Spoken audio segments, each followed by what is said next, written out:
Chapter 1. The Wolf Who Wasn't. The morning of my trial, the air tasted of rot and endings. A late autumn frost had silvered the ferns ringing our territory, each frond a delicate skeleton clinging to life. It was a fitting mirror for the hope in my own chest, brittle, beautiful, and doomed to melt away with the first touch of harsh light. For 27 years, I had been the wolf who wasn't, a glitch in the bloodline, a silent note in the grand chorus of the pack. While others felt the moon's pull as a glorious, agonizing symphony that tore them from their human skin and gave them the freedom of 4 paws, I felt only a dull, aching emptiness, a hollow space where a wolf was meant to be. My corner of the great den was the coldest, tucked away near a fissure in the rock that breathed a constant damp chill. The furs I slept on were thin, old pelts no one else wanted, carrying the faint lingering sense of shifters long dead. It was a space for the unwanted, the tolerated, the soon-to-be-gone. The whispers had been my lullabies since childhood, broken, cursed, a dry well in a thirsty land. My mother, Lyra, had tried to shield me with fierce, desperate love, but her protection was a threadbare cloak against the biting wind of pack opinion. She had passed 2 winters ago, her lungs surrendering to a sickness the healers couldn't fight, and with her went my last buffer against the cold. Today, the whispers had ceased. In their place was a heavy, watchful silence that was infinitely worse. As I braided my long, dark hair, my fingers clumsy with cold and dread, I could feel their eyes on me. The other females, their bodies radiating the deep, animal warmth I lacked, moved with a predatory grace as they prepared for the day. Their glances were sharp and quick, like the pecking of crows at something already dead. They saw a failure, a human shell housing a wolf spirit so weak it couldn't break free. I pulled the simple leather tunic over my head, the worn material rough against my skin. It was the garment of an omega, plain and without adornment. I had never earned the right to wear the carved beads or intricate patterns of the hunters and warriors. I had never felt the thrill of the chase, the snap of bone in my jaws, the wild exultation of a kill shared under the moon's gaze. My existence was a second-hand one, lived through the stories and scents others brought back to the den. I smelled the blood on their fur, the pine needles caught in their ruff, the metallic tang of a rival pack's scent marking the border, and I would try to piece together the life I was denied. A heavy presence settled behind me. I didn't need to turn to know it was Elder Maeve, her scent a potent mix of dried herbs, old wolf, and unyielding judgment. Her voice was as cracked and dry as river clay in a drought. "It is time, Serenia." I took a slow breath, the frigid air burning my lungs. Time. The word tolled like a funeral bell. The trial of first blood was meant for the young, a rite of passage to prove their wolf was strong enough to serve the Blackwood pack. It was a ceremony of belonging. For me, it was a formality of exile. The Alpha Borenderos had been patient, far more than pack law demanded. He had allowed me to remain long past the age where my lack of a wolf became a liability, a drain on resources. But his patience, like the season, had finally turned. A harsh winter was coming, and there was no room for a mouth that could not help hunt. I turned to face her. Maeve's eyes, the color of faded amber, held no pity. They were the eyes of a wolf who had seen 100 winters, who had buried mates and pups and rivals, and who believed in the brutal, simple logic of survival. The strong thrive. The weak are left for the crows. "I am ready," I said, my voice a thin thread in the vast, echoing space of the den. It was a lie. I was not ready to be cast out, to face the human world I knew nothing about, or to perish in the wilderness that bordered our lands. But I would not give her the satisfaction of seeing my fear. She gave a curt, unimpressed nod. The procession was already forming. 2 of the Alpha's strongest warriors, Garth and Fen, stood like stone sentinels at the den's entrance, their arms crossed over their massive chests. They were magnificent, powerful shifters, their human forms barely containing the beasts within. Their scent was a wall of dominance and raw power, They would be my escort, my guards, my jailers. As I walked towards them, the pack parted before me. No one touched me. No one spoke a word of farewell. It was as if I were already a ghost. I kept my chin high, my gaze fixed on the pale sliver of daylight visible through the alpha, the mouth of the cave. I would not weep. I would not beg. I would give them a memory of dignity, if nothing else. And then I saw him. Kalen Deros, the Alpha's son, stood near the entrance, leaning against the rock wall. He was not part of the official escort, yet he was dressed for the outside, in dark leathers that fit his broad shoulders and lean frame. His hair was the color of a raven's wing, and his eyes, a startling glacial blue, were fixed on me. Unlike the others, his gaze was not one of scorn or pity. It was intense, searching, a look I had never been able to decipher. Kalen was everything I was not. He was the pack's future, the heir to the Alpha's position. His wolf was a massive black beast, a creature of legend, said to be the largest and fiercest in 3 generations. He was pride and power incarnate, reckless in his youth, but tempered by the weight of his lineage. He was sworn to uphold the very laws that were about to condemn me. Our eyes met for a heartbeat too long. The air thickened, charged with something I couldn't name. I caught his scent on the air, a clean, sharp fragrance of pine and cold mountain stone, so different from the musky earthiness of the other pack members. It was a scent that had always felt separate, singular.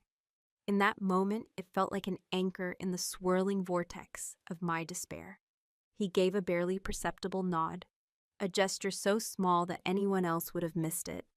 It wasn't kindness, not exactly. It was an acknowledgement, a recognition that I was a person walking to her doom, not just a problem being solved. My throat tightened. I tore my gaze away and stepped out of the den, into the biting cold. The walk to the trial stone was a silent, solemn affair. The clearing was a half-mile from the den, a sacred ancient place where the pack had been forged in blood and moonlight for centuries. Garth and Fen walked on either side of me, their heavy, measured steps crunching on the frosted leaves. The rest of the pack followed behind, a silent river of judgment at my back. I could feel their collective presence, the hum of their contained power, the weight of their tradition. The forest was a cathedral of gray and gold. The tall pines stood as silent witnesses, their branches heavy with the coming winter. Sunlight, thin and pale, struggled to pierce the canopy, dappling the forest floor in shifting patterns of light and shadow. I breathed it all in, trying to memorize it. The smell of damp earth and decaying leaves, the caw of a distant raven, the feel of the icy wind on my cheeks. These were the sensations of home, and I was about to lose them forever. Kalen fell into step a few paces behind the main procession. I didn't have to look to know he was there. His scent was a ghost on the wind, a quiet promise of pine and stone that followed me through the dying woods. Why was he here? He had no official role in this. His presence was an anomaly, a question I had no answer for. We arrived at the clearing. It was a perfect circle, ringed by ancient gnarled oaks, whose branches seemed to claw at the sky. In the very center stood the trial stone. It was a massive slab of obsidian, taller than a man, thrusting out of the earth like a jagged black fang. It was not native to these woods. Legend said the first Alpha had dragged it here from the heart of a volcano. The surface was slick with moisture and etched with spirals and runes so old that their meanings were lost to all but the eldest. The stone pulsed with a latent energy, a cold, sleeping power that made the hairs on my arms stand on end. This was a place of truth. It did not suffer weakness or lies. It would taste my blood and find me wanting. Alpha Born stood before the stone, his back to us. He was a formidable figure, even from behind. His silver-streaked hair was tied back in a warrior's knot, and his sealskin cloak, a mark of his rank, hung heavily from his shoulders. He was the law. His word was absolute. When he turned his eyes, the same piercing blue as his son's, swept over the assembled pack before landing on me. There was no malice in his expression, only a grim, weary resolve. "Serenia Vale," he said, his voice a low rumble that carried across the clearing. "You come before the pack, and the spirits of our ancestors to be judged. You have lived among us for 27 seasons. You have been sheltered and fed, but the blood of the wolf has never risen in you. Our law is clear. Our survival is paramount. The pack cannot carry those who cannot contribute to the hunt, to the defense of our territory. The trial stone will give the final verdict. Let the rite begin." Maeve stepped forward, a ceremonial knife in her hand. The blade was obsidian, chipped to a razor's edge, the same volcanic glass as the stone itself. She gestured for my hand. I extended my right palm, my heart a frantic drum against my ribs. The pack gathered closer, their forms ringing the clearing, their faces grim masks in the pale light. I could feel their anticipation, their morbid curiosity. This was the end of the story of the broken wolf. I glanced past Maeve's shoulder, my eyes searching for Kalen. He stood at the edge of the circle, his arms crossed, his expression unreadable, but his eyes never left my face. It felt as if he were the only one seeing me, Serenia, and not the symbol of failure I represented.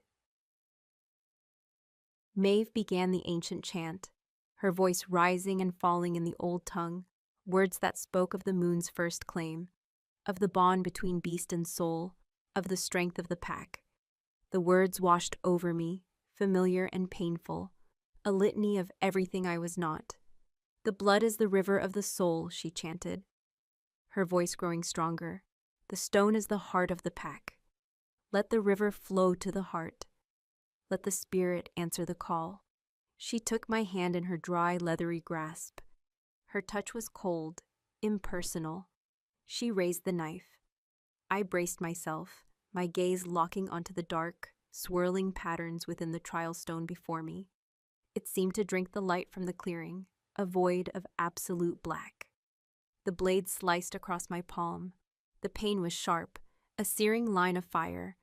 It was nothing compared to the agony in my soul.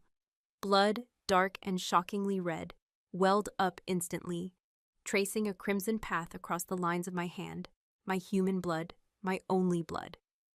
Maeve released me and stepped back. "Present your blood to the stone," she commanded. "Let it taste your spirit." This was it, the final humiliating act. I would press my bleeding hand to the stone, and nothing would happen. The silence would be my sentence. My hand trembled as I lifted it. The blood dripped onto the frosted ground, each drop a tiny, steaming wound on the white earth. I took a step forward, the cold of the ground seeping through the thin soles of my boots. The air grew still. The raven's call ceased. The wind died. The world seemed to hold its breath. I pressed my palm flat against the cold, unyielding surface of the trial stone. My blood, warm and slick, smeared against the obsidian. I closed my eyes, waiting for the inevitable, crushing silence, waiting for the Alpha's final words of exile. But the silence didn't come. Instead, a low hum began to vibrate through the stone, traveling up my arm, sinking into my bones. It was a deep, resonant thrum, like a giant's heartbeat stirring from a long slumber. My eyes snapped open. The pack murmured, a ripple of confusion and unease spreading through their ranks. The runes carved into the stone began to glow, not with the silver light of the moon, but with a terrifying violet-black luminescence. The ground beneath my feet trembled. It was not a subtle tremor, it was a violent shudder, as if the very foundations of the earth were cracking. The frost on the ferns instantly sublimated into mist, swirling around my ankles. The air, already cold, plunged to an impossible biting chill that burned the throat. It smelled of ozone, of deep caves, and of something ancient and predatory. Fear, stark and primal, shot through the pack. This was not pack magic. This was not the call of a wolf spirit. This was something else entirely, something wrong. "What is this sorcery, Garth snarled, taking a half step back, his hand instinctively going to the hilt of the hunting knife at his belt.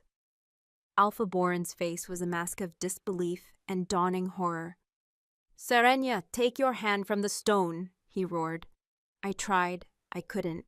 My hand was fused to the surface, held fast by an unseen force. The humming grew louder, escalating into a deep, guttural growl that emanated not from the stone, but from inside me. My blood on the obsidian wasn't just glowing. It was being absorbed, sinking into the black glass like ink into paper. Panic clawed at my throat. I felt a power, vast, dark, and utterly alien, surging up from the stone, pouring into me through the point of contact. It was a torrent of cold fire, a flood of night. It filled the empty space inside me where my wolf should have been, but it was not a wolf. It was a chasm, an abyss. It was ancient and vast, and it was hungry. My body began to shake uncontrollably. My vision blurred at the edges, the faces of my packmates warping into indistinct smudges of terror. I heard shrieks, growls of alarm. Elder Maeve was chanting frantically now, a warding spell. But her words were weak, meaningless against the rising tide of power. And then the roar came. It tore from my throat, a sound not born of human lungs or a wolf's throat. It was a sound of rending stone and endless night, of a darkness that had been sealed away in an age before the first wolves had ever walked the earth. It was a sound of pure, unadulterated power, and it blasted across the clearing, shaking the ancient oaks to their very roots. The pack scrambled back, their discipline shattered by a fear their lineage had no memory of. They fell over each other, their wolf instincts screaming at them to flee from a predator so far beyond their comprehension that it broke their minds. They saw me, but they didn't see Serenia, the broken girl. They saw the vessel for the sound that promised to unmake the world. Their eyes were wide with a terror that was absolute, all except one. As the roar faded, leaving a ringing, unholy silence in its wake, I swayed on my feet, my connection to the stone finally breaking. My legs gave out. I collapsed to the ground, my body convulsing, the strange cold power writhing under my skin, like a nest of serpents. Through my dimming vision, I saw the pack fleeing, a chaotic retreat back towards the safety of the den.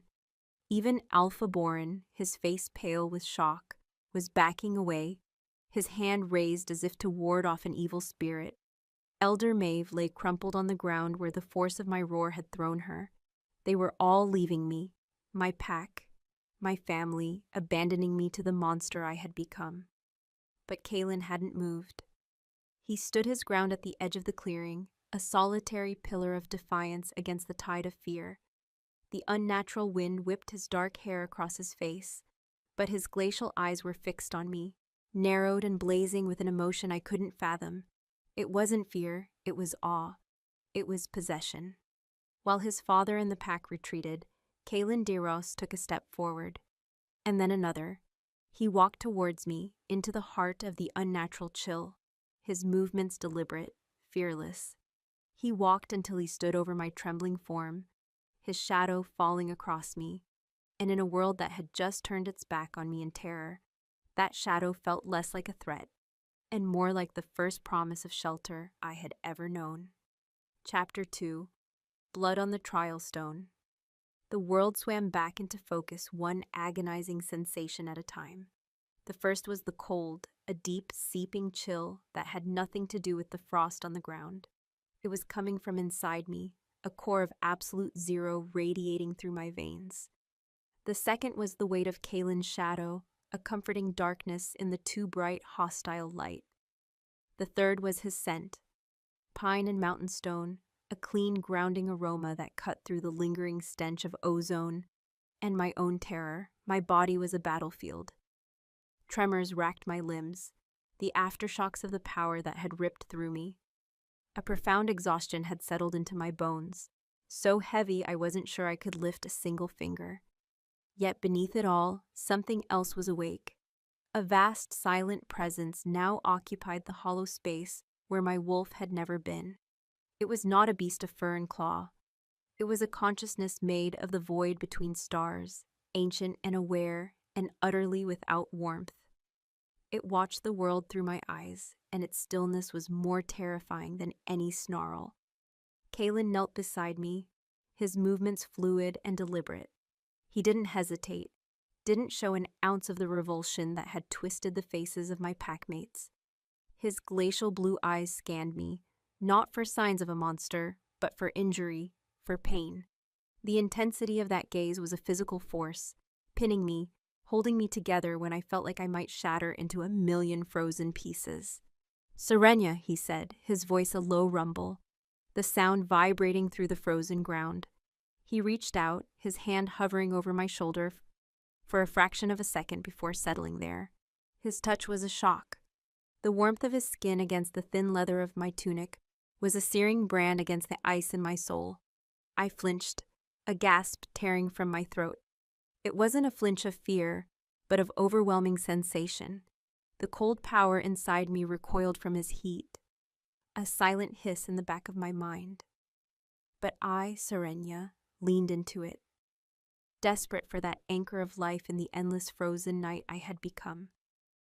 "Easy Kimpaga," he murmured, his grip firming, holding me steady as another tremor shook me. "I have you. I have you." 4 simple words, yet they struck me with the force of a physical blow. No one had ever had me, not since my mother's passing. I was a stray, a burden, an afterthought. To be claimed even in this moment of horror was a revelation. My gaze flickered past him to the trial stone. It stood inert and silent now, a simple slab of black rock. The terrifying violet-black light was gone. The runes were dark, but the ground around it was scarred. The frost melted in a perfect, unnatural circle where I had stood. Elder Maeve was stirring, groaning as Garth, his face a grimace of fear and duty, helped her to her feet. And at the edge of the clearing, my alpha, Borin Diros, was regathering his courage. He stood with his 2 most trusted warriors, his face a thundercloud of fury and disbelief. He was coming back. Panic, cold and sharp, lanced through me. He was coming back to finish what the trial had started, to destroy the abomination I had unleashed. My voice was a dry, rasping whisper. "They'll kill me."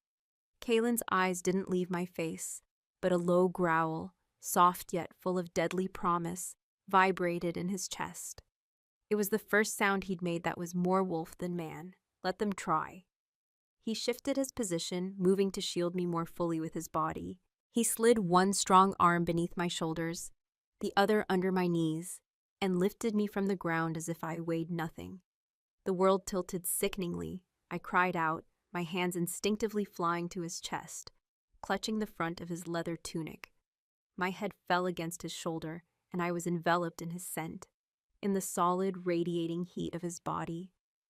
The cold thing inside me writhed, a silent protest against this proximity to such vibrant life, but I clung to him, my knuckles white.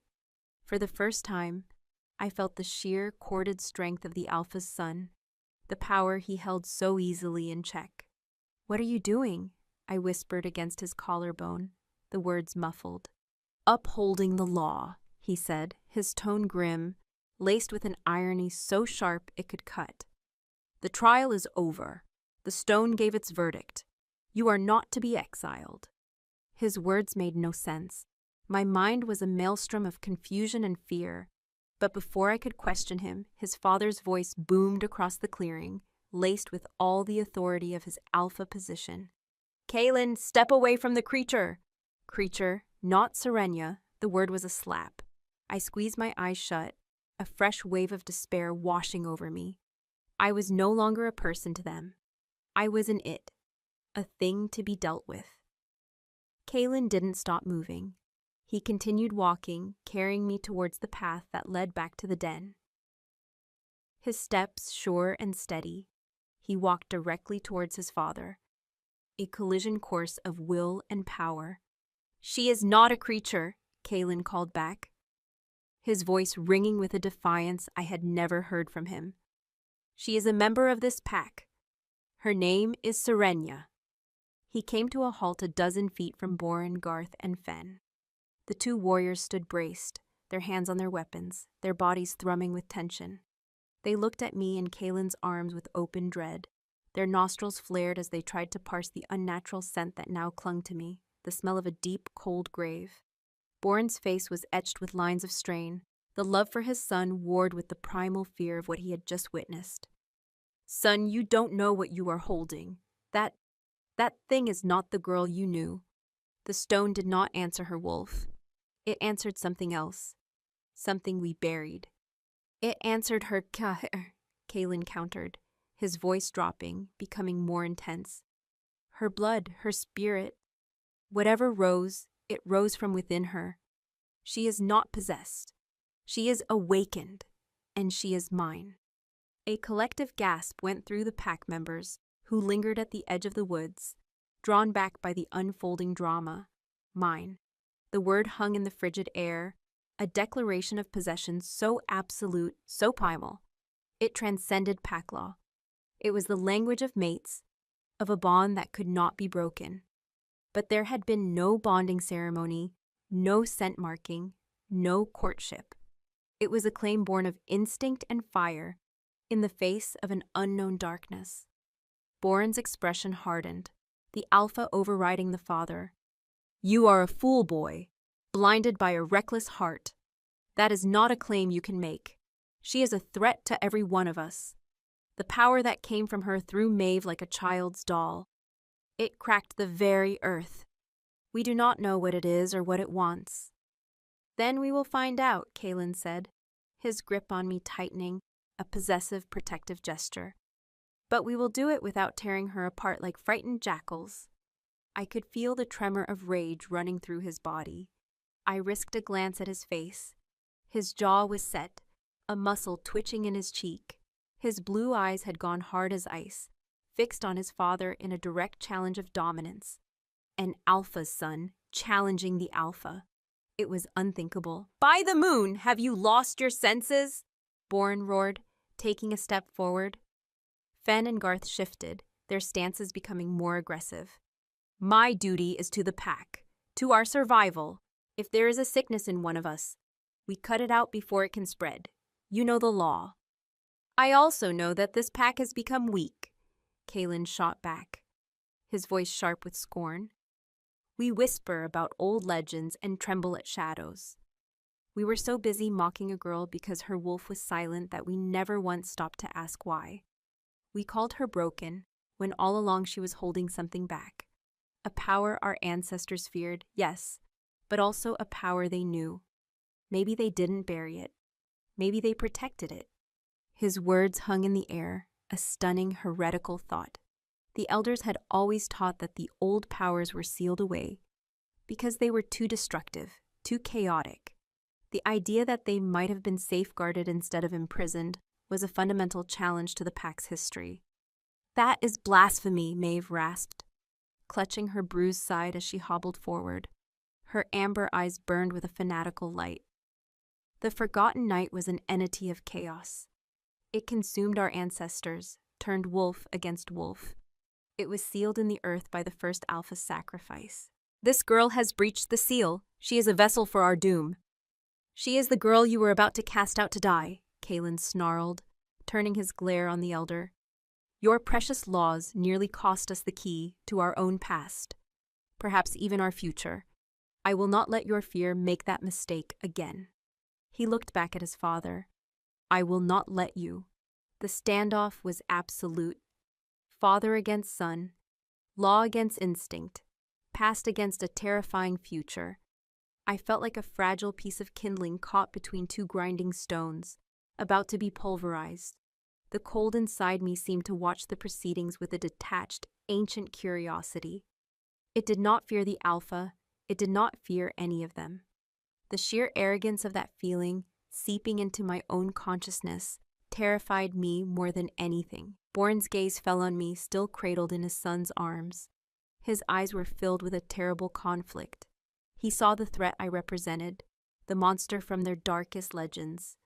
But he also saw his son, his pride and his heir, standing in defiance, willing to fight his own pack for me.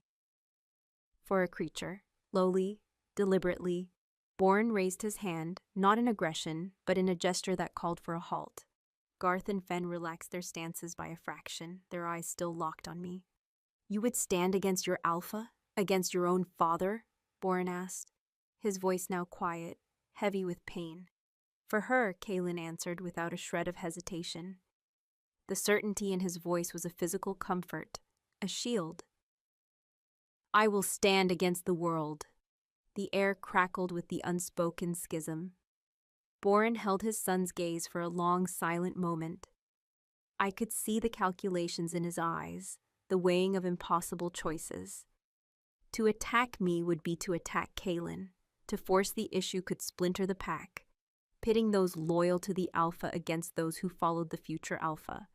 It was a risk he could not take, not with a harsh winter looming and rival packs watching for any sign of weakness. Finally, with a sigh that seemed to drain all the strength from his body, Bourne lowered his hand. He looked older suddenly, beaten. "You have made your choice," he said, his voice flat, devoid of emotion. "And you will live with its consequences. Both of you." He turned to Garth. "The old hunting cabin at the base of the Shadow Peak. It has been unused since your grandsire's time. Stock it with supplies, enough for 2, and see that the warding stones are renewed around its perimeter." He looked back at Kaelin, his eyes cold as a winter sky. "You will take her there. You will be her keeper. You will not return to the den. You will not join the hunt. You are her guard and her jailer. If she loses control, if that thing inside her looks upon any member of this pack with hunger, your duty is to put her down. Do you understand me, Kaelin? That is your charge and your sentence. Exile, but not alone. A prison, but with a guardian. It was a compromise born of a father's love and an alpha's fear." Kaelin gave a single sharp nod. "Understood." He looked down at me then, and for the first time, a flicker of something other than defiance or intensity crossed his features. It was a deep, aching tenderness that stole my breath. It spoke of a burden shared, a fate accepted. Without another word to his father, he turned and began to walk, carrying me away from the sacred clearing, away from the terrified eyes of our pack. We walked in silence, leaving the life I had known, a life of shame and obscurity, behind us. I didn't look back. There was nothing there for me. The path to the old cabin was steep and overgrown. Kaelin moved with an easy, tireless grace, his strength unwavering. I remained silent in his arms, my mind a blank slate of shock. I was aware of the branches that brushed against us, of the scent of the deep, undisturbed woods, of the rhythmic beat of his heart against my ear. It was a steady, powerful rhythm, a counterpoint to the silent, cold stillness within me. As we walked, the presence inside me settled. It was no longer writhing in protest. It was observing, learning through my senses. It felt the warmth of Kaelin's body, cataloged the scent of his skin, registered the protective circle of his arms, and in the deep, starless place it occupied in my soul, I felt a flicker of something that was not hunger, not rage, but interest. A cold, possessive curiosity directed at the man who had called me his. The shadow inside me had recognized the shadow in his claim, and it had approved. Chapter 3. An Alpha Son's Defiance. The world narrowed to the circle of Kaelin's arms. The forest we moved through was older, wilder than the woods near the den. Here, the pines grew so thick their branches knitted together into a perpetual twilight, and the ground was a soft, deep carpet of fallen needles that muffled the sound of his steps. Moss grew in thick emerald pelts over ancient fallen logs, and the air was heavy with the scent of damp earth, resin, and the kind of deep, patient silence that comes from centuries without human interference. It felt like walking into a forgotten age, a fitting journey for a girl who had just become a vessel for one. I didn't know how long he walked. Time had become a fluid, meaningless thing. I was adrift, my consciousness floating between the profound exhaustion of my body and the cold, watchful stillness of the entity within me. It was this entity that cataloged our surroundings with an unnerving precision. It noted the subtle shifts in the wind that carried the scent of a snow hare hiding in a thicket 100 yards away. It registered the faint tremor in the earth that spoke of a subterranean river deep below. It watched Kalen, not with my dazed confusion, but with an ancient analytical focus. It assessed the steady rhythm of his heart, the unwavering strength in his arms, the way his head tilted to listen to the forest's whispers. It was taking his measure, and I was the unwilling observer to its cold appraisal. My own thoughts were a tangled mess.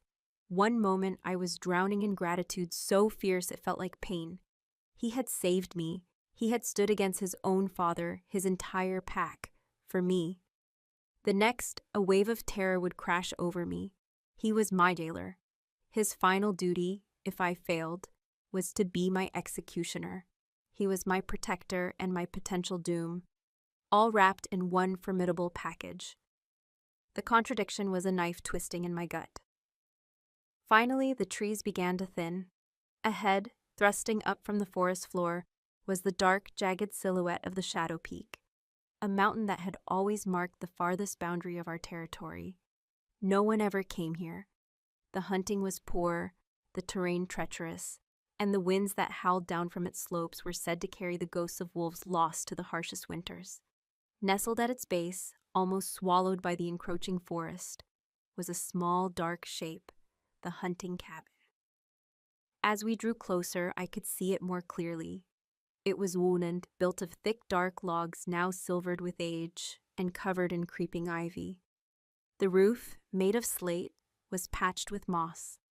A stone chimney stood crookedly at one end, and the single window was a dark, vacant eye staring out at the wilderness. It looked less like a shelter and more like a tomb. A circle of gray, weather-worn stones, each about the height of a man's knee, was embedded in the earth around the cabin, forming a perimeter about 30 feet out. They were smooth, featureless, but as Kalen stepped over the invisible line they marked, the air shimmered for a moment, and a low hum vibrated through my teeth. The warding stones, meant to contain me. The entity inside me went utterly still, a predator recognizing the bars of its cage. It did not struggle or rage, it simply observed and waited. Kalen's arms tightened around me as he mounted the 2 stone steps to the heavy wooden door. It wasn't locked. He nudged it open with his shoulder, the hinges groaning in protest, and carried me inside.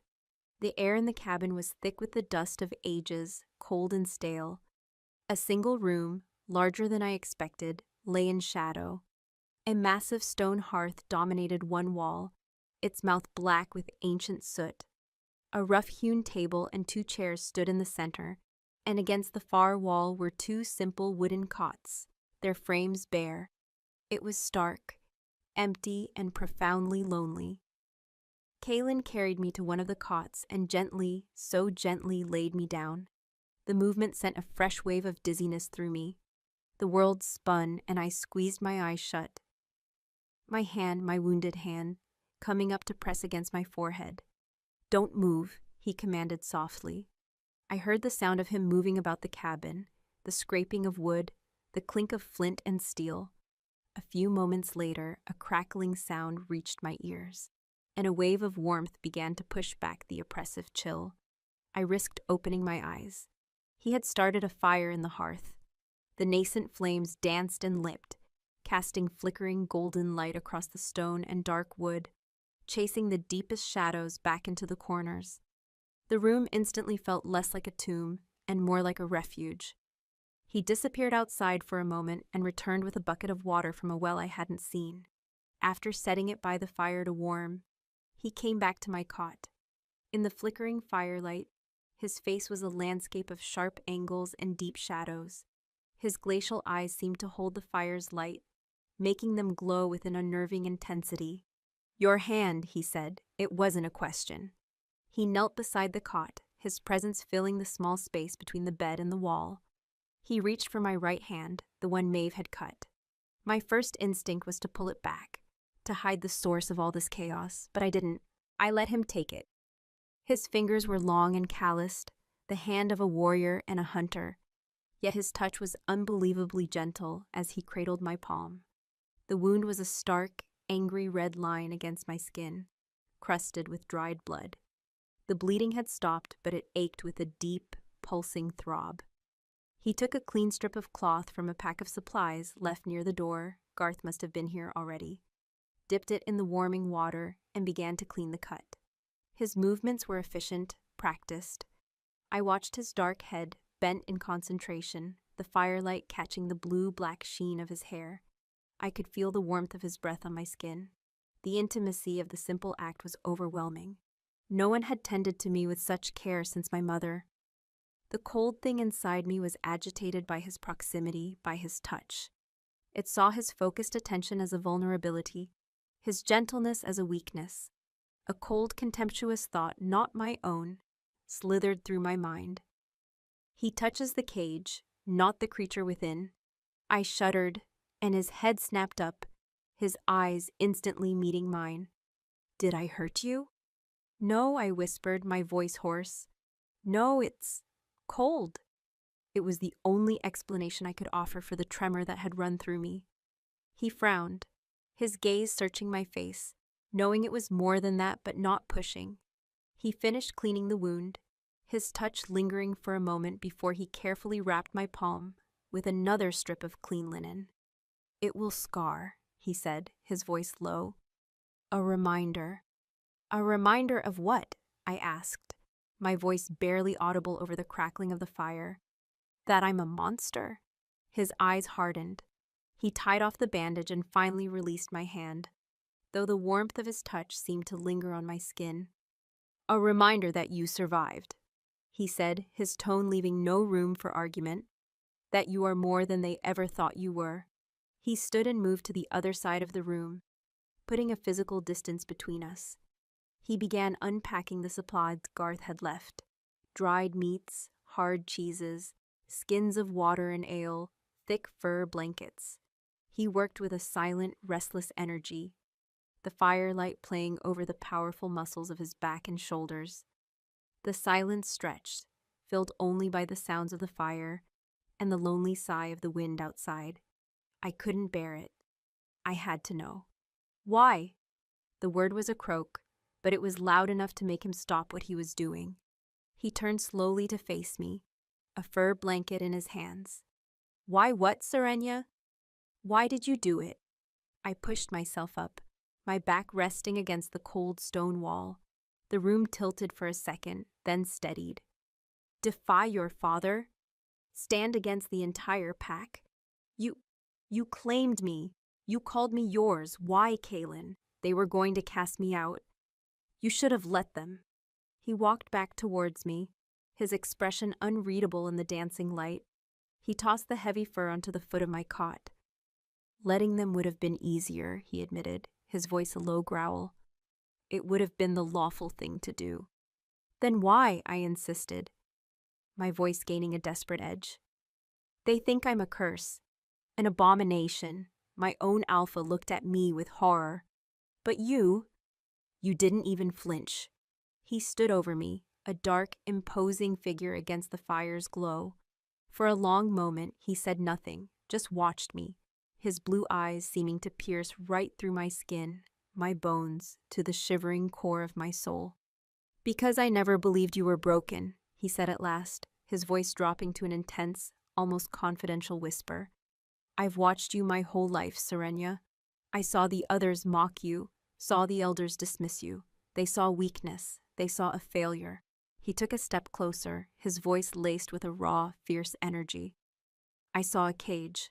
I saw a spirit so strong, a power so immense, that it refused to take the shape of a simple wolf.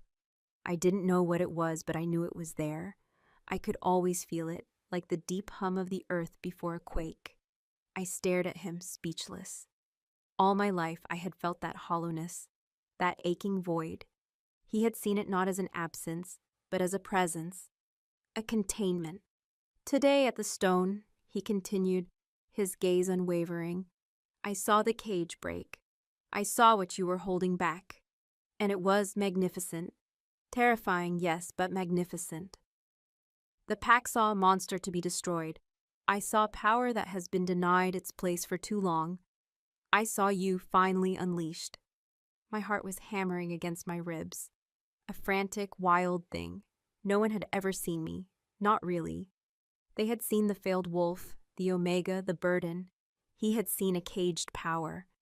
And the claim, I whispered, the word tasting strange and foreign on my tongue. When you said I was yours? A muscle tightened in his jaw. That was instinct, he said, the words seeming to be torn from him. The moment that roar left your throat, the moment I saw all that raw, untamed power, something inside my own wolf rose up and answered. It wasn't a choice. It was a recognition. The law says an alpha is meant to lead the strongest, to protect the pack's greatest assets.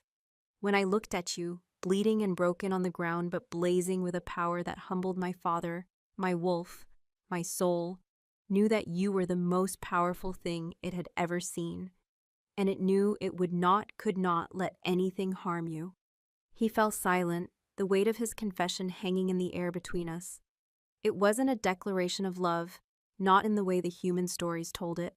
It was something far more primal, more deeply rooted in the harsh, instinctual reality of our world. It was a claim of power recognizing power, a wolf's instinct to protect and possess something of immense, terrifying value. I didn't know what to say. The truth of his words settled into my bones.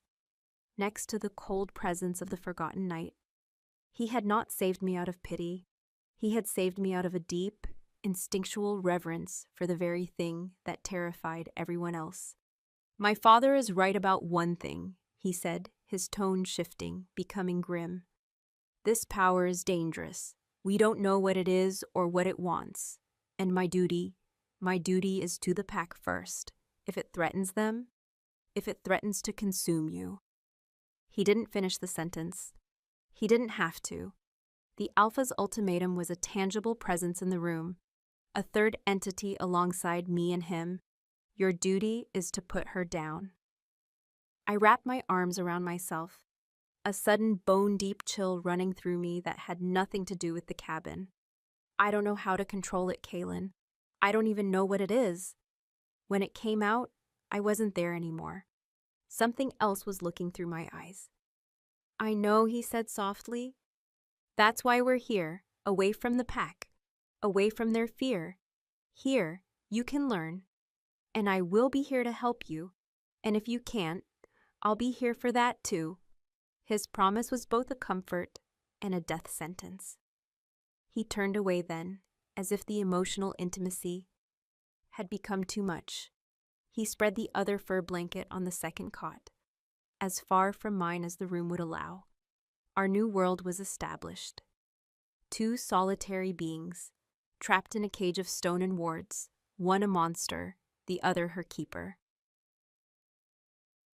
Exhaustion finally began to claim me. I lay back down, pulling the thick fur he'd given me up to my chin. It smelled faintly of him, of pine and cold stone. The fire crackled and hissed, a warm, living heart in the cold, dead cabin. Kaylin sat in one of the wooden chairs, his back to me, staring into the flames. He was a silent, brooding guardian, a shadow defined by the firelight.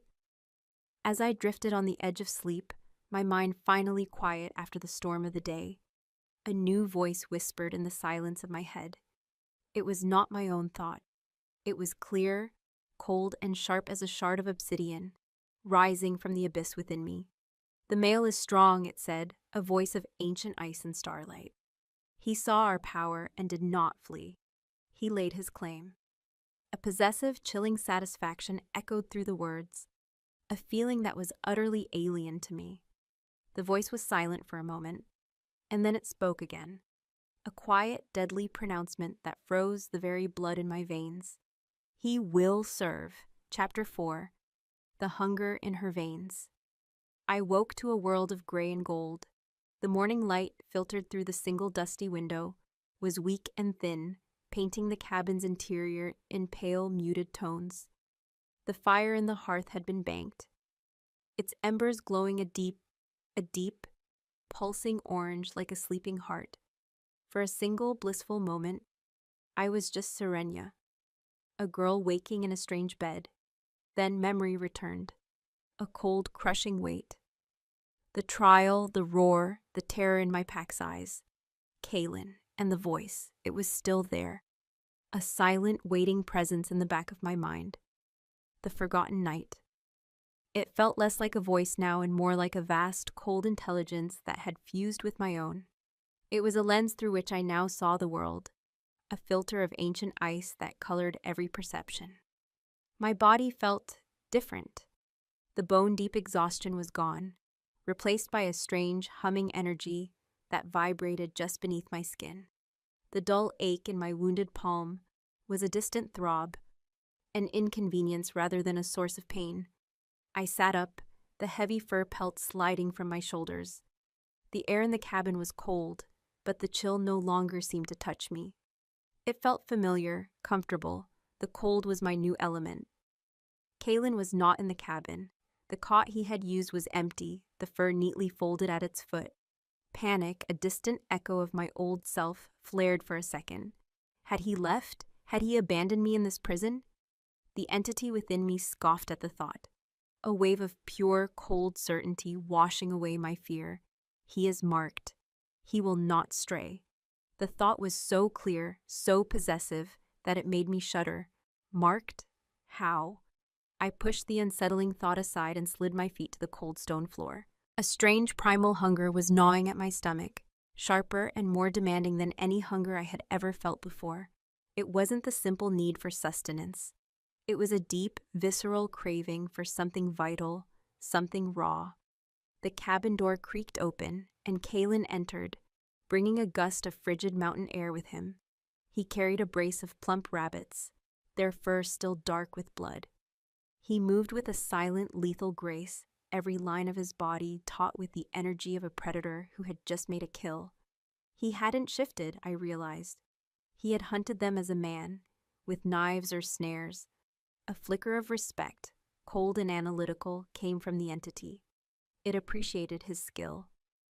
His blue eyes found mine across the room. He gave a curt nod, his expression revealing nothing. "You're awake."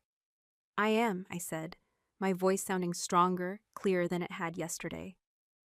He dropped the rabbits onto the wooden table with a soft, wet thud.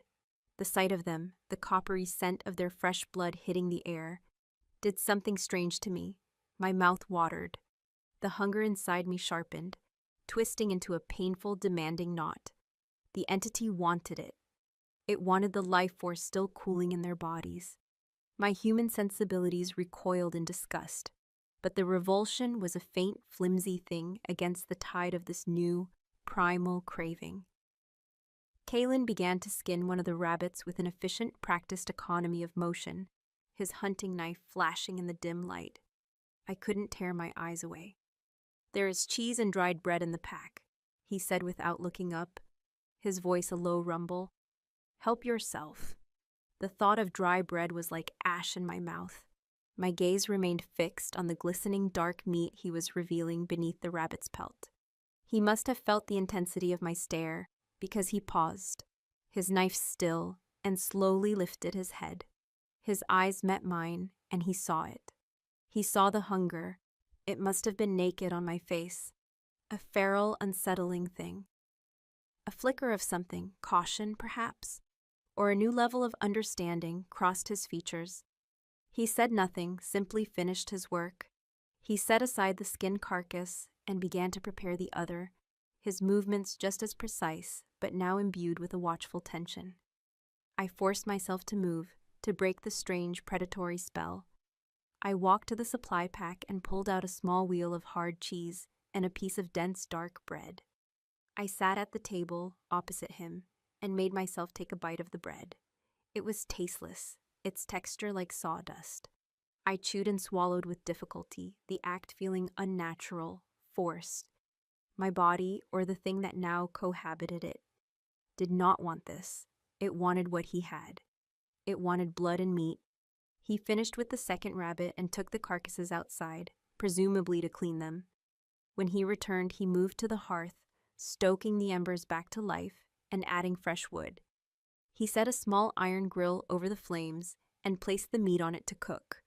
The smell of searing flesh filled the cabin. Normally, it would have been a comforting, savory aroma.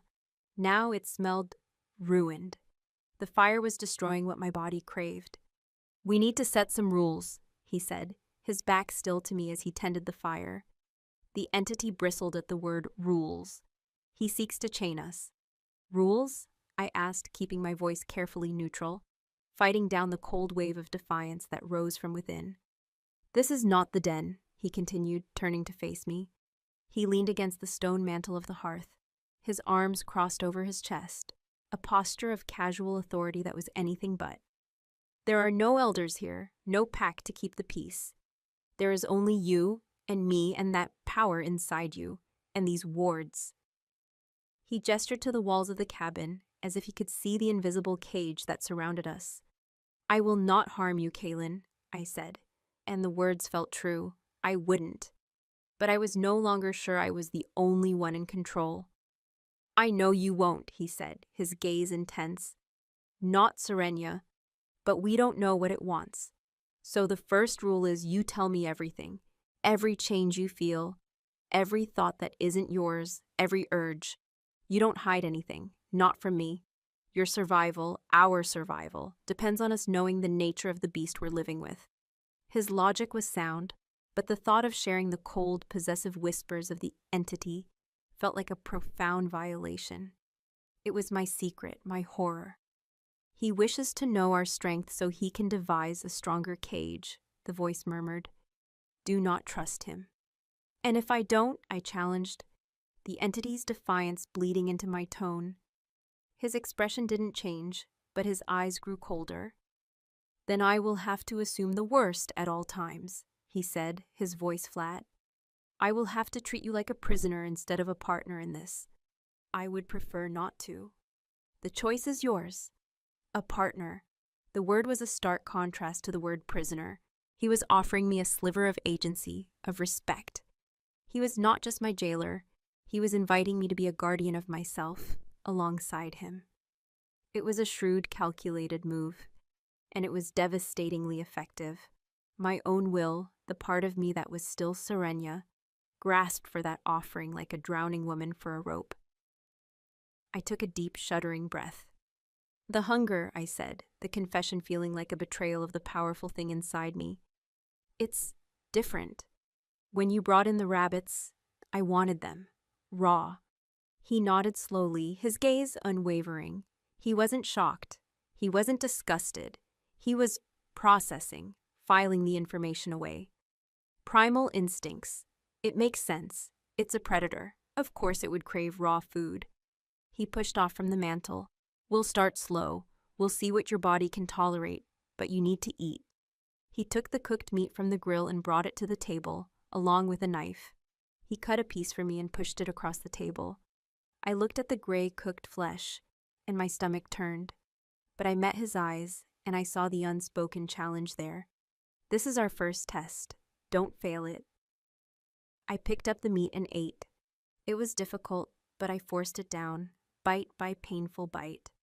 It felt like an act of rebellion against the entity, a small, desperate declaration that I was still in control of my own body.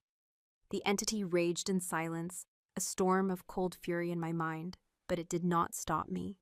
After the strained meal, a restless energy began to build in me. The cabin felt too small, the walls too close, the humming power under my skin demanded release.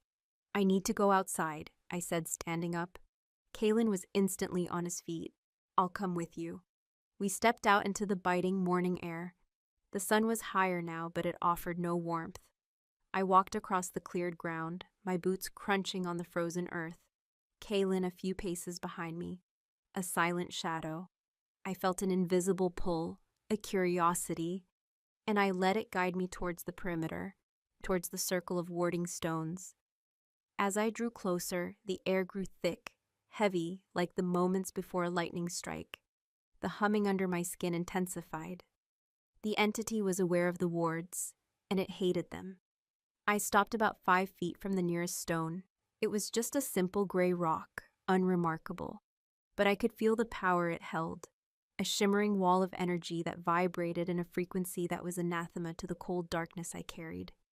"A cage," the voice hissed, no longer a whisper, but a sharp, angry thought that sliced through my own. "They have caged us," driven by a compulsion that was only half my own.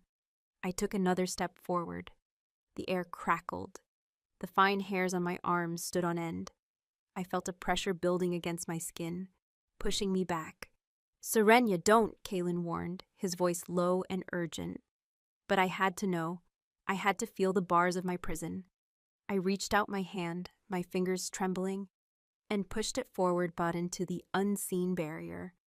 The moment my fingertips crossed the line, a searing, white-hot pain shot up my arm.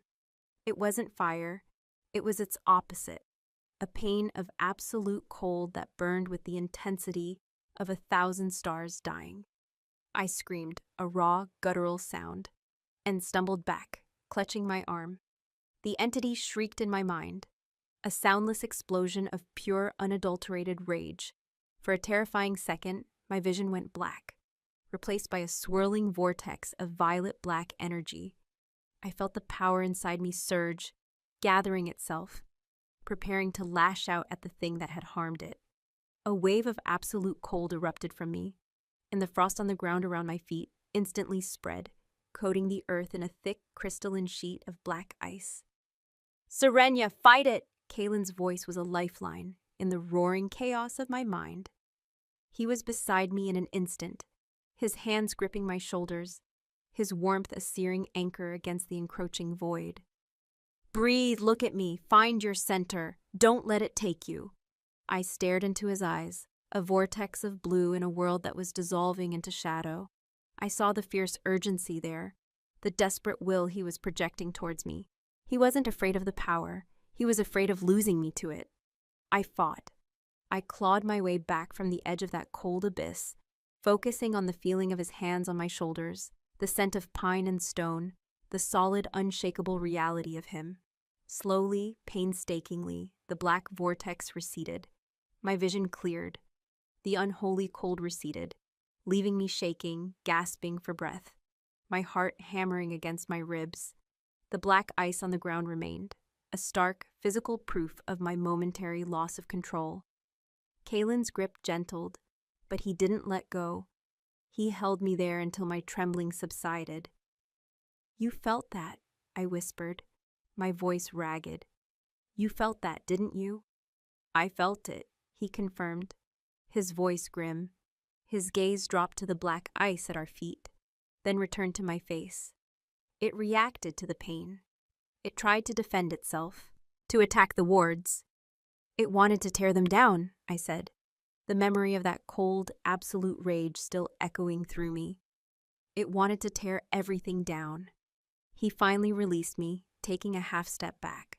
The look on his face was one he had not shown me before, not defiance, not tenderness, not even grim determination.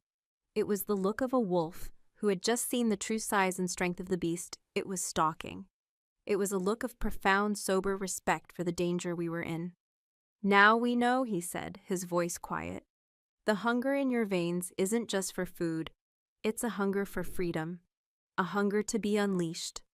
He looked from the smoking black ice back to me, and his blue eyes held a new, harder light. "And my job is to make sure that never happens." Chapter 5. Whispers of a Buried Age. The days that followed fell into a tense, fragile rhythm. We were two celestial bodies trapped in a tight, unwilling orbit, circling the gravitational pull of the power that lived inside me.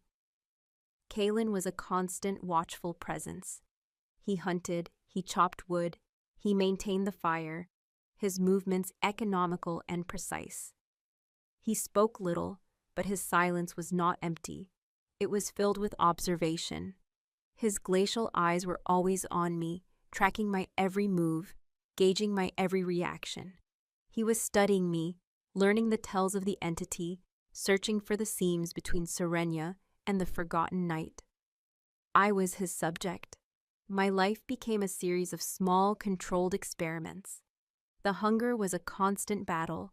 Kalen began leaving a small portion of his kills uncooked for me, a sliver of raw rabbit or squirrel meat left on a stone by the hearth. The first time I ate it, shame and disgust warred with the overwhelming, instinctual satisfaction that flooded my senses. The entity purred in my mind, a wave of cold contentment, and my body absorbed the raw life force with an unnerving efficiency. I felt stronger, clearer, the hum of power beneath my skin, becoming a steady, thrumming song. Kalen watched me, his face impassive, but I saw the slight narrowing of his eyes, the way he catalogued my reaction. He was learning what fed the beast. The entity, for its part, was learning too. It learned the boundaries of the wards, the feel of our cage. It learned the rhythm of Kalen's heartbeat, the scent of his approach. It began to offer me things, whispers of power in the quiet moments. It showed me how to draw the cold from the air and feel the frost form on the window pane with a focused thought. It let me hear the scuttling of a mouse beneath the floorboards, as if it were a drumbeat next to my ear. It showed me flashes of the forest through the eyes of an owl, hunting in the dead of night, fleeting, disorienting visions that left me dizzy and nauseous. It was tempting me, showing me what I could be, what we could be, if I would only yield a little more control. I resisted. I clung to the simple human parts of myself with a desperate tenacity. I braided my hair each morning. I scrubbed the cabin's single pot with sand from the creek until it shone. I traced the patterns in the wood grain of the table. I focused on the feeling of the rough wool blanket against my skin. These small, tactile things were my anchors to the girl I had been, a girl who was slipping away with every passing hour. The tension between Kalen and me was a constant low hum, as palpable as the energy from the warding stones. We were cellmates, not companions. We shared a space, a fire, a terrible secret, but a chasm of purpose lay between us. He was my warden, I was his charge. He was the wall, and I was the storm beating against it. Yet there were moments, brief and startling, when the roles blurred. One evening, a log shifted in the fire, sending a shower of sparks onto the hearth. One ember landed on the sleeve of my tunic, and before I could even register the smell of singed leather, Kalen was across the room, his hand clamping down on my arm, smothering the spark with his bare palm. The hiss of the ember dying against his skin was loud in the silence. He held his hand there for a heartbeat too long, and his touch was not that of a jailer. It was instinct, protective. The cold in my veins recoiled from his heat, but the woman in me leaned into the solid, grounding pressure of his hand. Our eyes met over his arm, and in the flickering firelight, the chasm between us seemed to shrink to a fragile, trembling line. He pulled back as if burned, his expression shuddering once more, and retreated to his side of the room without a word. It was on the 5th day that he broke our silent routine. After our morning meal, mine a strip of raw venison, his cooked, he didn't go out to check his snares. Instead, he unbarred a heavy wooden chest that I had assumed held nothing but old tools. From it, he pulled out a long, leather-wrapped bundle. He carried it to the table and unwrapped it with a strange reverence. Inside were several scrolls of brittle, yellowed parchment, bound with leather ties. They smelled of dust and time, and something else, a faint, dry scent like crushed, forgotten herbs. "My father is a man of law, but he is not a fool," Kalen said, his voice a low rumble in the quiet cabin. "He knows that a threat you don't understand is a threat you can't defeat. He allowed me to take these from the Pack's archives before we left. They are from the Elder Library. Texts so old most believe them to be fables." He looked at me, his eyes serious. "They speak of the buried age. They speak of the forgotten night." A cold thrill, part terror, part a strange, hungry curiosity from the entity, shot through me. This was it. The history of the thing that wore my skin. "You want me to read these?" I asked, my voice barely a whisper. "I want us to read them," he corrected. "I need to know what we are facing, and you need to know what you are." He slid one of the scrolls across the table. My hand trembled as I reached for it. The parchment was so fragile I feared it would crumble at my touch. I carefully untied the leather cord and unrolled it. The script was ancient, a spidery, angular form of the old tongue that was used only for the most sacred rituals. The ink was faded to a rusty brown, and in places, it was blurred by what could have been water damage or tears. Kaelin unrolled another, and we began to read in silence, the only sounds the crackling of the fire and the whisper of the wind outside. The texts were fragmented, the accounts of terrified scribes writing in the shadow of a catastrophe. They did not describe a war in the way our pack sagas did, with glorious battles and heroic alphas. They described a creeping, insidious plague of the soul. It came not with a howl, but with silence, one passage read. The winter it rose was the quietest on record. The birds ceased to sing. The wolves grew still. The night fell, not from the sky, but rose from the earth, and it was cold. It wore the skin of our strongest warrior, Lyran, but when he spoke, his voice was the sound of ice grinding on stone, and his eyes were pits of despair. He did not kill with tooth and claw. He walked through the den, and those he passed near felt their spirits freeze, their hope wither and die. They lay down in the snow and did not rise again. I looked up at Kaelin, my heart a cold stone in my chest. He was staring at the words on his own scroll, his brow furrowed, a muscle tight in his jaw. He felt my gaze and looked up, his blue eyes dark with the horror of the text. "It kills with despair," I whispered. "How is that possible?" "It's a parasite of the spirit," he murmured, his eyes flicking back to the scroll.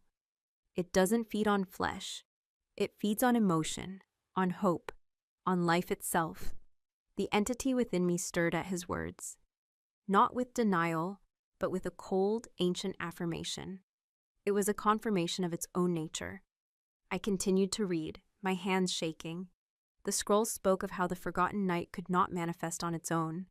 It was formless, a being of pure, cold consciousness. It needed a vessel, a host. It could only anchor itself in the world through a shifter, using their life force, their connection to the physical plane, as a bridge. It found its home in the bloodline of the Veil. Another scroll recounted, this one written in a different, more frantic hand. They were moon callers, a lineage with a deeper connection to the primal energies than the rest of us. The night saw this connection as a doorway.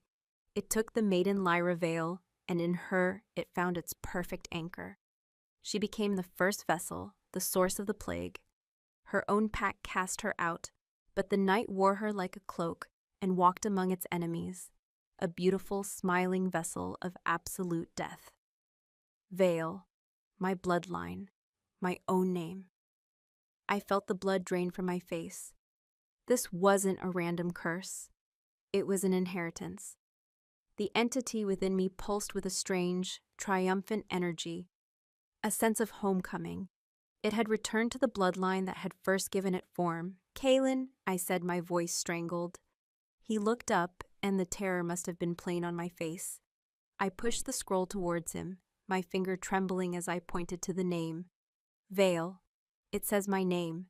He leaned over, reading the passage quickly. A grim, hard line formed around his mouth. He looked at me, and his eyes were filled with a new, terrible understanding. And something else, pity. It was the first time I had seen it there, and I hated it. "This isn't your fault, Serenia," he said, his voice a low growl. "It's a curse in your blood. You didn't ask for it." "But it's mine," I said, the words tasting like poison. "It's been waiting for me. All those years I thought I was broken, that my wolf wouldn't answer. It wasn't that my wolf was weak, it was that this thing was already there. It was sleeping in my blood, and it wouldn't allow another predator in its territory. It wouldn't share its vessel. The realization washed over me with the force of a physical blow. My entire life, my entire identity as the pack's failure, had been a lie. I wasn't empty. I was occupied." We kept reading, driven now by a desperate need to find a solution, a weapon, a glimmer of hope in these terrifying records. We found none. The scrolls only detailed the devastation, how the first Alpha, a shifter of immense spiritual power, had not been able to kill the night. He could only sever its connection to its host. With the aid of the Moonseers, the final scroll read, Alpha Vorlog performed the rite of sundering. He could not destroy the night, for it is eternal. He could not kill the vessel, for her life force was inextricably bound to it. So he did the only thing he could. He tore them apart. He sealed the night deep within the earth, in a tomb of obsidian and blood magic, anchored by the trial stone. And he bound the bloodline of the vessel with a powerful ward, a seal that would suppress their connection to the primal energies, rendering their wolves silent for all generations, lest the night ever find its doorway again. It all clicked into place, the final horrifying piece of the puzzle. My silent wolf wasn't a curse. It was a protection, a seal placed on my ancestors to keep the monster caged. For generations, my family had been born without the wolf, the price they paid for the first alpha's mercy. They were living wards, their weakened bloodline a lock on a cage, and I had just broken it. My blood, I whispered, staring at my bandaged hand. On the trial stone. The stone wasn't meant to call a wolf. It was the anchor for the prison, my blood, my veil blood. It was the key. Kalen leaned back in his chair, running a hand through his dark hair. The weight of centuries, of this long-kept, terrifying secret, seemed to settle on his shoulders. Your trial, it was never meant to happen. The elders must have forgotten the stone's true purpose, or they came to believe it was just a story. They made you put the key in the lock. We sat in silence, the truth a suffocating presence in the small cabin. I was the descendant of the monster's first vessel. I was the key that had opened a prison 1,000 years old. And now the monster was wearing my skin, looking at the world through my eyes, and its jailer was the only person standing between it and a world it wanted to consume.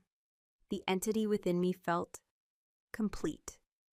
It was no longer just a passenger. It knew its own history. It knew its name, its purpose, its connection to me. It felt its power settle into my bones, into the very marrow of me, with a new and terrifying permanence. It was no longer sleeping. It was awake. And it was home. At dusk began to bleed through the window, painting the snow-dusted trees outside in shades of violet and gray. A sound drifted on the wind. It was faint at first, then clearer, a long, mournful sound that was not the howl of a Blackwood wolf. Their howls were familiar to me, a chorus of deep, resonant voices. This was different. It was a single, solitary howl, thin and reedy, yet carrying a strange, unnerving undertone. Something that spoke of hunger and madness. It was a sound that did not belong in these mountains. Kalen was on his feet in an instant, his body rigid, his head cocked towards the door. His face, which had been a mask of grim revelation, was now transformed. It was the face of a predator who has scented a rival on its territory. What was that? I asked. A new kind of fear, sharp and immediate, piercing through the haze of ancient dread. He didn't answer immediately. He walked to the door, pressing his ear against the thick wood, listening. The howl came again, closer this time. The unnatural, discordant notes of it scraped along my nerves. The entity within me recoiled, not in fear, but in pure territorial aggression.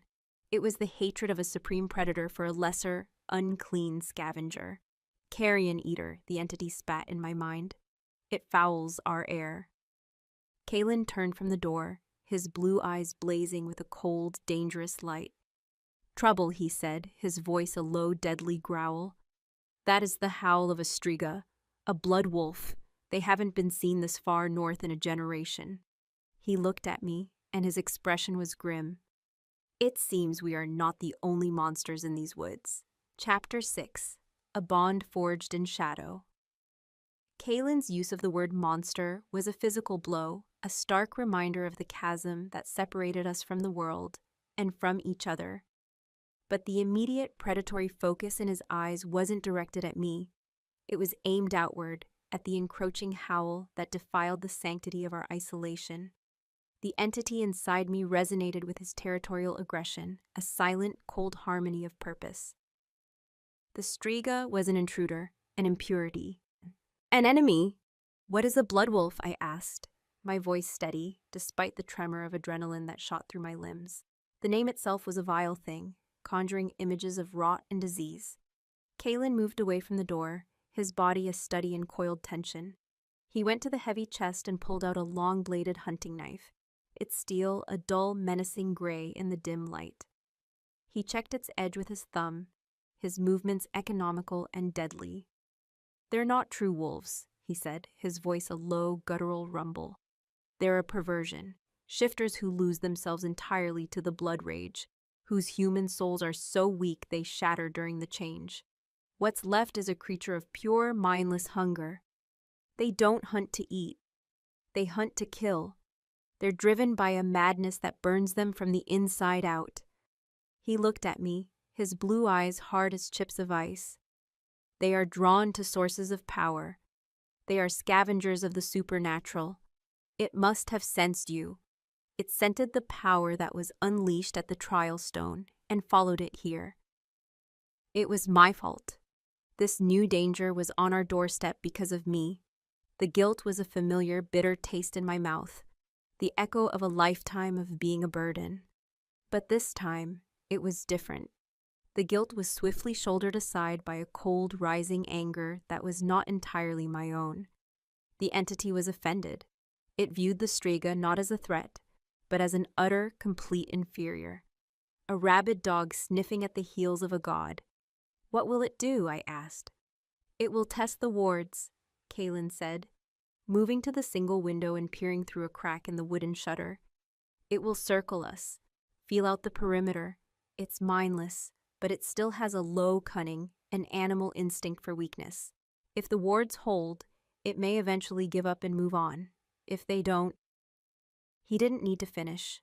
He laid the long knife on the table and picked up a heavy, iron-headed wood axe that was leaning by the hearth. He tested its weight, swinging it once in a short, brutal arc that whistled through the air. The howling came again, closer now, a series of sharp, frantic yips followed by a long, agonized wail that seemed to tear at the very fabric of the night. It was the sound of a creature in constant, unbearable pain, a pain it could only soothe by inflicting it on others. I went to the door, placing my palm flat against the rough wood. I closed my eyes, reaching out not with my human senses, but with the cold perception of the night. I pushed past the thrum of the wards, focusing on the world beyond our cage. I could feel it. A frantic, chaotic energy skittering at the edge of the clearing. It felt hot. A messy, feverish heat of rage and bloodlust.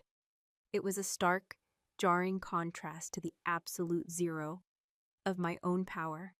"It's here," I whispered, "just beyond the trees." Kalen was beside me in an instant.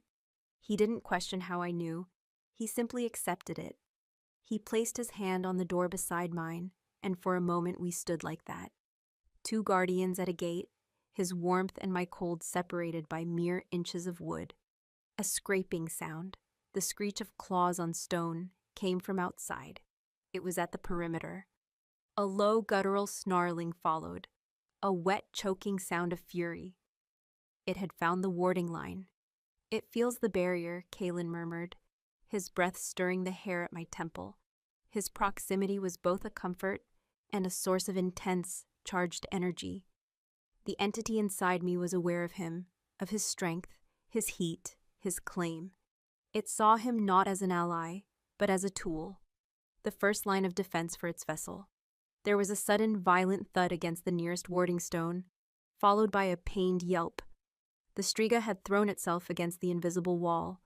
The air in the cabin shimmered and a low hum vibrated up through the floor. The wards were holding. For the next hour, the creature raged. It threw itself against the barrier again and again, its snarls of frustration growing more and more unhinged. It clawed at the frozen earth, scoring deep gouges in the dirt. The sounds were terrifying, a portrait of a madness so complete it could not be reasoned with or deterred. It would either break through or die trying. I stood by the window, peering through the shutter, Kalen a solid presence at my back. I could see it now, a fleeting shape in the deep twilight. It was larger than any wolf of our pack, but gaunt, its ribs stark against a coat of mangy, patchy fur. Its movements were wrong, jerky, unnatural, its limbs moving at odd angles. Its eyes, even from this distance, glowed with a sickly, yellow light. "It's not giving up," I said, a knot of dread tightening in my stomach. "Creatures of madness have no concept of self-preservation," Kalen replied, his voice a low growl of contempt. "It will exhaust itself eventually." But as the words left his mouth, a new sound began, a deep rhythmic thudding. It was no longer throwing its body at the wards. It was digging. It was trying to tunnel under the warding stones. Kalen cursed, a sharp, violent sound. The wards are anchored to the stones, but they only go a few feet deep. If it's determined enough. The digging became more frantic. Clods of frozen earth were thrown into the air. The creature was a blur of desperate, furious motion. The sun had completely set now, and the world was plunged into the deep, velvet black of a moonless night. We were trapped in our small bubble of firelight, a beacon in the darkness for the thing that was clawing its way towards us. Suddenly, the thudding stopped. A triumphant, gurgling howl split the air. It had done it. It had dug beneath the line of power. There was a moment of absolute silence. Then, a heavy, scrabbling sound on the roof of the cabin. "It's on the roof," Kalen breathed, his axe held at the ready. He moved to the center of the room, his eyes scanning the ceiling, his body poised for an attack from any direction. The scraping continued, moving toward the chimney. It was smart, or its madness gave it a cunning that mimicked intelligence. "The hearth," I said, my blood running cold. Kalen's eyes locked on the fireplace. A shower of soot and debris suddenly cascaded down the chimney, hissing as it hit the embers of our fire. The creature was trying to force its way down. "Bar the door," Kalen commanded, never taking his eyes off the hearth. "And get behind me." I slid the heavy iron bar across the door, my heart hammering. Then I grabbed the long hunting knife from the table. The handle was cold and solid in my grip. "I'm not hiding," I said, my voice coming out stronger than I felt. He shot me a look, a mixture of anger and something else I couldn't read. "Serenia, you don't know how to fight. You'll get yourself killed." "And you'll be killed trying to protect me," I countered. The cold logic of the entity was seeping into my fear, sharpening it into a weapon. He is the vessel's shield. The shield must not be broken. A terrible rending crash came from the hearth. A section of the old stone and mortar gave way, and a gaunt yellow-eyed head, snarling and dripping saliva, thrust through the opening. The stench of it filled the cabin, a foul odor of rot, infection, and stale blood. Kalen didn't hesitate. He lunged forward, swinging the axe in a deadly horizontal arc. The iron head connected with the side of the creature's skull with a sickening crunch of bone. The striga shrieked, a sound of pure agony, and jerked its head back up the chimney. But it wasn't over. A moment later, a massive clawed paw smashed through the window, shattering the shutter and sending splinters of wood flying into the room. It clawed frantically at the opening, trying to widen it. Kalen spun, moving to intercept it. As he did, the weakened chimney collapsed inward. The striga, wounded but still moving with that unnatural, frenzied speed, dropped into the room, landing in a crouch amidst the rubble of the hearth. Its head was bleeding freely, one eye swollen shut, but its other yellow eye was fixed on Kalen with an insane, homicidal focus. It charged. Kalen met it head-on, a warrior's roar tearing from his throat. The axe swung again, but the striga was unnaturally fast. It ducked under the blow, its body low to the ground, and slammed into him. The impact sent both of them sprawling. The axe flew from Kalen's grasp, skittering across the stone floor. They were a tangle of limbs and fury. Kalen was strong, a powerful shifter even in his human form, but the striga fought with a rabid, weightless ferocity. Its claws tore at his leather tunic, seeking flesh. Its jaws snapped inches from his throat, its teeth yellow and broken. I screamed his name, my voice thin and useless. I ran forward, the knife held in a clumsy, two-handed grip. but they were moving too fast, a blur of violence. Kalen managed to get a forearm under the creature's jaw, holding its snapping teeth at bay. With his other hand, he reached for the knife at his belt, but the Striga was too strong. With a surge of power, it forced him back, its claws finding purchase. 4 deep parallel gashes tore open his side, from his ribs to his hip. He cried out, a sharp, ragged sound of pain, and his grip faltered. The Striga's teeth lunged for his throat, and in that moment something inside me broke. The sight of his blood, dark and red in the firelight, the sound of his pain, the imminent threat to the one who had claimed me, who had protected me. It was a catalyst. My own fear vanished, consumed by a wave of absolute freezing rage that was so immense it felt like the world should shatter from the force of it.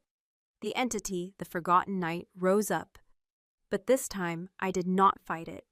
I did not cower, I reached for it. I opened the door I had been holding shut and let the storm come through. Mine! The thought screamed through my soul. A cry of possession so profound it was a physical force. He is mine to protect. The temperature in the cabin plummeted. The flames in the hearth, already scattered, seemed to shrink and dim, the yellow light turning a sickly, spectral blue. The air grew thick, heavy, vibrating with an immense, silent power. Frost, black as obsidian, exploded from my feet, racing across the stone floor in intricate crystalline patterns. It touched the fallen axe, encasing it in a sheath of dark ice. It touched the Striga. The creature froze, its jaws an inch from Kalen's throat. It was not a physical paralysis. It was something deeper. Its rabid, frenzied movement ceased. It began to tremble, a violent, full-body shudder. The hot, yellow light in its eye flickered and dimmed, as if a flame were being starved of oxygen. A low, terrified whimper escaped its throat, a sound completely alien to the mindless rage it had displayed before. My power wasn't attacking its body. It was attacking its soul, or what was left of it. I walked forward, the knife forgotten in my hand. I was no longer Serenia, the broken wolf. I was a vessel of the endless, hungry cold between the stars, and this rabid, feverish creature was an offense to my very existence. The black frost spread before me, a carpet of frozen night. The Striga scrambled off Kalen, its movements clumsy now, filled with a terror that was absolute. It had faced the axe without fear. It had met Kalen's strength with its own. But this was an enemy it could not comprehend. This was the silent, creeping death of the spirit. It backed away from me, its one good eye wide with a dawning spiritual horror. It saw what I was. Its madness was being consumed, frozen, and replaced by a despair so profound that its will to live was simply evaporating. I raised my hand, my scarred hand, and pointed at it. The air between us crackled with invisible cold. "Be still," I commanded, and my voice was not my own. It was a harmony of 2 voices, mine and the ancient chilling whisper of the night. It was the sound of a tomb door grinding shut. The Striga collapsed. It didn't fall as if struck. It simply folded. Its limbs gave way, and it slumped to the floor, its head hitting the stone with a dull thud. The last of the yellow light in its eye winked out, leaving a dull, glassy orb. The frantic, hot energy of its presence was gone, replaced by an utter and complete void. It was not dead in the way a wolf dies. It was extinguished. The silence that fell was absolute. The cold power receded, draining back into the deep well inside me, leaving me shivering, my body suddenly weak, my knees threatening to buckle. The fire in the hearth flared back to life, its warm orange light seeming shockingly bright. My eyes found Kalen. He had pushed himself up, leaning on one elbow, his other hand pressed against the bleeding wounds in his side. He was staring at the body of the Striga, then his gaze lifted to me. There was no fear in his eyes. There was no revulsion. There was a raw, staggering awe. He looked at me as if he were seeing me for the very first time, not as the girl he'd grown up with, not as his charge, not even as the vessel of a dark power. He was looking at the power itself, and the woman who had wielded it to save his life. The warden and his prisoner were gone. The Alpha's son and the outcast Omega were gone. In their place were two survivors, bound together by a secret of blood and shadow. I dropped the knife. It clattered on the stone floor. I stumbled to his side, my legs shaking, and knelt in the rubble of the hearth. "You're hurt," I whispered, my own voice returning, small and thin. He looked down at the gashes in his side as if noticing them for the first time. Blood was seeping through his fingers. "It's nothing," he rasped. But the pallor of his skin betrayed the lie. I reached out, my hand hovering over his. "Let me see." He hesitated for only a second before dropping his hand, allowing me access. I tore a strip of cloth from the bottom of my tunic and gently pressed it against the deepest of the wounds, trying to staunch the bleeding. The feel of his warm blood on my fingers, the sight of his vulnerability, solidified the tectonic shift that had just occurred between us. He had protected me with his strength. I had protected him with my darkness. We were inseparably, terrifyingly linked. He watched my face as I tended to him, his expression intent. "Serenia, he said, his voice low and rough. I met his gaze, my hand still pressing the makeshift bandage to his side. "You saved my life." "You saved mine," I answered. A bond had been forged between us in the heart of the fight, a thing of shadow and ice, of desperation and instinct. It was deeper than pack law, older than a blood oath, and far, far more dangerous than either of us could possibly imagine. Chapter 7. Laws Written in Tooth and Claw. The world had shrunk to the space of a few feet, illuminated by the guttering firelight and smelling of blood, soot, and the lingering metallic tang of ozone. The body of the Striga lay in a heap of mangy fur and broken bone, a void in the room where its manic energy had been. But I barely saw it. My entire focus was on Kalen, on the dark blood welling from the 4 parallel gashes in his side, on the shallow, pain-filled breaths he took. My hands, still trembling with the aftershocks of the power I had unleashed, were clumsy as I pressed the makeshift bandage against his torn flesh. The heat of his body was a stark contrast to the memory of the absolute cold that had flooded my veins. It was the heat of life, fragile and precious. The entity within me was silent now, coiled and satiated, but I could feel its cold satisfaction, its possessive pride in the vessel that had so effectively defended its shield. Kalen gritted his teeth, a low groan escaping as I applied pressure. "Deeper than I thought," he rasped. His eyes squeezed shut for a moment. When he opened them, they were fixed on my face, searching, questioning. He wasn't looking at the wound. He was looking at me. "We need to clean this," I said, my voice practical, a flimsy shield against the storm of emotions raging inside me. "And stitch it. Do we have anything?" "The supply pack," he said, his voice strained. "There's a healer's kit. Needle, gut thread, a flask of bitterroot wash." I scrambled to the pack, my movements jerky. I found the small leather roll and brought it back, my mind racing. I had watched the pack healers work, of course, but always from a distance, an Omega not worthy of learning the sacred arts. I had never done more than apply a poultice. Stitching a wound this severe on him, the thought was terrifying. I don't know if I can," I whispered, the confession a painful admission of my lifelong inadequacy. Kalen reached out, his hand closing over my wrist. His grip was surprisingly strong. "Yes, you can," he said, his voice leaving no room for doubt. "You just faced down a soul-eater, Serenia. I think you can handle a needle and thread." His faith in me was a sudden, sharp pang in my chest. He wasn't seeing the useless Omega. He was seeing the woman who had just commanded the night itself. He was setting a new standard for me, and I found myself desperate not to fail it.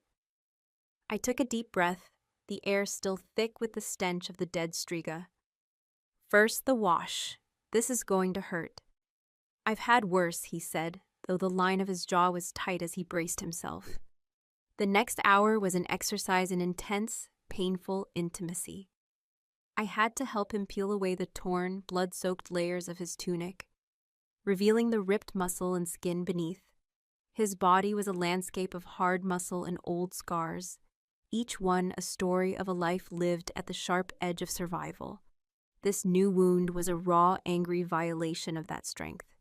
As I cleaned it with the antiseptic, eye-watering sting of the bitterroot wash, he hissed in pain, his body going rigid. But he never cried out. I worked under the focused intensity of his gaze, my fingers brushing against his skin, the scent of his blood and his sweat filling my senses. The world outside the cabin, the pack, the curse in my veins, it all faded away, leaving only this. Two people in a cage, one tending to the other, bound by a violence they had shared. Stitching the wounds was the hardest part. My fingers were clumsy at first, the needle slick with blood. But a strange calm settled over me. The cold, analytical part of the entity, the part that observed and calculated, seemed to lend its precision to my fumbling efforts. My hands steadied. My stitches became small, neat, and efficient. I was closing the breach, mending the shield, and some primal, possessive part of me found a grim satisfaction in the act. When I was finished, I wrapped his torso in clean bandages, my arms circling his waist. For a moment, my cheek was pressed against the warm, solid plane of his back, and I could feel the steady, reassuring beat of his heart. I closed my eyes, absorbing the sensation, the simple, profound reality of his life. He didn't pull away. He let me stay there, a silent acknowledgement of the new territory we had just entered. The lines of warden and prisoner had been washed away in blood and rewritten in shadow. Finally, I drew back. It's done. He twisted, testing the bandages, his expression grim. You have a healer's touch. I have a monster's, I replied without thinking, the words raw and true. His eyes met mine, and there was no pity in them, only a fierce, sober understanding. Perhaps it takes one to fight another. His gaze flickered past me to the Striga's corpse. A look of profound disgust crossed his features.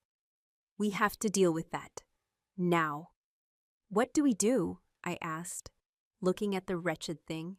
Its unnatural stillness was almost as unnerving as its previous frenzy. We burn it, he said, his voice hard as stone. Every last piece.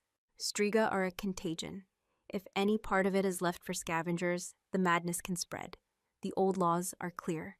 It must be unmade by fire, down to the bone and ash.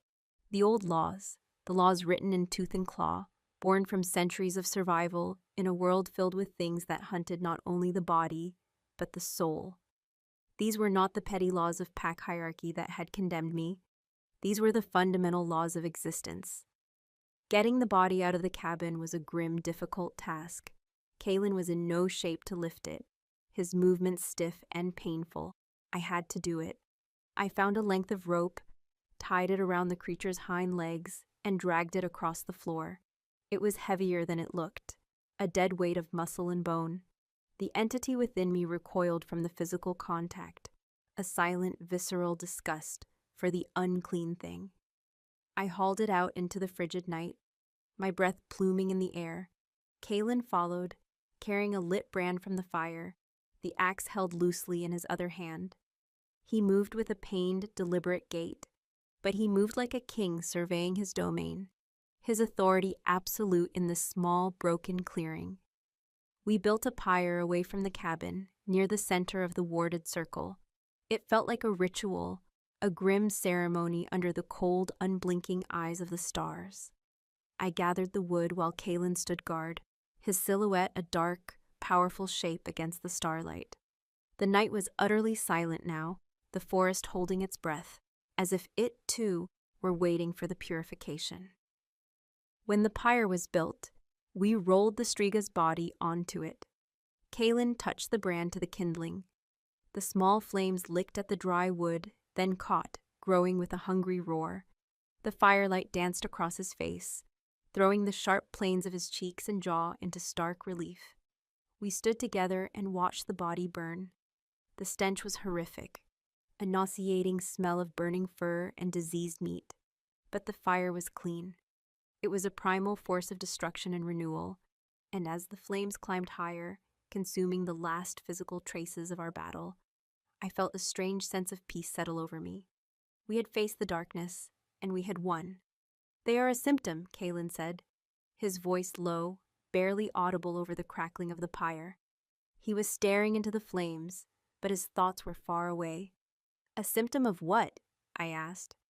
"Of a sickness in the world," he said. "Striga don't roam without reason. They are driven, something of great power, something that creates chaos, has to stir them up, push them out of their blighted territories. An alpha losing control of their pack, a territorial war, a season of unnatural blight." He trailed off, then turned his head and to look at me, his eyes glowing like embers in the firelight. "Or the awakening of an ancient power that has been dormant for 1,000 years. The implication was clear. The Striga was here because of me. The opening of my prison had been a dinner bell, a beacon calling to all the other dark things that lurked in the shadows of the world. My existence was not just a threat to my pack. It was a threat to the balance of everything. "So this is just the beginning," I said, the words a flat, dead thing in my throat. "Yes," he said, his honesty a cold, sharp blade. "This is the beginning." We stood in silence until the pyre was nothing but a bed of glowing coals and blackened bones. The cold of the deep night began to seep into my own bones, a familiar, creeping chill that now felt like a part of me. Back inside the cabin, the warmth was a welcome shock. The air still held the faint, foul scent of the Striga, but it was overlaid with the smell of wood smoke and blood. Our smells, the scent of our survival. Kalen sank onto his cot, his face pale with pain and exhaustion. I brought him a skin of water, and he drank deeply. I sat on my own cot, across the small room, and watched him. The events of the night replayed in my mind. The attack, the blood, the surge of cold, absolute power. The look in his eyes when he saw what I had become. "You weren't afraid," I said, the words breaking the heavy silence. He lowered the water skin, wiping his mouth with the back of his hand. "Of you?" "Of what I did. Of what I am." He considered the question for a long moment, his gaze distant. "When that thing came out of you at the trial stone, I felt awe. When it lashed out at the wards, I felt a healthy respect for its power. But tonight..." He leaned forward, his elbows on his knees, his eyes locking with mine across the room. "Tonight, when I was on the floor, and that creature's teeth were at my throat, and I saw you rise up, I wasn't afraid of you, Serenia. I was afraid for you." The distinction was everything. "I felt the cold," he went on, his voice dropping to a low, intense murmur. "I felt the life drain out of the room. I felt that creature's pathetic soul get snuffed out like a candle. And I saw your face. And for a second you weren't there. It was something else looking through your eyes, something vast and empty and terrifyingly old. And in that moment, I understood what my father fears. Not that you will lose control of the power, but that the power will gain control of you, that Serenia will be gone, and only the night will remain." His words struck the very heart of my own terror. He had seen it. He understood the battle I was fighting, the war being waged for my own soul. "That is the law my father gave me," he said, his voice grim. "The law that says I must put you down if you are lost.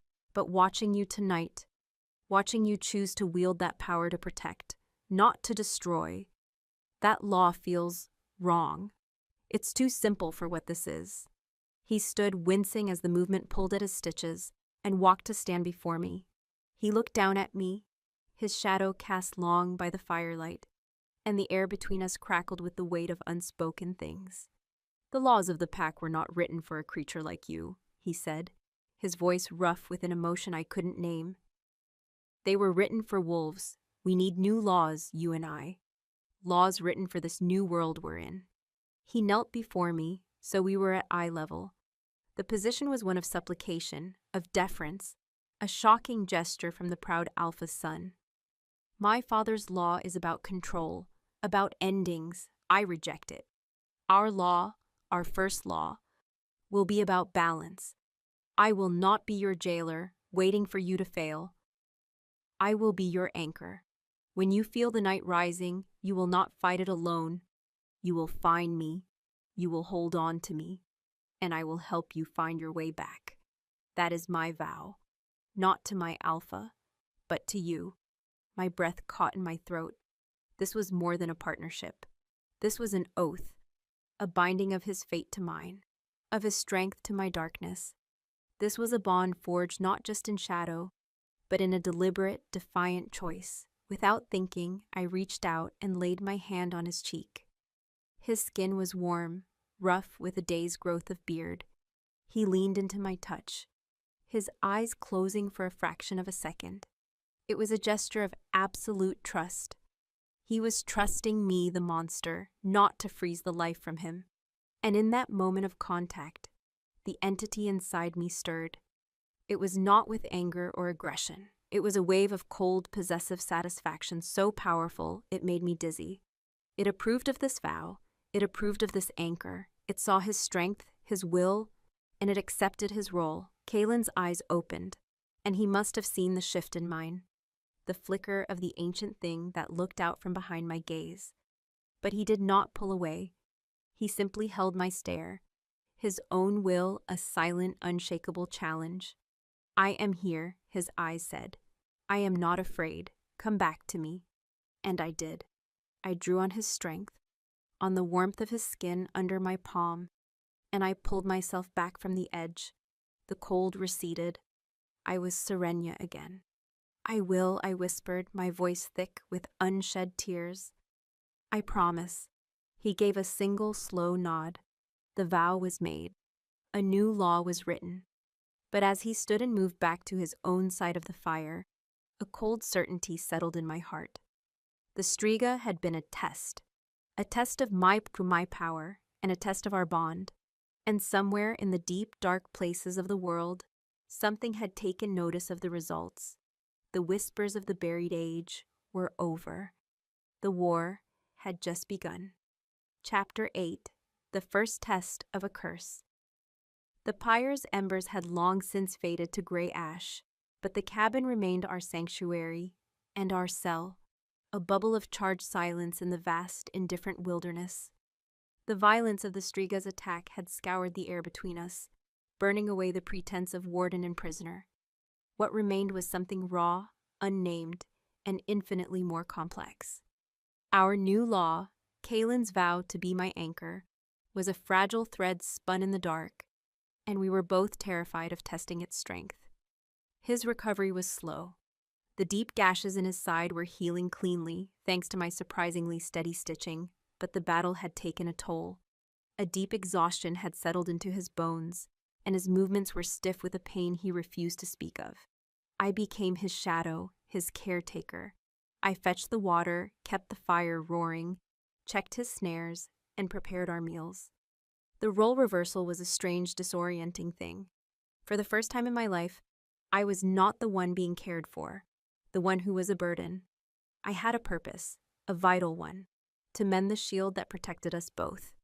During the day, a new routine took shape. Kalen, propped against the wall on his cot, would guide me through the ancient scrolls. His voice, low and rough with fatigue, would fill the small cabin as he deciphered the most archaic passages, explaining the forgotten history of my bloodline, of the entity I now carried.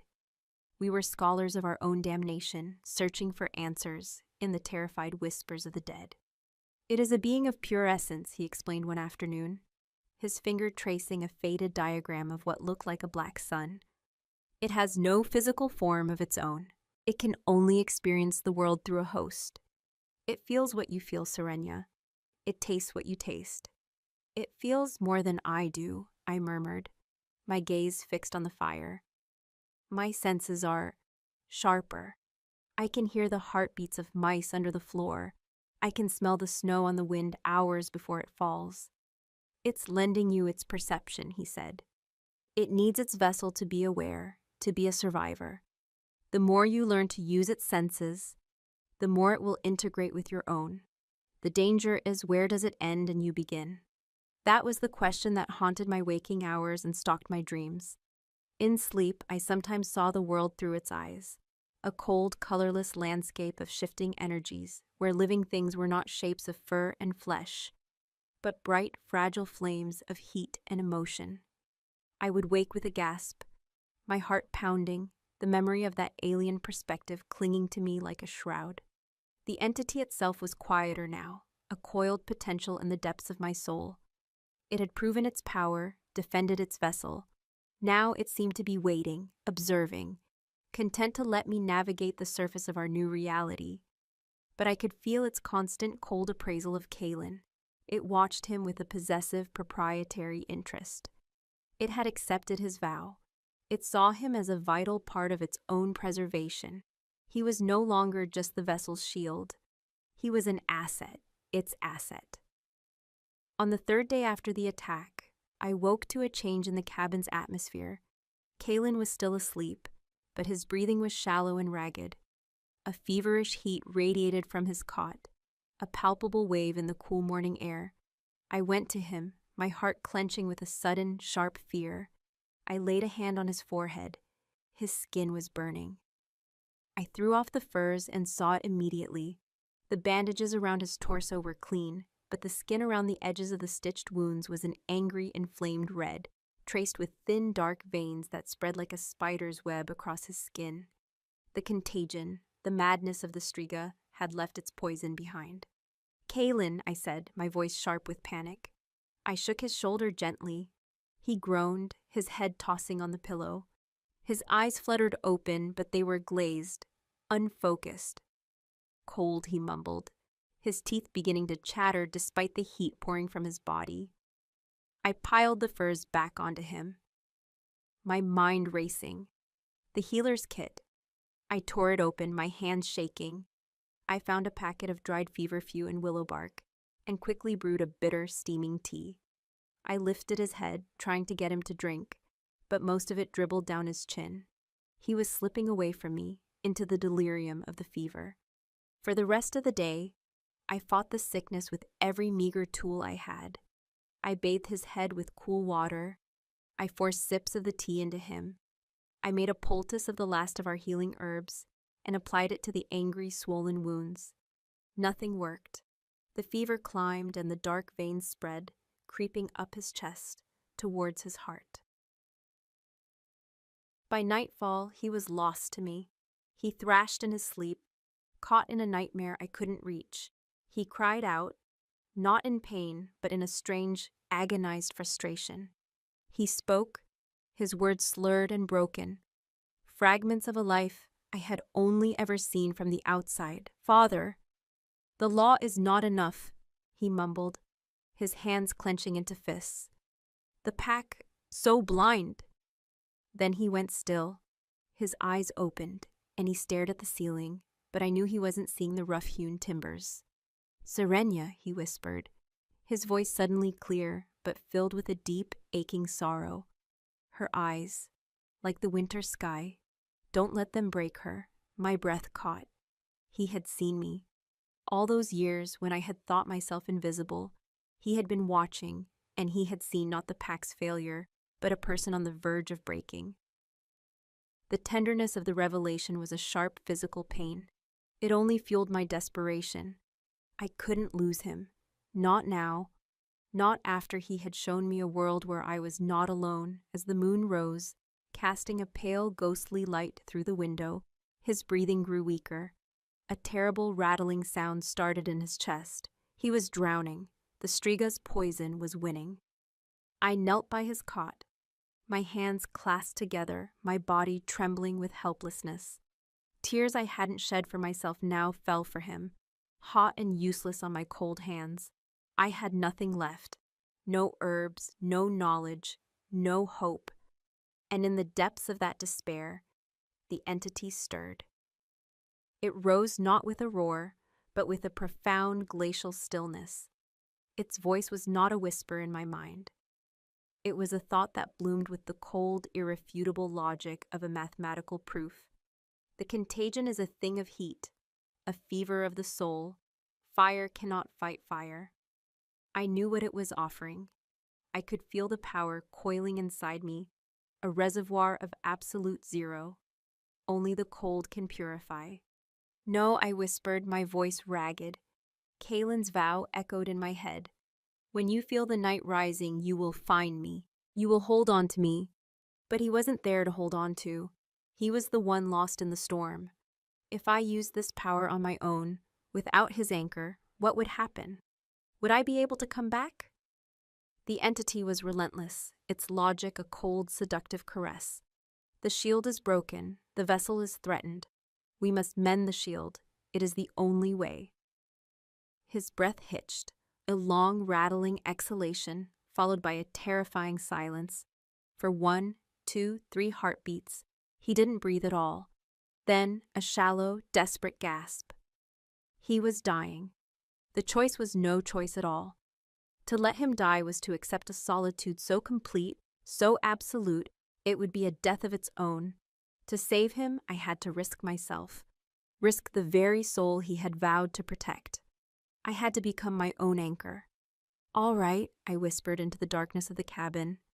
A new law, our law, balance, not a rejection of the power, but a controlled use of it. I had to wield the curse to cure the curse. I took a deep, shuddering breath, and for the first time, I did not push the entity back. I opened the door, I let the cold rise, but I did not let it flood me. I channeled it, focused it, drew it into my hands. My palms began to ache with a cold so intense it burned.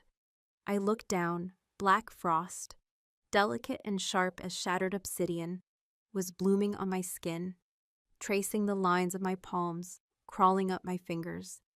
It did not harm me. It was a part of me. I reached out, my hands trembling, and placed them on Kalen's chest, directly over his heart. The moment I touched him, 2 things happened at once. His feverish skin was a searing shock against the absolute cold of my hands, a jolt of pain that made me cry out, and as I made contact, I felt my consciousness plunge. I fell through his skin, through his flesh, into the very core of him. I was inside him. Not physically, but spiritually. I could feel the frantic fluttering beat of his heart. I could feel the hot, sluggish flow of his blood. And I could feel the contagion. It was a tangible thing, a writhing, feverish thread of foul energy, woven through his life force, emanating from the wounds in his side and spreading through his entire being. It pulsed with the last, dying echoes of the Striga's madness. The entity, my power, reacted instantly. The cold flowed from my hands, a cleansing, purifying tide. It was not a blind wave of destruction. Guided by my will, my desperate focus on saving him, it became a precise, surgical instrument. The black frost spread from my hands, not over his skin, but through it. An intricate web of ice that followed the path of the infection. I watched, a terrified, disembodied observer, as my own darkness hunted the Striga's poison. The hot, writhing thread of the contagion recoiled from the cold, but there was nowhere for it to run. My power was absolute, its opposite. The black ice surrounded the infection, constricted, and with a final, silent flash of absolute cold, it was extinguished, snuffed out. The connection broke. I was thrown back into my own body with a violent gasp, as if I had been underwater for too long. I collapsed, falling from the cot to the floor. My strength utterly gone. The black frost on my hands vanished, leaving my skin aching and numb. I lay on the cold stone, my body trembling, every muscle screaming in protest. The cost of wielding the power with such control, of acting as both vessel and anchor, was immense. It had taken almost everything I had. But I had done it. I pushed myself up, my arms shaking, and looked at Kalen. The change was immediate, miraculous. The angry redness around his wounds was fading, returning to a healthy pink. The dark, spidery veins were gone. His skin, though pale, was no longer flushed with fever. His breathing was deep, even, and peaceful. He was no longer fighting. He was healing. He was sleeping. I had saved him. Relief so profound it felt like a physical blow washed over me, and I finally let the exhaustion claim me. I curled up on the floor by his cot, a shivering, depleted husk, and fell into a deep, dreamless sleep. I don't know how long I slept. I woke to a gentle pressure on my shoulder. I opened my eyes to find Kalen leaning over me, one hand on my arm. He was sitting up on the edge of his cot, his movements weak but steady. The morning light was streaming through the window, filling the cabin with a soft, clean glow. The fever was gone. His eyes, though shadowed with fatigue, were clear, lucid, and fixed on my face with an expression of staggering intensity. "You did it," he said, his voice a hoarse whisper. It wasn't a question. He knew. "I felt it," he continued, his gaze unwavering. "I was drowning, and then I felt this cold, not the cold of death. It was clean, pure. It went through me and it burned away the sickness. I felt you." He reached out and gently took my hand, my scarred hand, in his. He turned it over, his thumb tracing the faint white line that marked where my trial had begun. "You are your own anchor," he said, his voice filled with a wonder that stole my breath. "The vow. I failed my part of it. I was supposed to be the one to hold on to you, but I was the one who was lost. And you brought us both back." I looked into his eyes, the color of a winter sky after a storm, and I saw that the last of the lines between us had finally dissolved. There was no warden, no anchor, no outcast. There were only two people, bound by a power that could destroy worlds, who had chosen, against all odds, to save each other. "A new law," I whispered, repeating his words from that first night. "Balance." He squeezed my hand, a silent, powerful affirmation. "Balance," he agreed. But as I looked at our joined hands, his warm and alive, mine cold from the residue of the power I had wielded, I knew that our victory had come at a price. I had reached into the heart of the abyss and bent it to my will. The entity was no longer just a passenger.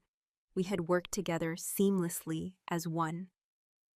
The line between Serenia and the night was blurring, and I didn't know if that was a triumph or the beginning of my end. Chapter 9. The Price of Control. In the days that followed Kalen's recovery, a profound and unsettling quiet descended upon our isolated world. The immediate threats, the striga, the poison, were gone, but their absence left a vacuum filled by the echoes of what had passed between us. The act of healing him had been a crucible, burning away the last of my fear of the power I held.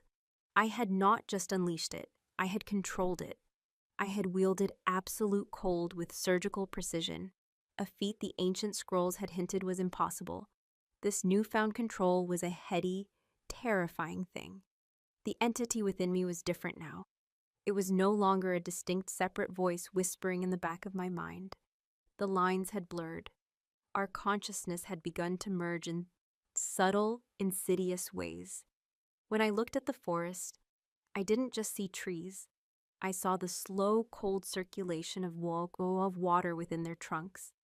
When I listened to the wind, I could feel the pressure shifts, the subtle changes in temperature that foretold the weather a day in advance. My human emotions, fear, gratitude, a burgeoning affection for the man who shared my cage, were still there, but they felt muted, filtered through a lens of ancient, dispassionate ice. I was becoming a paradox, more powerful and less human with every passing moment. Kalen saw it. He was healing quickly, his shifter blood accelerating the mending of his wounds, but he watched me with a new, sharp-edged intensity. The awe in his eyes had been tempered by a deep, troubled caution. He had been the one on the brink of death, but I was the one who had been irrevocably changed. Our unspoken truce, the fragile balance we had struck, became a delicate, dangerous dance. He no longer treated me as a charge to be guarded, but as an equal force to be respected and contended with. Our conversations about the scrolls took on a new urgency. We were no longer just learning about the forgotten night. We were trying to understand the being I was becoming. The texts speak of the vessel being consumed, he said one afternoon, his voice low as we sat at the table, a brittle scroll spread between us. They describe it as a slow erosion of the soul, until only the night remains. But they never mention control. They never mention the vessel being able to command the power.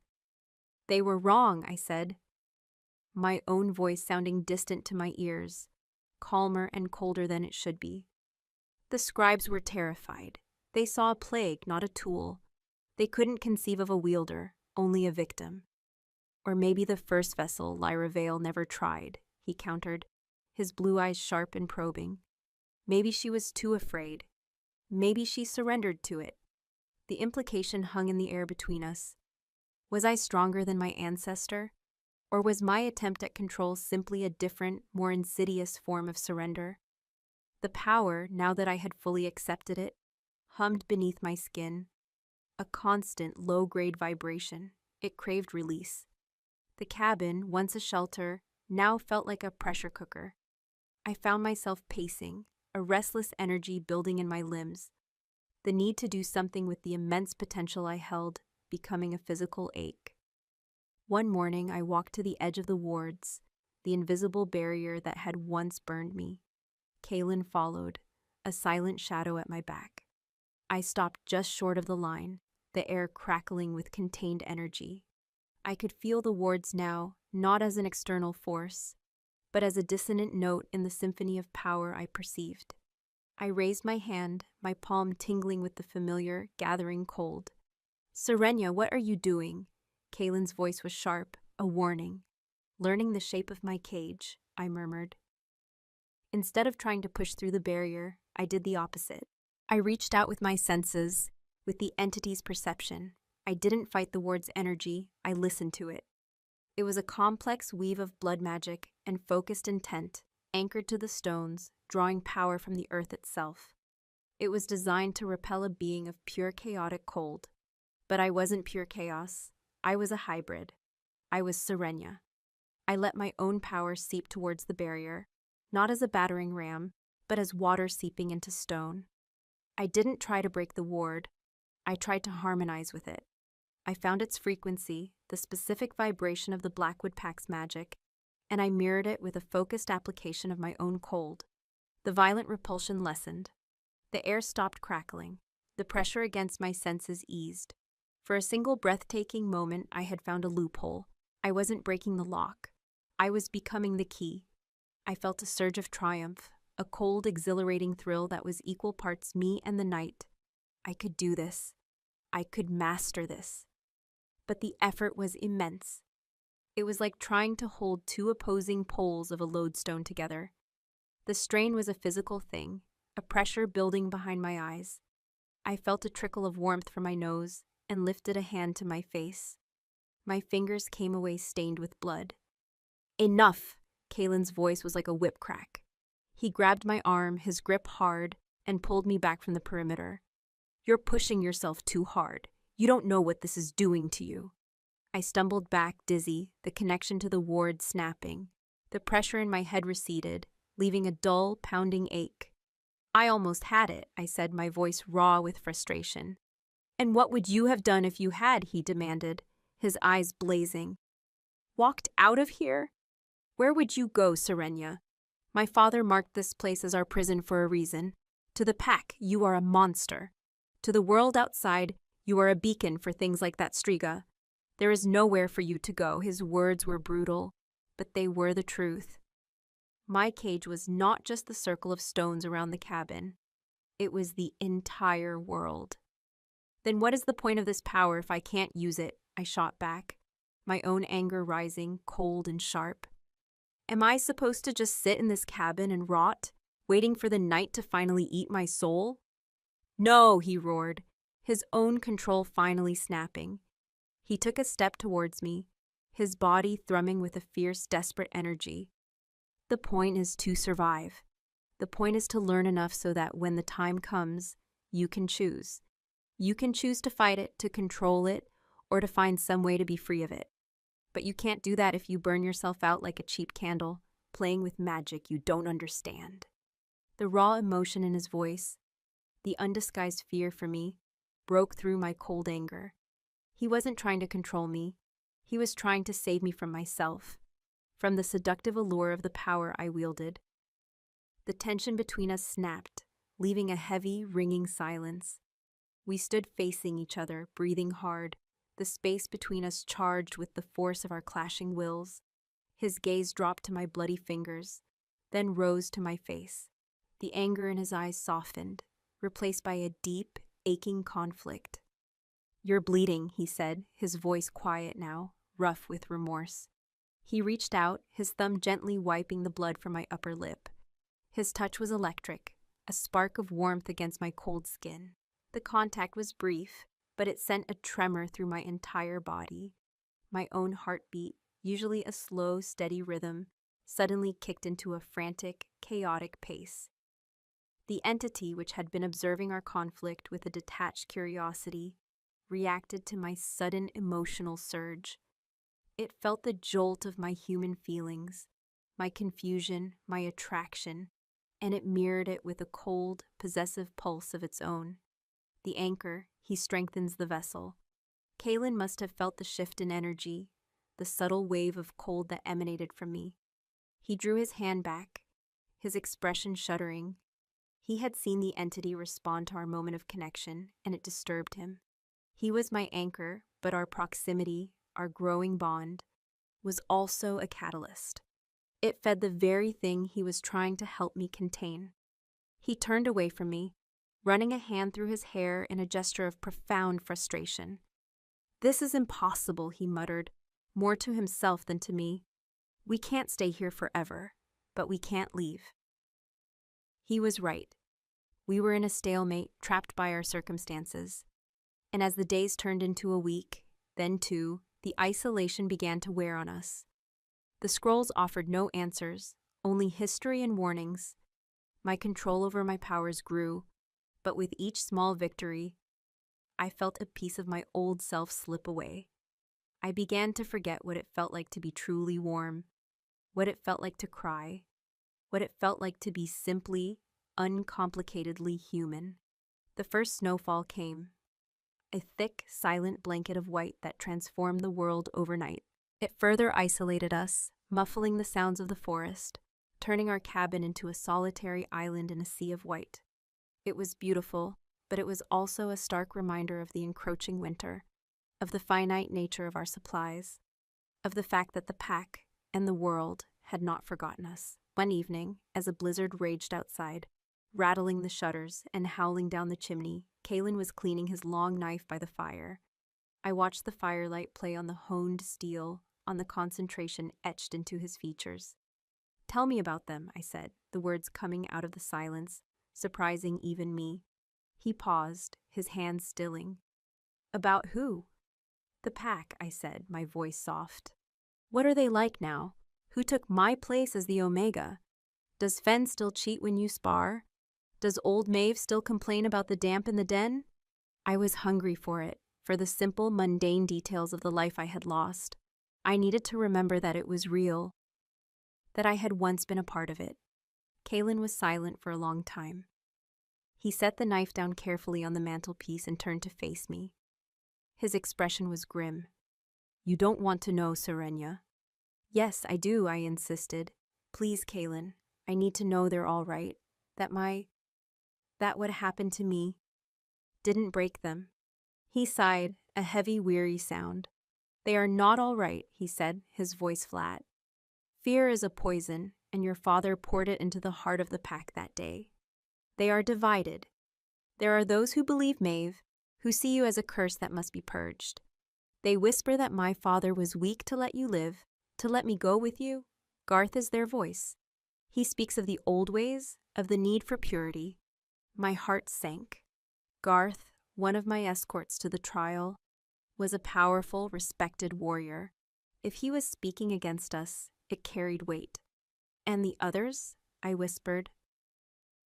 "The others are just afraid," he said. "They see what happened at the trial stone not as a curse, but as a weapon. They think my father should have found a way to control you, to use you. They see a rival pack on our eastern border growing bolder, and they see a power that could have driven them back.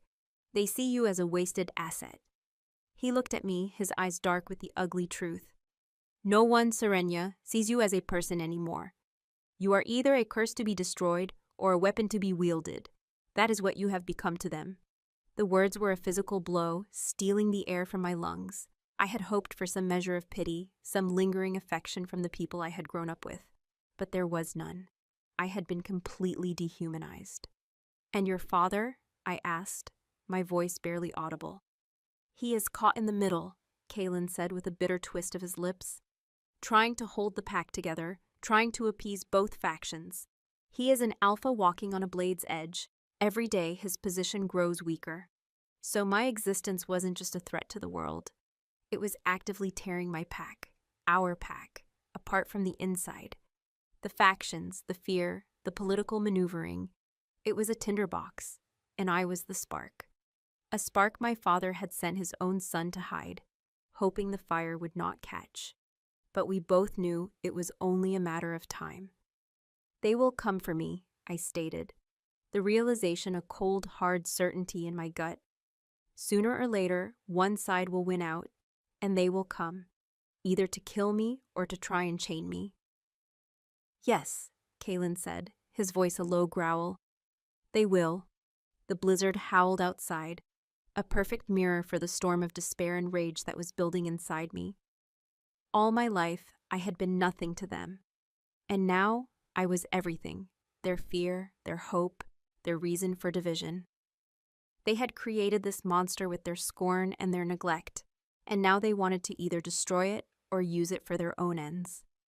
A cold, hard anger, colder and sharper than any I had ever felt, began to crystallize in my heart. It was not the explosive, mindless rage of the entity. It was my own. It was Serenia's rage, and it was terrifying.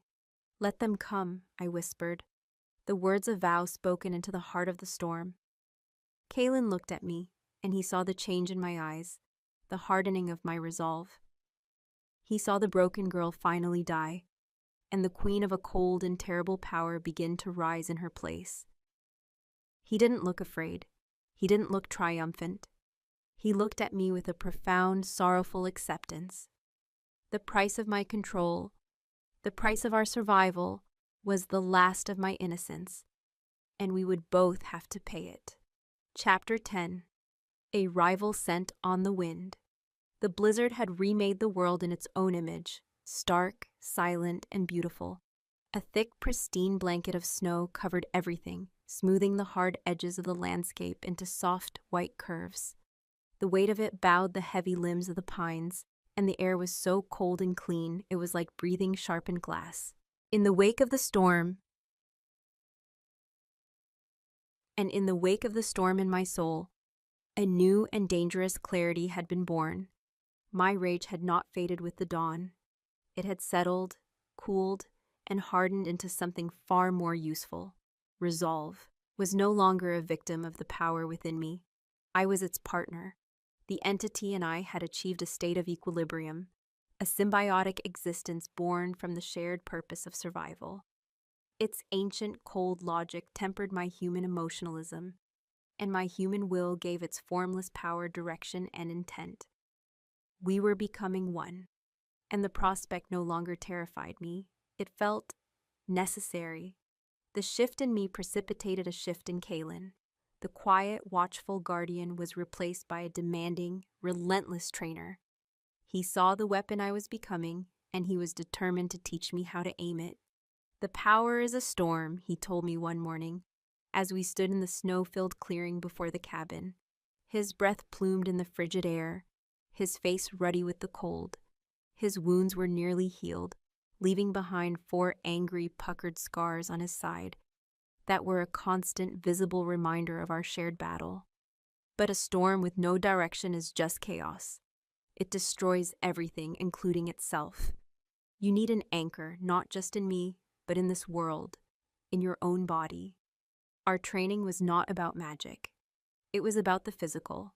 He taught me to fight, not with the brawling, instinctual violence of a wolf, but with the disciplined, calculated efficiency of a human warrior. He taught me footwork in the deep snow, forcing me to learn balance and leverage. He taught me how to hold a knife, not as a tool for skinning rabbits, but as an extension of my own arm. He taught me how to block, how to parry, how to use an opponent's weight against them. It was grueling, frustrating work. My body, unused to such demands, ached and protested. I was clumsy, slow, my muscles screaming with the effort. But I did not complain. I set my jaw, and I learned. The entity watched from its cold throne in my soul, observing my fumbling attempts with a detached, analytical curiosity. It saw the purpose in this. A vessel that could defend itself physically was a more resilient, more effective vessel. During these sessions, the space between Kalen and me became a zone of intense, charged physicality.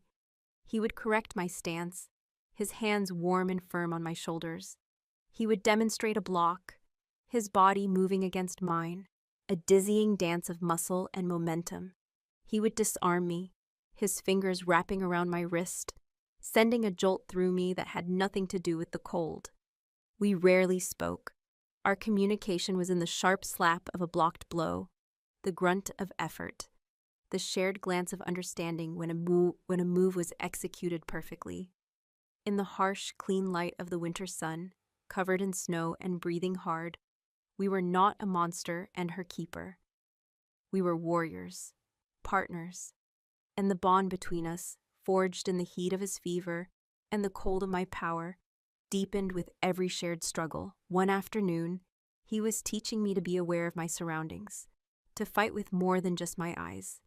He stood behind me, his voice a low murmur near my ear, a sensation that sent a shiver down my spine. That had nothing to do with the temperature. "Close your eyes, Serenia." I obeyed, the world dissolving into a red-tinged darkness behind my eyelids. "The power lets you see things others can't," he said, his voice a calming rumble. "But it makes you forget to see what's right in front of you. Forget the entity. Forget the magic. Just be here, in this body. What do you feel?" I focused, pushing the entity's vast, cold perception to the background. I felt the packed snow under the thin soles of my boots. I felt the faint warmth of the sun on my face. I felt the icy breeze stirring a lock of my hair against my cheek. "Good," he said. "Now what do you hear?" I listened. I heard the whisper of the wind through the pines, the distant cheerful chatter of a squirrel, the soft rhythmic thump of my own heart, and closer the sound of his breathing, the soft creak of his leather tunic as he shifted his weight. "Now," he whispered, his voice dropping lower. "Feel me. Track me. I am your opponent. I am your partner. Know where I am without seeing." He moved, his steps silent in the snow. I strained my senses, listening for the faintest sound, feeling for the slightest shift in the air. I could feel his presence, a pocket of warmth and focused intent in the cold air. He circled me. I turned, tracking him, my body tense. He lunged. I didn't hear him, but I felt the air displace, the sudden compression of his approach. I reacted on pure instinct, dropping low and spinning, my arm coming up to block the blow I couldn't see. My forearm met his with a solid thud. My eyes snapped open. He was there, his arm locked with mine, his face inches from my own. His blue eyes were wide with a mixture of surprise and fierce pride. "You felt that," he breathed, a slow smile spreading across his face. It was the first real smile I had seen from him, and it transformed his harsh features into something breathtakingly handsome. It hit me with the force of a physical blow. My heart hammered against my ribs. We were frozen like that for a heartbeat, locked together, the world silent around us. His gaze dropped to my lips, and the air between us grew thick, heavy with a new kind of tension, a different kind of fight. And then I smelled it, banked in the wind from the south. A faint but unmistakable scent carried over the snow-covered ridges. It was the scent of wolf, not the familiar earthy scent of our pack, but something else. It was cleaner, sharper, laced with the fragrance of cedar smoke, and a faint floral undertone I couldn't place. And it was female. The entity reacted instantly. A wave of cold, territorial fury washed through me. An intruder, a rival. It was a purely primal, possessive reaction that had nothing to do with logic. I broke contact with Kaylin, stumbling back, my head snapping up, my nostrils flaring. The smile vanished from his face, replaced by instant, sharp-eyed concern. "What is it?" he asked. "Scent," I said, my voice a low growl that was not entirely my own. "On the wind, a shifter, not from here." He immediately turned his face to the wind, his own senses, far sharper than any normal human's, reaching. He was still for a long moment, then a deep frown creased his brow. He looked at me, a strange, complicated expression on his face. He recognized the scent. "Alara," he said, the name a soft exhalation of surprise and something else, something I couldn't decipher. Annoyance? Regret? "Who is Alara?" I asked, and the entity's cold possessiveness sharpened my tone, turning the question into a demand. He looked away from me, his gaze fixed on the southern ridge. "She is the daughter of my father's beta. We grew up together. She is the lead hunter of her generation, the best tracker in the pack." He paused, then added, his voice flat. "Before I was exiled, it was understood by many, including my father, that she and I would one day be mated." The words struck me like a physical blow. His intended, the woman he was supposed to be with, if I had not shattered his world. A wave of pure, potent, and utterly human jealousy ripped through me, so fierce it momentarily silenced the entity's cold rage. It was a hot, painful, twisting feeling in my gut. "What is she doing here?" I asked, my voice tight. "I don't know," he said, his expression grim. "But she wouldn't come this far without a reason, and she certainly wouldn't come alone, not into Striga territory." "She's not alone," I said, extending my own senses again, pushing past my own turmoil. The entity, now focused, helped me parse the scents on the wind. "There are 2 others with her, downwind, waiting." Kaylin's jaw tightened. "A hunting party, a formal delegation. This isn't a friendly visit." He looked at me, his eyes dark with worry. "They will have followed my scent trail from the den. They are coming for me." "Or for me," I corrected, the cold resolve returning, pushing aside the painful jealousy. "We don't engage," he said, his voice taking on the commanding tone of the alpha son. "We stay inside. We don't reveal ourselves. We don't know what they want." But it was too late. A clear, caring voice called out from the edge of the woods. "Kaylin!" It was a woman's voice, strong and sure. Kaylin cursed under his breath. He looked at me, a silent, urgent command in his eyes. "Get inside," but I did not move. My rage had hardened into something else. I was not a shameful secret to be hidden away. This was my territory now, my prison, and I would not hide from anyone. I said, my voice quiet but unyielding. "Let's hear what she has to say." His eyes searched mine, seeing the inflexible will there, and he gave a short, frustrated nod. Together we walked to the edge of the clearing, stopping a dozen feet inside the invisible line of the warding stones. 3 figures emerged from the line of snow-laden pines. The one in the lead was a tall, athletic woman with hair the color of sun-bleached wheat, braided down her back in a thick, intricate warrior's plait. She was dressed in practical, winter white furs, a longbow slung over her shoulder and a quiver of arrows on her back. Her face was striking, with high cheekbones and eyes the color of moss. This was Alara. She moved with the fluid, confident grace of a born predator. Her gaze swept the clearing, taking in the cabin, the axe marks on the woodpile, and then it landed on Kaylin. A look of profound relief and something deeper, something more personal, flashed across her face. Then her eyes slid to me, standing beside him, and her expression froze, hardening into a mask of cold, hostile disbelief. "So it's true," she said, her voice carrying easily in the still air. "He keeps you with him, like a pet." The insult was designed to provoke, to test me. The entity inside me bristled, but I held it in check. I met her gaze and held it, my face a calm, cool mask. "Elara," Kalen said, his voice a low warning. "You are a long way from home." "I came to bring you home," she said, her eyes never leaving me. She was speaking to him, but her challenge was directed entirely at me. "Your father's position weakens. Garth grows bolder every day. He speaks openly of challenging the Alpha, of purging the pack of your father's weakness. He uses your exile, your association with this, as his proof. The pack is breaking, Kalen. It needs you. It needs its future Alpha." She took a step forward, stopping just short of the wards. I could feel the energy of the barrier hum between us. "Leave her," Elara pleaded, her voice softening, her gaze finally turning to Kalen, filled with a history I could only guess at. "This is not your fight. She is a curse of the blood. Let the pack deal with her. Your duty is to us, to your father, to me." The final words were a soft, intimate claim, a reminder of the life he was supposed to have, the mate he was supposed to take. It was a poisoned dart, aimed at the heart of whatever was growing between us. I watched him, my breath held in my chest. I saw the conflict in his eyes, the pull of his duty, his lineage, his past. Everything she said was true. He was the pack's future. I was its potential doom. He turned his head and looked at me.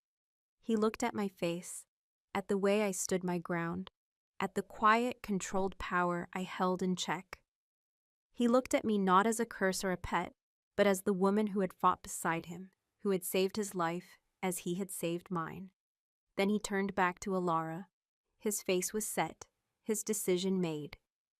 "My duty is here," he said, his voice clear and absolute, ringing in the cold air. "My place is with her."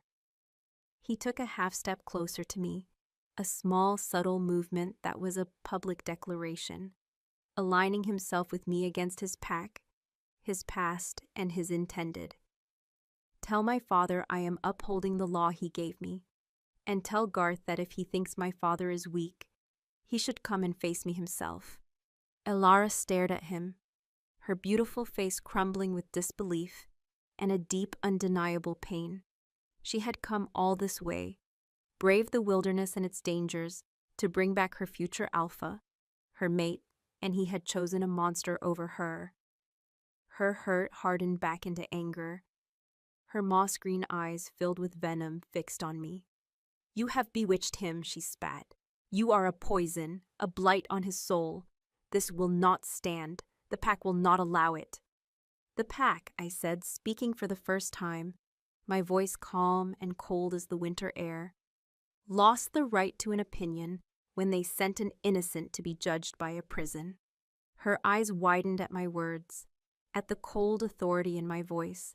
She saw not a pet, not a broken Omega, but a queen on her own territory. She held my gaze for a long, hateful moment, then gave a sharp, curt nod. Without another word, she turned and melted back into the forest, her two companions following like shadows. Her scent, the scent of arrival, lingered in the air, a ghost of the life Kalen had lost, and a promise of the war that was to come. He had made his choice. He had chosen me, and in doing so, he had just declared war on his own people. Chapter 11. The Alpha's Ultimatum. The silence Elara left behind was louder than the blizzard had been. Her words, her claims, her pain, they lingered in the clearing, a toxic miasma that poisoned the clean winter air. She had come to retrieve a piece of her old life, and Kalen had unequivocally told her that he belonged to a new one, to me. He stood beside me, his body a rigid line of defiance against the backdrop of the silent, watching trees. I could feel the tension pouring from him, the aftershocks of a confrontation that had severed the last of his ties to the world we had once known. He had not just rejected her, he had rejected his pack, his father's implied will, his entire future. I watched his profile, the hard line of his jaw, the grim set of his mouth. A maelstrom of emotions warred within me. There was a fierce, triumphant pride. He had chosen me. The entity purred with cold, possessive satisfaction. Its anchor had proven its loyalty. But beneath that, my own human heart ached with a profound, sorrowful guilt. I was the rock upon which his life had shattered. Every choice he made to stand with me was a choice that cost him a piece of himself, a piece of his birthright. "Kaylin," I began, my voice soft in the stillness. "Don't," he said, his voice sharp, cutting me off. He didn't look at me. His gaze was still fixed on the spot where Alara had disappeared, as if he expected her to return, to argue, to try again. "Don't say you're sorry. Don't say it's your fault. I made my choice. I made it at the trial stone, and I just made it again. It's done." His words were a wall shutting me out, preventing me from offering comfort, from sharing the burden of his decision. He was shouldering it alone, the way an alpha son was taught to do. He turned and strode back towards the cabin, his movements stiff and angry. "They'll be back," he said over his shoulder. "Ilara won't take that as a final answer, and when she tells Garth I challenged him, he will see it as a provocation. He will use it to force my father's hand. They will be back, and they will come in force." The finality of his prediction was a cold stone in my stomach. Ilara's visit had not been an ending. It had been an opening salvo. She had lit the fuse. The days that followed were the most strained we had yet endured. The easy partnership of our training was gone, replaced by a grim, focused preparation for a war we both knew was inevitable. The unspoken tension from Ilara's visit was a constant third presence in the cabin. Kaylin was distant, his thoughts clearly elsewhere. He pushed our training harder, his instructions clipped and impersonal. He was no longer just teaching me to fight. He was forging me into a weapon, sharpening my skills with a desperate, feverish intensity. He taught me to use the pulled, not just as a spiritual weapon, but as a physical one. He would hurl rocks at me, forcing me to learn how to throw up a shield of black ice, a shimmering, razor-sharp barrier that would shatter the projectiles in midair. He taught me how to coat the blade of my knife in a thin, almost invisible layer of frost that could numb a limb with a single scratch. These exercises left me drained, my body aching with a profound, soul-deep exhaustion. The cost of wielding the power was not just physical, it was spiritual. With each new application of the cold, I felt the entity's consciousness merge more deeply with my own. My emotional range was narrowing, my human feelings becoming distant, abstract concepts. The guilt I felt for Kaylin's sacrifice was fading, replaced by the entity's cold, practical assessment. His sacrifice was necessary for the preservation of the vessel. The jealousy I'd felt towards Ilara was cooling into a simple, predatory assessment of a rival. Kaylin saw it happening. I would catch him looking at me when he thought I wasn't aware, his expression a mixture of awe and a deep, gut-wrenching sorrow. He was watching me slip away, watching the woman he'd vowed to protect being consumed by the very power he was teaching her to wield. He was caught in an impossible trap. To leave me untrained was to leave us defenseless, but to train me was to accelerate my transformation into the forgotten night and evening. I finally broke the silence that had grown between us like a wall of ice. He was sharpening his axe by the fire, the rhythmic scrape of stone on steel the only sound in the room. "You regret it," I said. It wasn't a question. He didn't stop his work. Scrape, scrape. "Regret is a luxury." "You miss her," I pushed, needing to hear it, needing to understand the shape of the life I had taken from him. The scraping stopped. He lowered the axe and looked into the flames. "I miss the simplicity," he said, his voice low and rough. "I miss a world where the lines were clear, good and evil, pack and rival, mate and stranger. I miss knowing who my enemies were." He turned his head and looked at me, his eyes reflecting the fire's light. "Now the enemy is in my charge. The rival is the woman I grew up with. My own father is my opponent. Nothing is simple anymore." "I could have been your mate," Ilara had said, and I saw in his eyes that he was mourning not just the woman, but the life that came with her. A life where he could have been alpha, with a strong, predictable, wolf-born mate at his side. A life where he wouldn't have to spend his days training a living curse how not to unmake the world. You could still have that life, I said, the words tasting like ash in my mouth. It's not too late. You could go to them, join them. I would not stop you. The offer was real. A part of me, the last dying ember of the selfless Omega I had once been, wanted him to be happy, even if it meant my own destruction. He stared at me, his expression unreadable. Then he stood, walked over to my cot and knelt before me, just as he had the night he'd made his vow. He took my hands in his. They were ice cold. His were searingly warm. "Do you think I am doing this out of duty, Serenia?" he asked, his voice a low, intense vibration. "Do you think I am staying here, fighting my own pack, my own blood, because my father ordered me to?" He brought one of my hands to his chest, pressing my cold palm flat against the solid, steady beat of his heart. "When you healed me," he said, his eyes boring into mine, "when I felt your power, your soul, move through me, it wasn't just a healing, it was a binding. I am tied to you, to this power, in a way that has nothing to do with pack law or a father's command. Your fate is my fate. Where you go, I go. The life Alara offers, it's a ghost. It's not real anymore. This," he said, pressing my hand harder against his heart, "is what's real." The raw, unshielded honesty of his confession shattered my cold composure. A single hot tear escaped my eye and traced a path down my cheek. It was a startling sensation, a ghost of a feeling I thought I had lost. The entity recoiled from the sudden, sharp sting of my human sorrow, and for a moment, I was purely, achingly myself. "But what am I becoming, Kaylin?" I whispered, my voice breaking. "Every day I feel less. I feel colder. I'm losing myself." "No," he said, his voice fierce. He raised his other hand and gently brushed the tear from my cheek with his thumb. "You are not losing yourself. You are forging yourself into something new. And I am here to make sure that something new still has Serenia's heart beating inside of it." His words were a promise, an anchor in the storm of my transformation. He was not just fighting for my survival. He was fighting for my soul. The moment of connection was shattered by a sound from outside. A single powerful howl. Not the mad cry of a striga or the challenging call of a rival. It was deep, resonant, and achingly familiar. It was the howl of an alpha. It was the howl of Borandiros. Kaylin was on his feet in an instant, his face a mask of stone. He went to the door, listening. The howl came again, closer this time, a command that echoed off the snow-covered peaks. It was not a call to battle. It was a summons. "He's here," Kaylin said, his voice grim.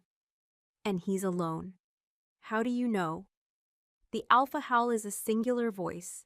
It says, I come in my own authority without the strength of my pack at my back. He's come to parley." We waited.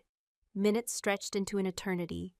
Then a figure appeared at the edge of the clearing, walking slowly, deliberately through the deep snow. It was Alpha Boran. He was dressed in his heavy sealskin cloak, his silver-streaked hair unbound and blowing in the wind. He carried no weapons. He walked with the heavy, weary gait of a king who had come to treat with a power that could shatter his kingdom. He stopped just outside the ring of warding stones, his blue eyes, so like his son's, sweeping over the cabin before landing on the door. "Kaylin," his voice boomed, carrying all the weight of his station. "Show yourself!" Kaylin looked at me, a silent question in his eyes. I gave a single sharp nod. We would face this together. He unbarred the door and we stepped out into the biting cold, standing side by side on the porch of the cabin. For a long moment, father and son simply stared at each other across the warded perimeter, a chasm of snow and magic and broken trust between them. Boran's gaze was hard, but it was also filled with a deep paternal pain. He looked at Kaylin, taking in his son's health, his strength, the defiant way he stood. Then his eyes moved to me. The last time he had seen me, I was a terrified, broken girl collapsing at the foot of the trial stone. Now, I stood tall, my face calm, my body honed by weeks of training. I met his gaze without flinching. I let him see the cold light in my eyes. The quiet, humming power I held in check. I let him see the monster he had feared. His expression tightened, a flicker of the old horror returning, but it was quickly masked by an alpha's stern resolve. "I have come with an ultimatum," Bourne said, his voice resonating with authority. He did not speak to Kaelin. He spoke directly to me. "The pack is on the verge of civil war. Garth and his faction demand your head. They would see you hunted down and destroyed, and Kaelin brought back in chains to be judged for his treason." He paused, letting the weight of his words sink in. "The other faction, led by Alara's father, would see you captured. They believe your power can be broken, chained, and used as a weapon to secure our borders and expand our territory. They would see you collared and leashed, a tool for the pack's ambition." He looked from me to his son, his eyes filled with a terrible weariness. "Both paths lead to ruin. To hunt you would mean fighting my own son, a battle that would gut the pack. To enslave you, that is a path to a darkness from which we would never return." He took a step closer to the wards, his gaze locking with mine. "So I offer a third path, my path, an alpha solution. There is a place, far to the north, beyond the frozen river," he continued, his voice dropping, becoming almost a whisper against the vast silence of the snow. "The Elder Spires, a place of exile where shifters who commit the greatest of crimes are sent to live out their days. The air is thin, the hunting is scarce. It is a slow death, but it is a life of a kind. You will go there, Serenia. You will take your curse and you will vanish from this world. You will give my pack the peace your existence has stolen from it." This was his ultimatum, not death, not enslavement. Exile, a long, slow, lonely death in a frozen wasteland. "And what of Kaelin?" I asked, my voice as cold and clear as the air around us. Bourne's gaze shifted to his son, and for the first time, his alpha mask cracked, revealing the grieving father beneath. "Kaelin will come home," he said, his voice thick with emotion. "He will be cleansed. He will take his rightful place. He will take Alara as his mate. He will heal the pack. He will have the life he was born to have." It was a brilliant, cruel move. He wasn't just offering me a choice between life and death. He was offering Kaelin a choice between a future with his pack, his family, his intended, and a slow, meaningless death in exile with me. He was trying to sever the bond he could not break by force. Kaelin started to speak, a furious denial already forming on his lips, but I put a hand on his arm, stopping him. This was my ultimatum, my choice. I looked at the alpha, at the proud, broken man who had been my leader. I looked at the vast, silent wilderness that stretched beyond him, and I looked at the man beside me, who had given up everything to be my anchor. My choice was not about life or death. It was about what kind of life was worth living. A life as a weapon, a life as a prisoner, a slow death in exile, or a life of fighting side by side with the one person who saw me as more than a curse? I met Bourne's gaze, and I let him see the forgotten night looking back at him. "No," I said, and my voice was the sound of ice cracking on a deep and fathomless lake. "There is a fourth path. Mine, Chapter 12, Truth in a Forgotten Tongue." My refusal hung in the frozen air, sharp and absolute as a shard of ice. It was not a plea, not a negotiation. It was a statement of fact, a declaration of a sovereignty so profound it stunned Alpha Born into silence. He had come expecting to deal with a frightened girl or a mindless monster. He had found a queen on her throne, and he had no idea what protocol to follow. The mask of the Alpha slipped, revealing the stunned, bewildered man beneath. He stared at me, his blue eyes wide, searching my face for some sign of the broken Omega he had condemned, and finding none. He saw instead a calm, cold resolve that mirrored his own authority, and it unnerved him to his very core. Kaelin, beside me, went rigid with a tension that was part pride, part terror. He had spent his life navigating the currents of his father's power, learning when to bend and when to stand firm. He had never seen anyone, shifter or otherwise, simply negate it with a single word. He put his hand on the small of my back, a subtle grounding gesture that was both a show of support for me and a silent plea for me to be cautious. "Your path?" Boren finally managed to say, his voice strained, a hairline crack in the granite of his authority. "There is no path for you that does not end in the destruction of my pack. Can you not see the chaos you have wrought?"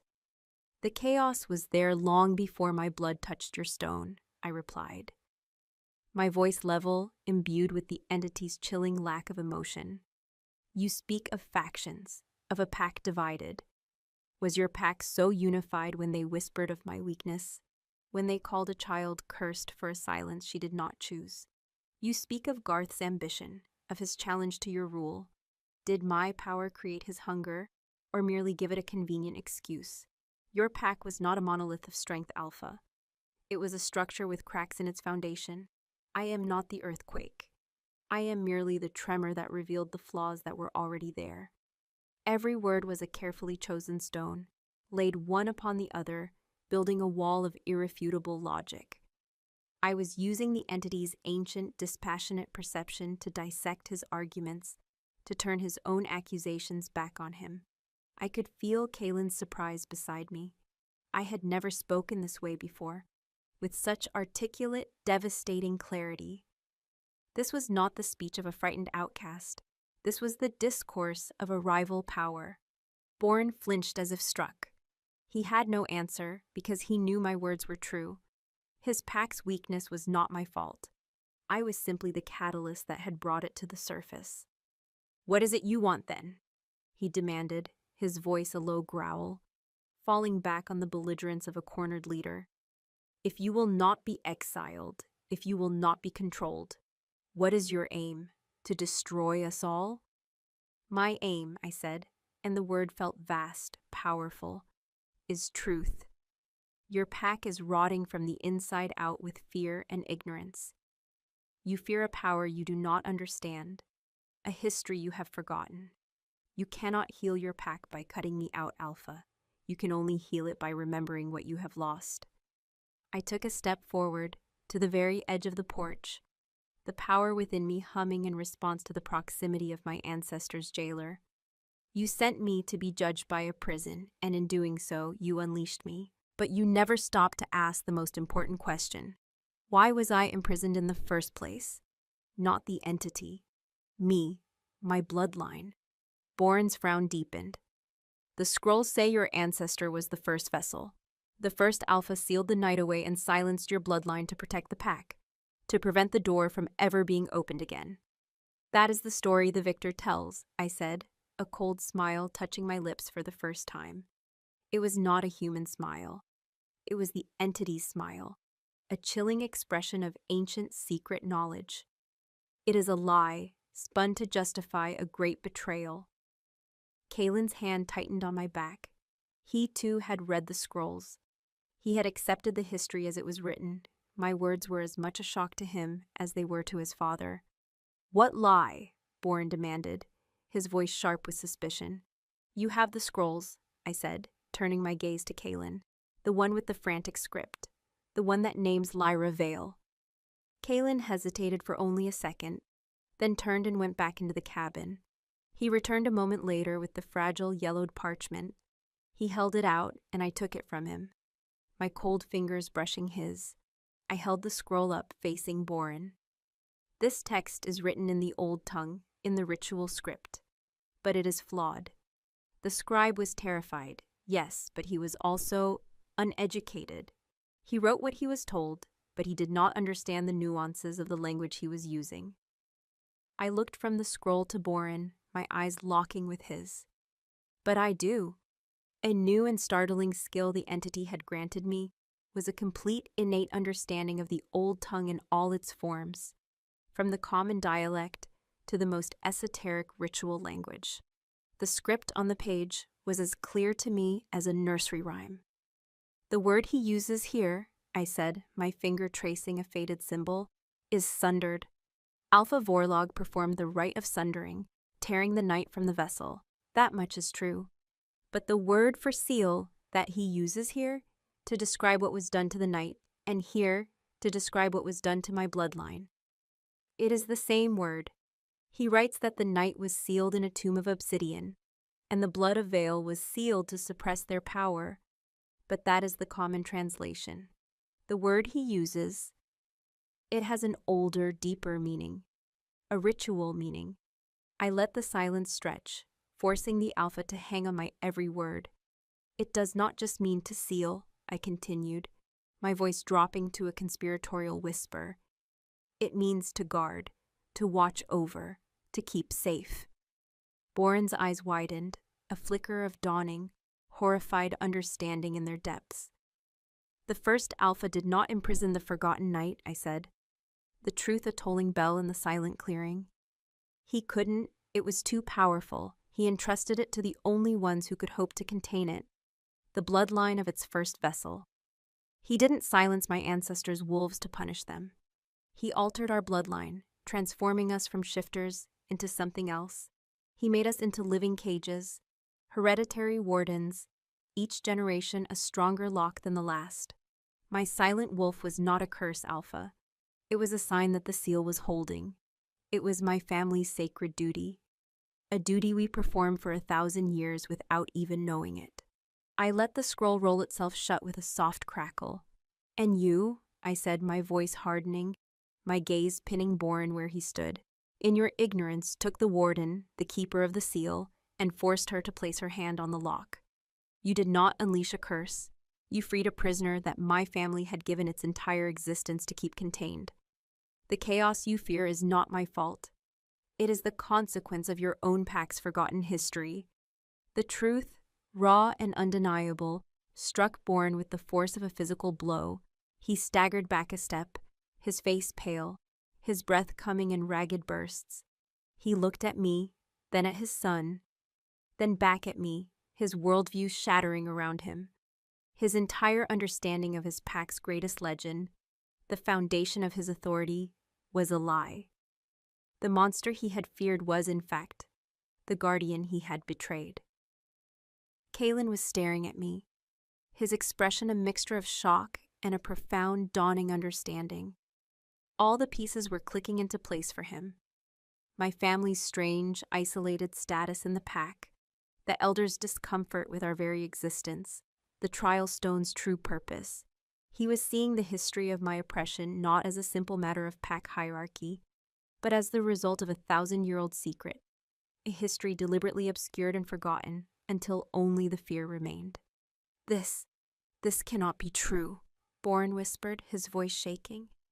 The elders, Maeve, they would have known. Would they? I countered, my voice sharp. How many generations does it take for a sacred duty to be forgotten and remembered only as a curse? How easy is it for a story of guardianship to become a story of imprisonment, to justify the fear and mistrust of those who are different? Your pack chose to forget, Alpha. It was easier than honoring the wardens who lived among you. I had him. The logic was unassailable. The evidence in the very scrolls he had sanctioned. He had no defense. He was the leader of a people who had committed a profound generational betrayal against my bloodline. What does it want? He asked, his voice now small, stripped of all its authority. He was no longer speaking to Serenia. He was speaking to the entity, to the ancient power his ancestor had failed to defeat. It wants what it has always wanted, I said. Balance. It is a being of absolute cold, of order, of stillness. It is the counterbalance to the hot, chaotic, messy energies of life. It does not seek to destroy the world. It seeks to quiet it, to bring it to a state of perfect, frozen equilibrium. It sees the rage of a Striga, the ambition of a wolf like Garth, the fear in your pack. It sees all of it as a fever, a sickness, and it is the cure. The implications of my words were far more terrifying than simple destruction. The entity was not a mindless plague. It was a cosmic principle, a force with a purpose. And that purpose was the utter, complete end of everything that made life worth living. Love, rage, hope, despair. The perfect peace of the grave. We cannot allow that, Boren breathed. The Alpha returning to his eyes, his duty reasserting itself in the face of this existential threat. Then help me, I said. And for the first time, A flicker of my own voice, of Serenya's desperate plea, broke through the cold calm. Don't you see? I am the only thing standing in its way. As long as I am in control, as long as my heart still beats with human feeling, I can act as its anchor, its interpreter, its conscience. I can balance its drive for order with my own will to live. I am not just its vessel, I am its warden, just as my ancestors were. The last warden. I took a step back, standing beside Kaelin again, presenting a united front. Your ultimatum is meaningless, Alpha. You cannot exile me, because to do so would be to remove the only control that exists over this power. To kill me would release it entirely from its mortal anchor, and what happens then, not even your oldest scrolls can tell you. And you cannot enslave me because my son, and I looked at Kaelin, my voice filled with a certainty that was absolute, will die before he lets you. Kaelin met his father's gaze, and his expression was grim, unyielding. It confirmed my words. Born was trapped. Every path was closed to him. He was facing a power he could not defeat, a truth he could not deny, and a son he could not command.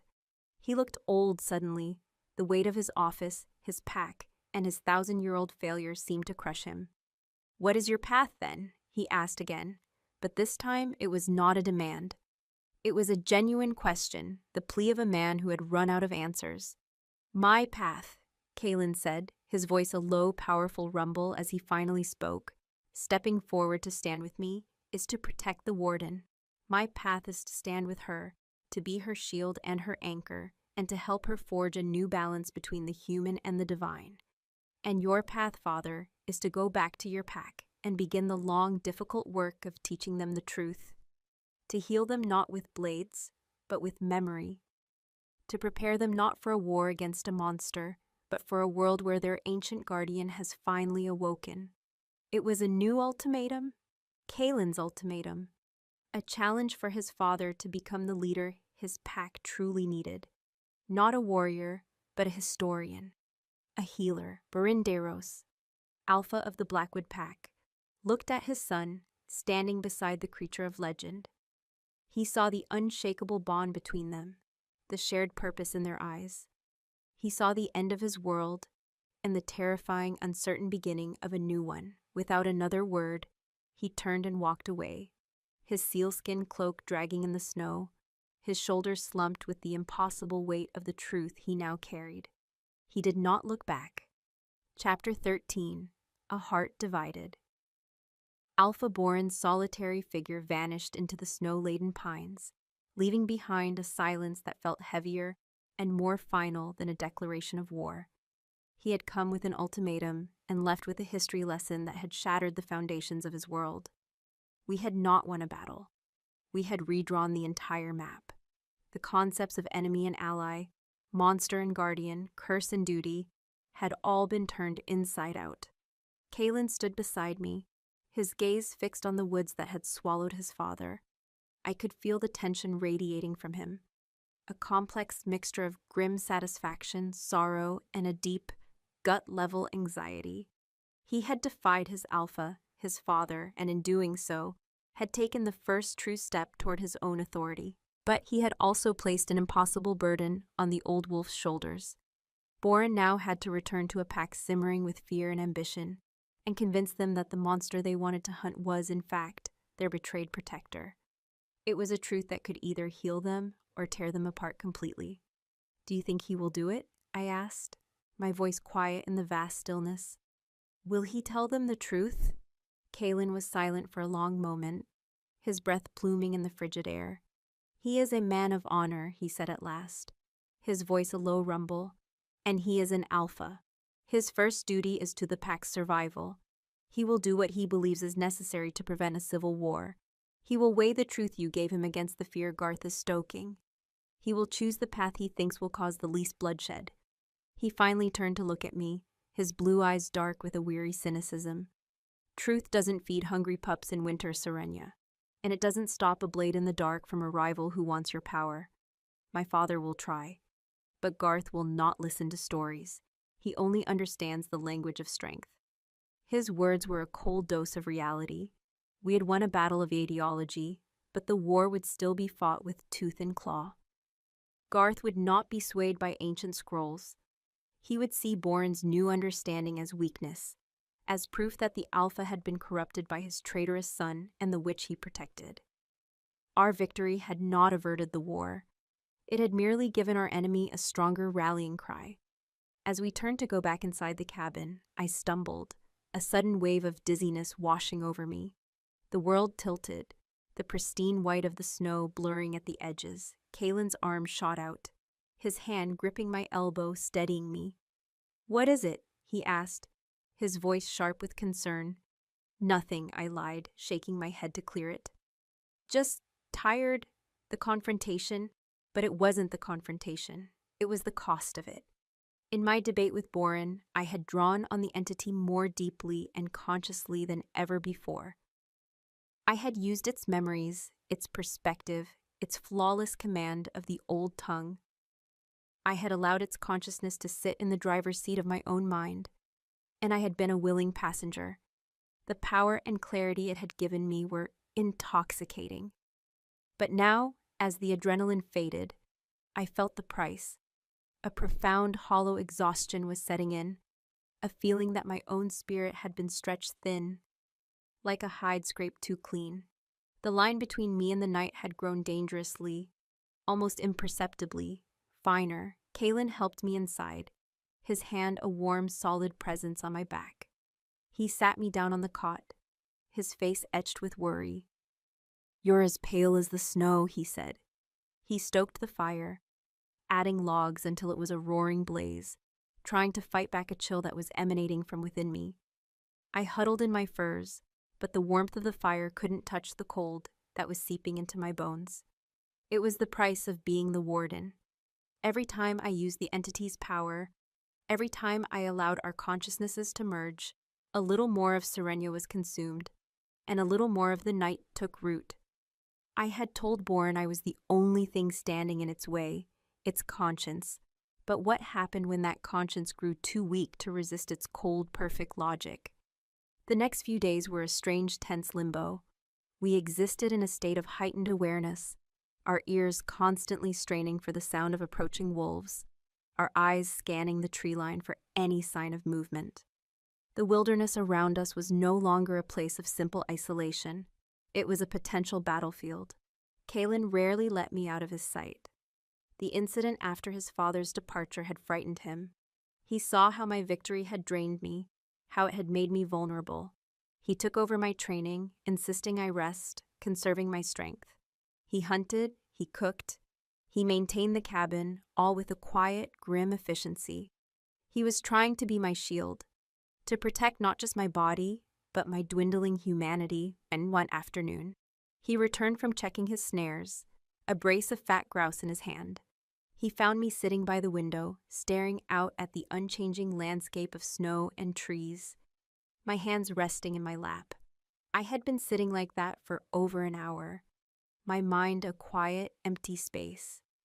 It was becoming easier and easier to slip into that state of cold stillness, to simply be. He dropped the grouse on the table with a thud that made me jump.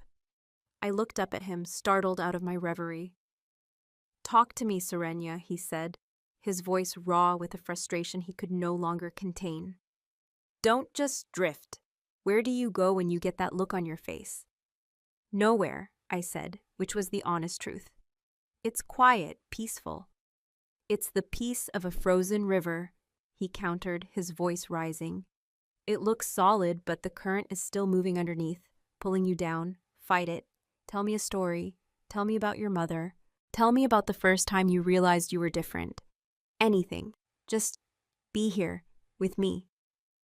His plea was so desperate, so filled with a terrified love, that it pierced through the cold fog that was beginning to settle over my soul. He was right. I was letting myself drift. It was easier than feeling the constant fear, the guilt, the terrifying weight of what I had become. But easy was a path to surrender. So I talked. I told him about my mother, Lyra, about her fierce, protective love, about the sad lullabies she would sing to me when the other children's taunts had cut too deep. I told him about the first full moon after my 16th birthday, the age when most shifters experience their first change. I described the agony of waiting for a transformation that never came, the crushing disappointment, the looks of pity from the pack that were harder to bear than scorn. As I spoke, the memories came flooding back, sharp and painful and wonderfully, terribly human. I felt the ghost of my mother's hand on my hair. I felt the sting of my own youthful tears. The cold stillness in my mind receded, replaced by the messy, chaotic, vibrant feelings of a life lived. I was talking about pain, but it was a pain that proved I was still alive, still myself. Kalen listened, his whole body focused on me, his blue eyes never leaving my face. He didn't offer platitudes or easy comfort. He simply bore witness to my story, to the girl I had been. He was my anchor, not just to the physical world, but to my own past, to my own heart. As I finished speaking, my voice thick with unshed tears, he came and sat on the cot beside me. He didn't touch me, but his proximity was a comfort, a wall of warmth against the cold. "I remember your mother," he said, his voice soft. "She was the only one who wasn't afraid to look my father in the eye when she thought he was wrong. She argued for you to be given a place in the healer's tent, to learn the herbs. She said your hands were gentle. My father refused. He said it was not a place for one without a wolf." The small forgotten detail was a gift, another piece of myself, of my history, that he had held on to when I had let it go. "She was a warrior in her own way," he continued, a faint sad smile on his lips, "just like her daughter." The intimacy of the moment, the shared vulnerability, was a fragile, precious thing. The air between us thickened, charged with all the words we hadn't said, all the feelings we had suppressed in the name of survival. He was no longer the Alpha's son. I was no longer the vessel of a dark god. We were just a man and a woman trapped in a cage, who had found in each other the only solace in a world that wanted to destroy them. His gaze dropped to my lips, the same way it had in the snow-filled clearing. This time there was no surprise, no hesitation. There was only a deep, magnetic pull, a gravity that had been building between us since the moment he had first stood his ground for me. My heart, my human heart, began to pound a wild, frantic rhythm. The entity within me went utterly still, a silent, ancient observer to the strange, hot, chaotic ritual of human connection. It did not protest. It did not interfere. It simply watched. He leaned in, his movement slow, deliberate, giving me every chance to pull away. I did not. I leaned in to meet him, my eyes fluttering shut. His lips were firm, warm, and surprisingly sad. The kiss was not a thing of fire and passion. It was a kiss of profound, heartbreaking tenderness. It was a kiss of shared solitude, of mutual desperation, of a bond forged in the most impossible of circumstances. It was the taste of pine and wood smoke, of strength and sorrow. It was the feeling of coming home to a place I had never known existed. When he pulled back, we were both breathless. He rested his forehead against mine, his eyes closed. I could feel the tremor running through his body. "Serenia," he whispered, and my name a prayer on his lips. But the moment of peace was shattered. A scent, sharp and sudden, sliced through the air outside, not the familiar scent of boron, or the rival scent of Alara. This was new. It was the smell of multiple shifters, the heavy, musky scent of aggression and something else, something cold and metallic, the scent of forged steel. Kaylin and I broke apart, our heads snapping towards the door. The tenderness of the moment was instantly vaporized, replaced by a cold, sharp-edged dread. We moved to the window, peering through the shutter. A group of at least a dozen wolves was emerging from the trees at the edge of the clearing. They were not walking openly, as Boren had. They were moving in a coordinated, tactical formation, using the trees for cover, their bodies low to the ground. And they carried weapons, iron-headed spears, short, heavy-bladed swords. This was not a parley. This was an attack, At their head was Garth, his face a grim mask of righteous fury. Beside him, her expression a mixture of pain and grim resolve, was Alara. My blood ran cold. Boren had failed, or he had never been given the chance. Garth had made his move. He had brought a war party, sanctioned or not, to end this, and he had brought Alara, the spurned mate, the pack's best tracker, to lead him straight to our door. Her pain had been twisted into a weapon, her loyalty used to justify this betrayal. Kalen cursed, a low, vicious sound. He turned from the window, his face a thundercloud. The brief, fragile warmth of our kiss was a distant memory, burned away by the cold reality of the threat outside. He grabbed his axe, his movement swift and economical. The man who had just kissed me with such aching tenderness was gone. In his place was the warrior, the future alpha, preparing to defend his territory. "Stay inside," he commanded, his voice the hard, sharp crack of an order. "Bar the door behind me. Do not open it, for anyone." "Kalen, no," I said, my heart seizing with terror. "There are too many of them. They'll kill you."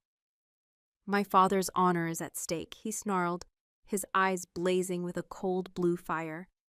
"Garth has defied his alpha's will. This is a rebellion. I am the alpha's son. It is my duty to put it down." He strode to the door. "Bar it, Serenia. That is an order." He didn't wait for my reply. He threw the door open and stepped out onto the porch, the axe held loosely at his side, his body a solid, defiant challenge to the wolves arrayed against him. I was torn, my heart a battlefield. My promise to him, my duty as the one being protected, screamed at me to obey, to bar the door, to hide. But the entity, the cold, logical warden within me, saw the truth of the situation with chilling clarity. Kalen was strong, but he was 1 against 12. His duty would get him killed. And if he fell, the vessel would be left undefended. The shield would be broken. That was an unacceptable outcome. As Garth and his wolves spread out, forming a semicircle around the cabin, just outside the wards, I did not bar the door. I left it standing open. I walked to the center of the room, closed my eyes, and for the first time, I did not just open the door to the night. I tore it from its hinges. I did not ask for its power. I took it. I would not be the one he died protecting. I would be the storm at his back. Chapter 14. The Storm on the Horizon. The world outside the open cabin door was a tableau of imminent violence, stark and silent under the cold, indifferent gaze of the winter sky. Kalen stood on the small porch, a solitary figure of defiance against the encroaching crescent of warriors. He was magnificent and terrifying, his body radiating a palpable aura of controlled fury. The wood axe in his hand was no longer a tool. It was an instrument of judgment. Garth stood at the center of the opposing line, his massive frame practically vibrating with a self-righteous zeal. He held a heavy, iron-tipped spear, its point aimed not at Kalen, but at the ground before him, a gesture of feigned parley that was an insult in its own right. He was not challenging Kalen for dominance in the traditional way. He was here as an executioner, and Alara, my eyes were drawn to her. She stood slightly behind Garth, her bow held loosely in her hand, an arrow not yet nocked. Her face was a mask of cold, disciplined resolve, but I could see the pain in the tight set of her jaw, the flicker of profound conflict in her moss-green eyes as she looked at the man she was betraying. She was a woman torn between her loyalty to the pack's future and her loyalty to the man who had been her future. Garth was using her, her love and her pant, as a shield for his own ambition, and the cold, analytical part of me, the part that was the night, recognized the tactical brilliance of it. Her presence gave his rebellion a veneer of legitimacy, of heartbroken duty. "Kalen Deros!" Garth's voice boomed across the clearing, a self-important roar that was a poor imitation of a true alpha's command. "By the laws of the first alpha, you are charged with treason. You have harbored a cursed bloodline, defied your alpha's command to return, and sheltered an abomination that threatens the sanctity of this pack. Lay down your weapon and surrender yourself for judgment." Kaelin laughed. It was not a sound of humor. It was a harsh, grating bark of pure contempt that scraped along the nerves. You speak of laws, Garth? You who lead a war party against your alpha's son in defiance of your alpha's will? You are not a lawbringer. You are a usurper. A rabid dog who mistakes his own ambition for righteousness. Go home before you force me to put you down like one. Garth's face darkened with fury. He had expected a negotiation or a plea. He had not expected to be so thoroughly dismissed. Your words are as twisted as the creature you protect. She has poisoned your mind. Alara, tell him. Tell him of the fear in the pack. Tell him of his father's weakness. Alara flinched as if struck. She had not expected to be called upon, to be used as a mouthpiece. Her gaze met Kaelin's across the snow, and a look of profound, aching regret passed between them. A final, silent acknowledgement of the world they had lost. Your father is losing them, Kaelin, she said, her voice strained but clear. Garth speaks for many. They are afraid. They need their future alpha. They need the strength you are wasting here. My strength is exactly where it needs to be, Kaelin growled, guarding the pack from its own ignorance, guarding it from men like you, Garth, who would lead it to ruin for a taste of power. Enough talk, Garth roared, finally losing his pretense of control. He raised his spear, its iron tip glinting in the pale sunlight. For the good of the pack, take him! The line of warriors surged forward, their boots crunching in the snow, a wave of grim, determined faces. They did not rush blindly. They were disciplined hunters, moving to flank the cabin, to surround Kaelin on the small, indefensible porch. But they had forgotten one thing: the wards. The first two wolves to reach the invisible perimeter were thrown back as if they had run into a stone wall. They yelped in surprise and pain, stumbling back into their comrades, their charge momentarily broken by a force they could not see. Garth halted, his eyes narrowing as he stared at the shimmering air. The wards, he snarled, a note of frustration in his voice. The witch has caged herself in. He turned to Alara. Tracker, is there a weakness? Alara's gaze swept the circle of stones, her hunter's eyes searching for any flaw, any gap in the ancient magic. But Kaelin's father had seen to the wards himself. They were strong. While they were distracted, Kaelin acted. He did not wait for them to find a way in. He took the battle to them. With a roar that was pure primal wolf, he leaped from the porch, over the warding line, and into their midst. The clearing exploded into a chaotic melee. Kaelin was a whirlwind of controlled violence. The heavy axe was a blur in his hands, a terrifying extension of his will. He did not swing to kill, not yet. He used the flat of the blade to shatter the shaft of a spear, the heavy pole to smash into a shield, the haft to trip and unbalance. He was 1 against 12, but he moved with the strength and fury of a whole pack, his body a fluid dance of lethal grace.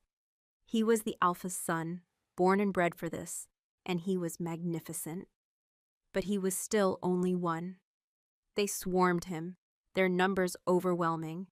A warrior got behind him, swinging a heavy club. Kaelin spun, deflecting the blow with the handle of his axe, but the force of it staggered him.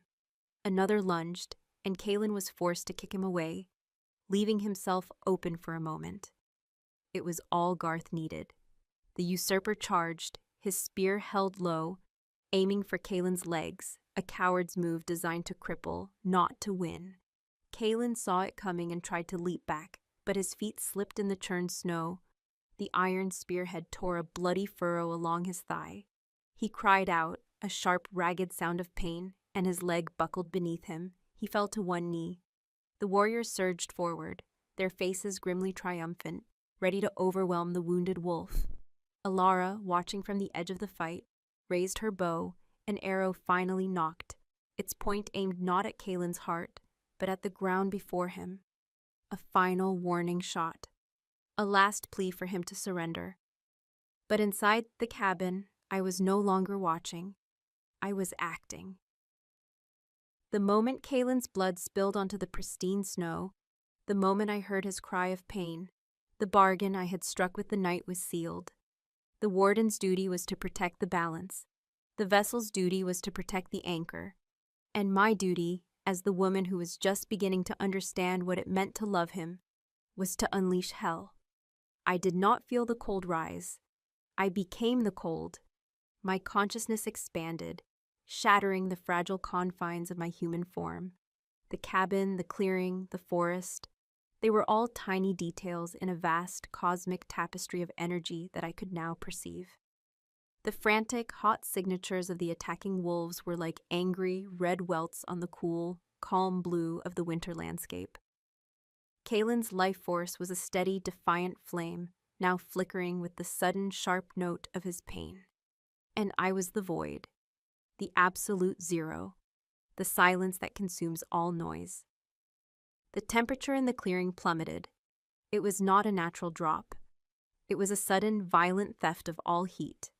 The air itself seemed to thin, to crystallize. The warriors, their breath turning to instant frost before their faces, faltered, their movements becoming sluggish.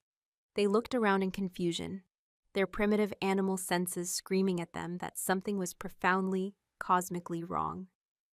I stepped out of the cabin door and onto the porch. I was no longer Serenia. I was a vessel, a conduit for a power that had existed when the stars were young. Black frost, sharp and beautiful as obsidian snowflakes, bloomed on the wood of the porch around my bare feet.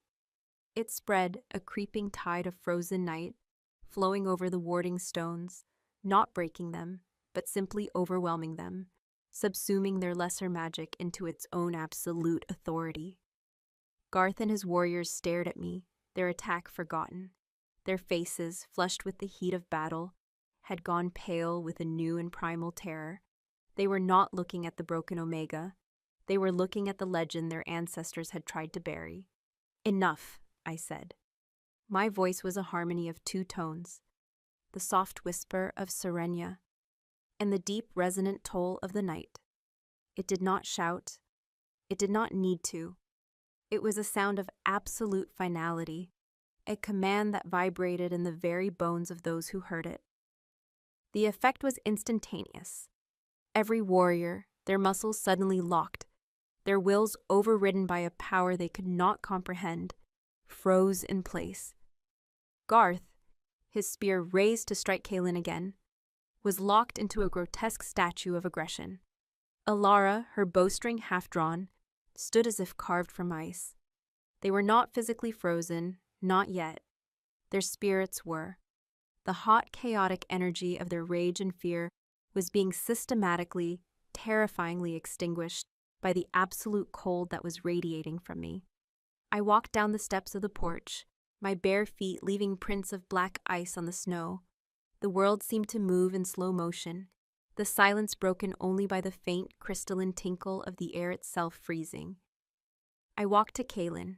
He was still on one knee, his hand pressed to the bleeding wound on his leg, his face a mask of pain and staggering awe. He looked up at me as I approached, and in his eyes I saw the same fear his father had shown. Not fear of me, but fear for me. Fear of the immense, inhuman power I was now wielding with such effortless command. I placed a hand on his shoulder. A wave of pure, controlled cold flowed from my palm, not into him, but around the wound. The bleeding stopped instantly as the torn flesh was flash-frozen. The pain in his eyes lessened, replaced by a shocked hiss of sensation. I had not healed him. I had cauterized him with ice, a temporary, brutal fix, a warden's pragmatism. Then I turned to face my pack. I walked towards Garth, my movements slow, deliberate. The black frost spread before me, a path of frozen night. He watched me come, his eyes wide with terror. The ambition, the rage, the self-righteous certainty, it was all gone, burned away by the soul-chilling cold. He was just a wolf, facing a god, and he knew he was found wanting. "You speak of the law," I said, my voice echoing in the unnatural stillness. "Let me teach you a lesson about true law, the law of the void, the law of the silence that comes before creation. and the silence that will come after. I raised my hand, and the heavy iron-tipped spear in Garth's grasp became coated in a thick, creeping layer of black ice. The cold traveled up the shaft, towards his hands. He cried out, a strangled, terrified sound, and tried to let go, but his fingers were frozen to the wood. The ice continued its journey, crawling up his arms, over his shoulders. It was not the clumsy, explosive cold I had used on the wards. This was controlled, precise, a creeping paralysis. The law is not about strength, usurper, I said. My voice as cold as the ice that was encasing him. It is about balance. You are an imbalance, a fever, a discordant note in the great silent song. His terrified eyes pleaded with me. The other warriors watched, their own bodies locked, forced to bear witness to their leader's fate. But I was not going to kill him. That was a hot, chaotic, emotional act. The night did not kill. It quieted. I stopped the ice when it reached his neck. He was now a statue from the chest up, his body locked, his arms frozen in their aggressive posture. But he was alive. He could see, he could hear, he could feel the absolute biting cold that held him prisoner. You will be my message to the pack, I said, my voice dropping to a whisper that only he could hear. You will tell them that their guardian has returned, and that her patience is not infinite. I drew the power back, a sudden sharp inhalation of cold energy. The ice on Garth's body shattered, exploding outward in a shower of black dust. He collapsed to the ground, gasping, his body racked with violent, uncontrollable shudders, his skin blue with cold. He would live, but he would bear the scars of my judgment. The frostbite on his soul, for the rest of his days. The paralysis that held the other warriors broke. They scrambled back, falling over each other in their haste to get away from me, their eyes filled with a terror that had been permanently seared into their minds. My gaze fell on Alara. She had not moved. She stood alone, her bow lowered, her face pale. She was not looking at me with the terror of the others. She was looking at me with a hunter's understanding. She had seen the precision, the control. She understood that I was not a mindless beast. I was something far, far more dangerous. I held her gaze for a long moment, a silent communication passing between us, a treaty between rivals. Then I turned my back on her, on all of them, a final, absolute dismissal. I walked back to Kalen and helped him to his feet. He leaned on me, his body trembling with pain and the aftershocks of the battle. Together we walked back towards the cabin, leaving the routed, terrified war party in the churned and blood-stained snow. As we reached the porch, I looked back one last time. Alara was helping Garth to his feet, her movements efficient, her face unreadable. She would take them home. She would deliver my message. The war was not over, but the terms of engagement had just been rewritten. The Blackwood pack had come to hunt a monster, and they had found a goddess, and her reign was just beginning. Chapter 15. To break a blood oath. The silence that followed the retreat of Garth's war party was a vacuum, pulling all the heat and sound from the world. We stood on the porch, Kalen leaning heavily on me, his blood a stark crimson stain on the churned gray snow. The scent of fear from the routed warriors was a lingering, foul perfume on the wind. My power, having answered the call, receded back into the deep well of my being, leaving behind an echoing stillness and a cold that felt as if it had settled permanently into my bones. Inside the cabin, the warmth of the fire felt like a foreign element, something from a different world. I helped Kalen to his cot, his movements stiff and agonized. The brutal ice cauterization had stopped the bleeding, but it had done nothing for the pain of the torn muscle and sinew beneath. He sank onto the furs with a sharp, ragged intake of breath, his face pale and beaded with sweat. The warrior was gone, the alpha's son was gone. In his place was a man, wounded and vulnerable, looking at me with eyes that held a universe of conflict. He was not just looking at his savior. He was looking at the living embodiment of the power that had saved him, and the two things were becoming terrifyingly difficult to separate. The ice! He rasped, his hand hovering over the frozen, blackened edges of the wound on his thigh.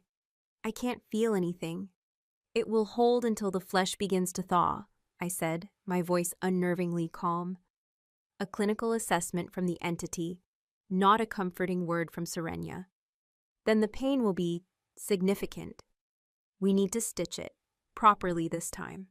I moved to the healer's kit, my hands steady, my mind a quiet, efficient machine, but Kalen's voice stopped me. Serenia! I turned. He had pushed himself up on one elbow, his gaze fixed on me, intense and searching. What was it like? He asked, his voice low, almost a whisper.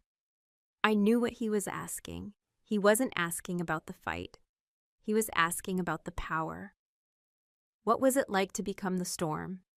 I thought for a moment, trying to find the human words for a non-human experience. It was quiet, I said at last. All the noise stopped. The fear, the anger, the chaos. It all just ceased. There was only a single clear purpose: protect the anchor, restore the balance.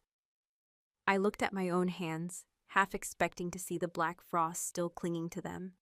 There was no rage in it, Kalen. It wasn't a battle. It was a correction. His expression tightened. My answer, my cold, dispassionate description, was clearly not what he had hoped to hear. He had wanted to hear that I had fought, that I had raged, that Serenia had been the one wielding the weapon. Instead, I had described a state of being, a force of nature moving through me. When you looked at Garth, he pushed, his voice strained. What did you feel? Nothing, I answered honestly. He was an imbalance, an obstacle to be removed. His fear was irrelevant. The word hung in the air between us, as cold and sharp as an icicle, irrelevant. It was the word of a god, not a woman. The chasm between us, which had been so briefly, so beautifully bridged by our kiss, had just reopened, wider and deeper than ever before. I saw a flicker of real fear in his eyes then, the fear he had spoken of. He was seeing the woman he was fighting for, being erased by the power he was relying on to keep them both alive. I could not bear that look on his face. The last embers of my human heart flared in defiance of the encroaching cold. I went to him, knelt by the cot, and took the healer's kit in my hands. This is going to hurt, I said, my voice softer this time, deliberately trying to find my own tone, the voice of the girl who had once tended to him with trembling hands. And I am sorry for it. The apology was a small, desperate offering, a proof of the humanity that still remained. He seemed to understand. He gave a single sharp nod, his jaw setting as he braced himself. The process of tending to his new wound was a slow, agonizing ritual of reconnection. I had to first thaw the frozen flesh, using cloth soaked in warm water. As the feeling returned to the tissues, a deep, shuddering groan of pure agony was torn from his throat. He writhed on the cot, his hands clenched into white-knuckled fists in the furs, but he did not cry out again. He bore the pain with the stoic endurance of a shifter, and I bore it with him. Every tremor that racked his body was a silent accusation. This was the result of my power, my correction. There was a cost to wielding the void, and the price was being paid in his flesh. As I cleaned the wound, my now cold fingers brushed against his skin. He flinched, a subtle, involuntary reaction to the unnatural chill of my touch. It was a small thing, but it was a rejection, and it cut me deeper than any blade. I was no longer a source of comfort to him. I was a touch of the grave. I stitched the wound in silence, my movements precise and efficient. He did not speak. The only sounds were the hiss of his pained breathing and the crackle of the fire. The cabin, our sanctuary, had become a chamber of quiet, mutual suffering. When I was done, I wrapped his leg in fresh bandages. I stood to move away, to give him the space my cold presence seemed to demand, but his hand shot out and grabbed my wrist. His grip was a manacle of warmth around my cold skin. "Don't," he rasped, his eyes dark with pain and exhaustion, pleading with me. "Don't pull away. Not now." I stopped, my body frozen. "My father gave me an oath," he said, his voice a low, ragged thing. "A blood oath. My duty was to the pack. My final law was to put you down if you were lost to the night." He pulled my hand, forcing me to sit on the edge of the cot beside him. He did not let go of my wrist. "I stood out there, Serenia, and I watched you. I watched you command the ice. I watched you freeze the wills of a dozen warriors. I watched you look at Garth, a man you have known your whole life, and feel nothing. By every law I was given, you were lost. I should have. My duty was clear. My heart, which I had thought was turning to ice, seemed to stop beating altogether. Was this it? Was he finally choosing his old law over our new one? "But I was wrong," he continued, his grip tightening, his thumb tracing a circle on the inside of my wrist. A desperate, seeking touch. "The law was wrong. It was written by wolves who only understood the heat of the blood rage. They had no law for a cold like yours. They saw a blizzard, and they called it a monster because they couldn't comprehend a force that was not driven by hunger or rage." He took a deep, shuddering breath. "I am breaking my oath to my father," he said, and the words were a physical, tearing sound, the sound of a man ripping his own roots from the earth. "His law no longer applies. My duty is not to the pack that would hunt you or to the alpha who would exile you. It is to you, not as a jailer, not as a warden." He looked at me, and in his pain-filled eyes, I saw a new, terrifying, and beautiful vow being forged. "As your first, your partner, your shield. If you are a goddess, then I will be your first and last believer. If you are a queen, I will be the one who guards your throne. That is my new law, my only law." He had seen me at my most powerful, my most inhuman, and he was not running. He was not trying to chain me. He was kneeling. He was choosing to serve not just the woman, but the power she carried, seeing them not as separate, but as one. He was breaking a blood oath to his past and swearing a new one to our future. The last of the ice around my heart shattered. The single hot tear from before was followed by a silent, streaming flood. The cold, dispassionate entity reeled, thrown back by the sheer chaotic force of my human grief and gratitude. I was crying for the man he was giving up, for the pack he was abandoning, and for the beautiful, terrifying burden of the loyalty he was laying at my feet. I leaned forward and pressed my forehead against his, my tears falling onto his face. "You can't," I whispered, my voice breaking. "Kaylin, you can't. The price is too high." "The price of losing you is higher," he answered, his voice rough with an unshakable certainty. He raised his free hand and tangled it in my hair, holding me there, our foreheads pressed together. "We are in this together, Serenia. We find a new path, or we die on the old one. There is no other way." We stayed like that for a long time, two broken things clinging to each other in the heart of a silent, waiting storm. His new vow was a fragile, desperate thing, a declaration of a new kind of pack, a pack of two. The outside world did not wait long to test that new pack. Late that night, as Kaylin slept a fitful, pain-filled sleep, and I sat watching the fire, a new sensation brushed against my consciousness. It was not a sound or a scent. It was a ripple in the fabric of the world, a tremor of psychic energy. It was the collective emotion of the Blackwood pack, a distant storm of fear, rage, and confusion. The entity, now my partner, my other sense, translated the chaotic signals for me.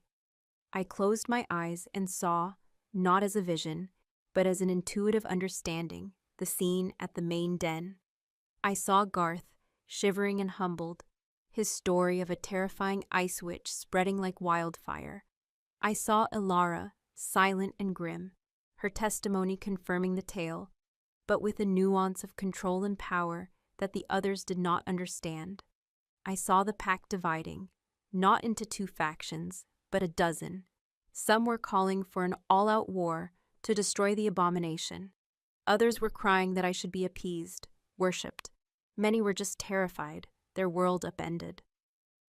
And I saw Alpha Boran standing before them, his face aged and worn, trying to tell them the truth, trying to speak of wardens and ancient duties. But his words were lost in the storm of their fear. His authority, once absolute, was now a flickering candle in a hurricane. Garth's failed rebellion had succeeded in one thing. It had shattered the pack's faith in their leader. The pack was breaking. It was consuming itself from the inside out. My cold correction of Garth had not brought order. It had unleashed total chaos. I opened my eyes, the distant turmoil of the pack, a dull, psychic roar in my head. Kaelin was right. My father was right. My very existence was a poison. Hiding here, defending our small patch of ground, was a slow, selfish death. Every day we waited, the pack tore itself further apart. Kaelin stirred, awakened by the new tension in the room. He looked at me, his eyes questioning. "They are falling apart," I said, my voice flat. "Boran's words have no power. Garth's fear has more. They are going to destroy each other." A grim understanding dawned on his face. "Then it's only a matter of time before they come back. All of them." "We can't wait for them," I said, and the decision, when it came, was as clear and cold as a winter star. Defending is not a path to victory. It's a path to being overwhelmed. I stood up and walked to the door. Looking out into the silent, moonlit night, the snow-covered world was a blank page, waiting for a new story to be written. "Your father offered me exile," I said, not looking at him. "Garth offered me death. Ilara's father offered me chains." I turned back to face him, and my eyes burned with a cold, clear fire. I offered them the truth, and they could not hear it. There is only one path left. We are done waiting for the pack to choose our fate. It is time we chose theirs. "What are you saying?" he asked, though I could see in his eyes that he already knew. "I am saying that the warden is leaving her post," I said, and my voice was the voice of the queen he had named me. "We are going back, not to plead, not to hide, and not to fight. We are going back to the trial stone, to the heart of their power, and we are going to force them to remember." It was a terrifying, reckless, and utterly necessary plan. To walk back into the arms of our enemies, to the very source of my power and their fear. It was a path that would lead either to the pack's salvation or our final complete destruction. There would be no turning back. The blood oath was broken. A new and terrible destiny was about to be forged. Chapter 16. Embracing the endless night. The decision once made settled over the cabin with the weight of an avalanche. There was no more waiting, no more reacting. We had seized the narrative, wrested it from the hands of alphas and usurpers, and now we had to see it through to its terrifying conclusion. To return to the pack, to the trial stone, was not just a strategic move. It was an act of profound, almost suicidal defiance. We were choosing to walk back into the heart of the fire, armed with nothing but a shattered history and a power that could just as easily consume us as save us. Kaelin's acceptance of the plan was not immediate. For a long, silent hour, he argued, his pragmatism and his fierce protective instinct warring with the undeniable logic of my decision. "It's a death trap, Serenia," he insisted, his voice a low, urgent growl. He had pushed himself up, ignoring the searing pain in his leg, and was pacing the small confines of the cabin like a caged wolf. "You walk back into that clearing, and they will see it as a provocation. Garth will have every warrior he can muster waiting for My father won't be able to stop them." "Garth is not the one I need to convince," I countered, my voice calm, a stark contrast to his agitated energy. I sat at the table, the brittle scrolls spread before me one last time, my fingers tracing the ancient runes. "Garth is a symptom. The disease is fear, and you cannot cure a disease by hiding from it. We have to confront it at its source." "And what if the source is you, what?" he shot back, his words a sharp, painful jab. He stopped his pacing and looked at me, his eyes filled with a raw, desperate anguish. What if your very presence is something they can't overcome? What if the only thing they see is the night? Then they will see the night, I said, my voice softening. I looked up from the scrolls and met his gaze, holding it, willing him to understand. But they will also see you standing beside me, the Alpha's son, their future. You are their bridge between the world they know and the one I represent. You are the only one who can translate what they are about to see. I was placing an impossible burden on him, and we both knew it. He would not just be my shield. He would have to be my apostle, my interpreter, the voice of reason in the face of a terrifying God. He stared at me, the conflict raging in his eyes. He saw the madness of the plan, the 100 ways it could go wrong, but he also saw the cold, unshakable truth in my words. Hiding was a slow death. Attacking was a path to ruin. This was a gamble on a scale that was almost mythological. It was a wager for the very soul of the pack. Finally, he let out a long, shuddering breath, the fight going out of him. He ran a hand through his dark hair, his shoulders slumping in a gesture of weary, reluctant acceptance. A new path, he murmured, the words of his own vow coming back to haunt him. Or we die on the old one. He looked at me, a grim, fatalistic smile touching his lips. It seems we have chosen our path. The hours that followed were a blur of quiet, focused preparation. There was no grand strategy to be made, no army to assemble. There were only the two of us. We were preparing not just for a journey, but for a performance, a ritual. Kalen tended to our weapons, his movements precise and economical. He sharpened his axe until the edge was a silver line that seemed to hum in the firelight. He restrung a spare bow he had in the chest, testing its pull, his muscles bunching under his tunic. He was preparing for a battle he hoped he would not have to fight. My own preparations were internal. I did not need to sharpen steel. I needed to sharpen my will. I sat before the fire, my eyes closed, and I journeyed into the vast, cold stillness within me. I did not fight the entity. I did not try to control it. I communed with it. For the first time, I approached it not as a warden approaching a prisoner, but as a partner. We are going back, I projected into the silent void of my mind. To the place of your prison, the place of my birthright. They will be afraid. They will be hostile. They will not understand. The entity responded not with words, but with a wave of pure, cold, ancient amusement. Their fear was a given, their lack of understanding a certainty. It was all irrelevant. They must understand, I insisted, my own will a focused point of warmth in its cold vastness. Destruction is not victory. Order imposed by terror is not balance. It is tyranny. You do not want to be a monster in their legends. You want to be a principle, a truth. To do that, they cannot just fear you. They have to accept you. And for that, they need me. They need to see the woman in the goddess. I felt a subtle shift in the entity's consciousness, a flicker of something that was not agreement, but consideration. My logic was sound. To achieve its aim of a quieter, more balanced world, a world free of the fever of chaotic emotion, brute force was inefficient. Conversion, a fundamental shift in their understanding, was a far more elegant, more permanent solution. The vessel will be the voice, it finally conceded. The thought a cool, smooth stone dropping into the pool of my mind. The anchor will be the shield. The power will be the proof. We had an accord, a strategy. I would not be a passenger during the coming confrontation. The entity would lend me its presence, its perception, its voice, but I would be the one to wield them. We would be a single, terrifyingly unified being. We left the cabin at dawn. The world was awash in the pale, ethereal light of a winter morning.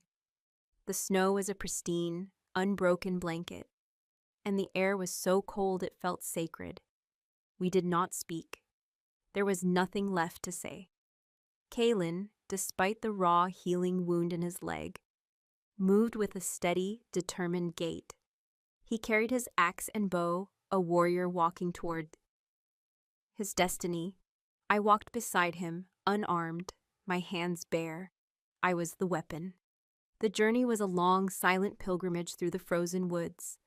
With every step that took us closer to the pack's territory, I could feel the psychic roar of their collective fear and confusion growing louder in my mind. It was a disorienting, painful cacophony, a storm of emotion that beat against the shores of my own cold calm. I could feel the entity within me recoiling from the sheer, messy heat of it all. It was like walking into a furnace. As we neared the ridge that overlooked the main den, Kalen held up a hand, stopping me. He pointed. On a rocky outcrop, a lone wolf stood sentinel, a lookout. "They're watching for us," he murmured, his voice a low growl. "They're expecting an attack." The lookout saw us. It stiffened, its head raised, and let out a long, sharp warning howl that echoed through the silent valleys. Answering howls erupted from below, a chorus of alarm. The hornet's nest had been poked. "There's no turning back now," Kalen said, his hand resting on the handle of his axe. "We are not going to the den," I said, my voice calm. I pointed to the east. "We are going to the trial stone." He nodded, understanding. To go to the den would be to walk into their fortress, to meet them on their terms. The clearing of the trial stone was my ground, my place of power. We changed our course, moving along the ridgeline, a pair of solitary figures against the vast, empty sky. We could hear the sounds of the pack mobilizing below us, a frantic chaos of howls and shouted commands. They would be searching for us, expecting an assault on the den. It would take them time to realize where we were truly going, time we desperately needed. We reached the clearing of the trial stone as the sun was beginning its slow descent, painting the western sky in bruised shades of purple and orange. The place was exactly as I had left it, the circle of ancient gnarled oaks, the frost-covered ground, and in the center, the jagged black fang of the trial stone itself, silent and menacing. The energy in the clearing was immense. This was the focus of the pack's history, the site of my transformation, and the anchor point of the entity's long imprisonment. To stand here was to stand at the nexus of it all. The power in my own veins sang in harmony with the latent magic of the place. "This is it," Kalen breathed, his eyes wide as he took in the scene. He looked at the stone, then at Piwekimai, and a new level of understanding seemed to dawn on his face. He was finally seeing the true scale of the power he had allied himself with. "They are coming," I said, my senses feeling the approaching wave of shifters, a tide of hot, angry energy moving through the woods. "What is the plan, Serenia?" Kalen asked, his voice low, his trust in me absolute. "What do we do when they get here?"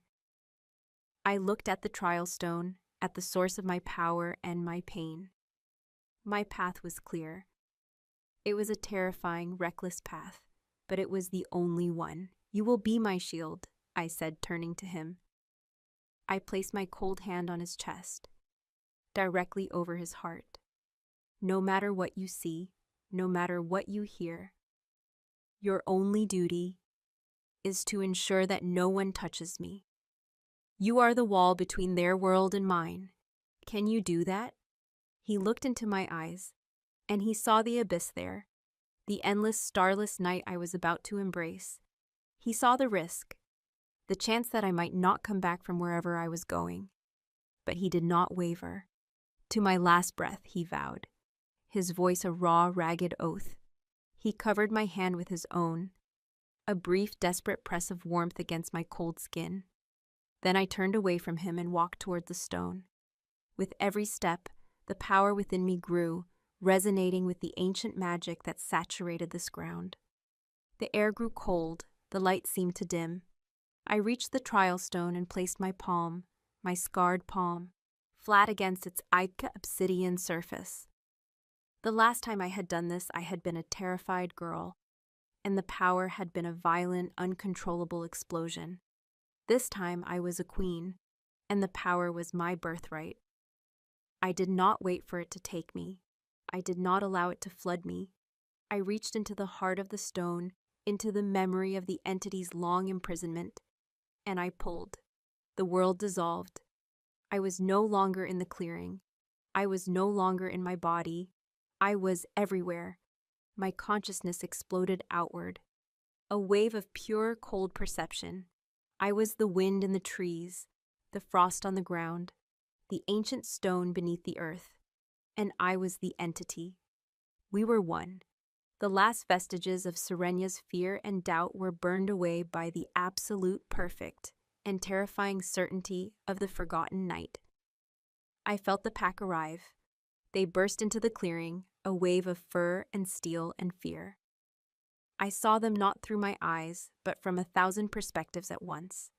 I saw the grim determination on Garth's face, the pained conflict on Alara's, the terrified confusion of the younger warriors. I saw Alpha Borin, his face a mask of tragedy, trying to hold them back. And I saw Kaelin. He stood before the stone where my empty body was slumped, my hands still fused to its surface. He stood with his axe held ready, his feet planted, a solitary, defiant warrior holding a line against the entire world. He was the anchor, he was the shield, and he was beautiful. They saw my body and they saw him, and their charge faltered. They did not know what they were seeing. And then I spoke. My voice did not come from my own lips. It came from everywhere at once. It was in the rustle of the leaves, the groan of the ancient oaks, the whisper of the freezing wind. It was inside their own heads, a thought that was not their own. It was the voice of the clearing itself, the voice of their own history, awakened and given speech. I am the silence in the heart of the wolf, the voice boomed, a soundless thunder that shook their very souls. I am the night that was, and the night that will be. I am the warden of this pack, and you have forgotten your oaths. The wolves fell to their knees, their faces pale with a terror that transcended the physical. They were facing not a witch, not a monster, but a primal truth they had long chosen to ignore. You fear what you do not understand, the voice continued, its tone not angry, but filled with a vast, ancient sorrow. You have let your memories fade to legend, and your legends to fear. You have betrayed the bloodline that kept you safe, and you have tried to murder the last of your guardians. My consciousness, my power, swept through the clearing. I did not show them a vision. I made them remember. I opened the scrolls of their own history, not on parchment, but in their very minds. They saw the first vessel, Lyra Vale, not as a monster, but as a terrified girl. They saw the first Alpha, Vorlog, not as a conqueror, but as a desperate man making an impossible choice. They saw the generations of my family, living with the silent wolf, bearing the scorn of the pack, unknowingly performing their sacred duty.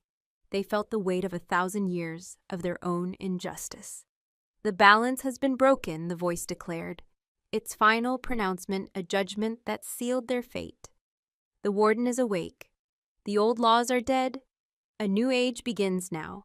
You will learn the truth, or you will become a forgotten memory, a whisper of a pack that choked on its own fear. The choice is yours. The power receded, the voice faded. The world snapped back into focus. I was back in my own body, collapsing to the ground at the foot of the trial stone, the connection broken. The effort had been immense, a cataclysmic expenditure of will and energy. I was an empty vessel, a hollowed-out shell. The clearing was silent. The pack, from the lowest Omega to the would-be usurper Garth, was on the ground, some weeping, some staring into space, their minds shattered and remade by the truth they had been forced to witness. Only 2 men were still standing. Alpha Borin, his face wet with tears, his expression one of profound, soul-shattering grief for the sins of his fathers, and Kaelin. He had not moved. He stood over me, his axe still held ready, his body a trembling testament to the sheer force of will it had taken to withstand the psychic onslaught. He was the anchor he had held. He dropped the axe, its head burying itself in the frosted earth with a soft thud. He knelt beside me, gathering my limp form into his arms. "Serenia," he whispered, his voice thick with emotion, his breath warm against my icy skin. "I have you. I have you." The war was over. The pack was broken, ready to be remade. I had embraced the endless night, and I had dragged my entire world into the dawn with me. But as Kaelin held me, I looked at my own pale, cold hands, and I did not know if the woman he was holding would ever be truly warm again. Chapter 17.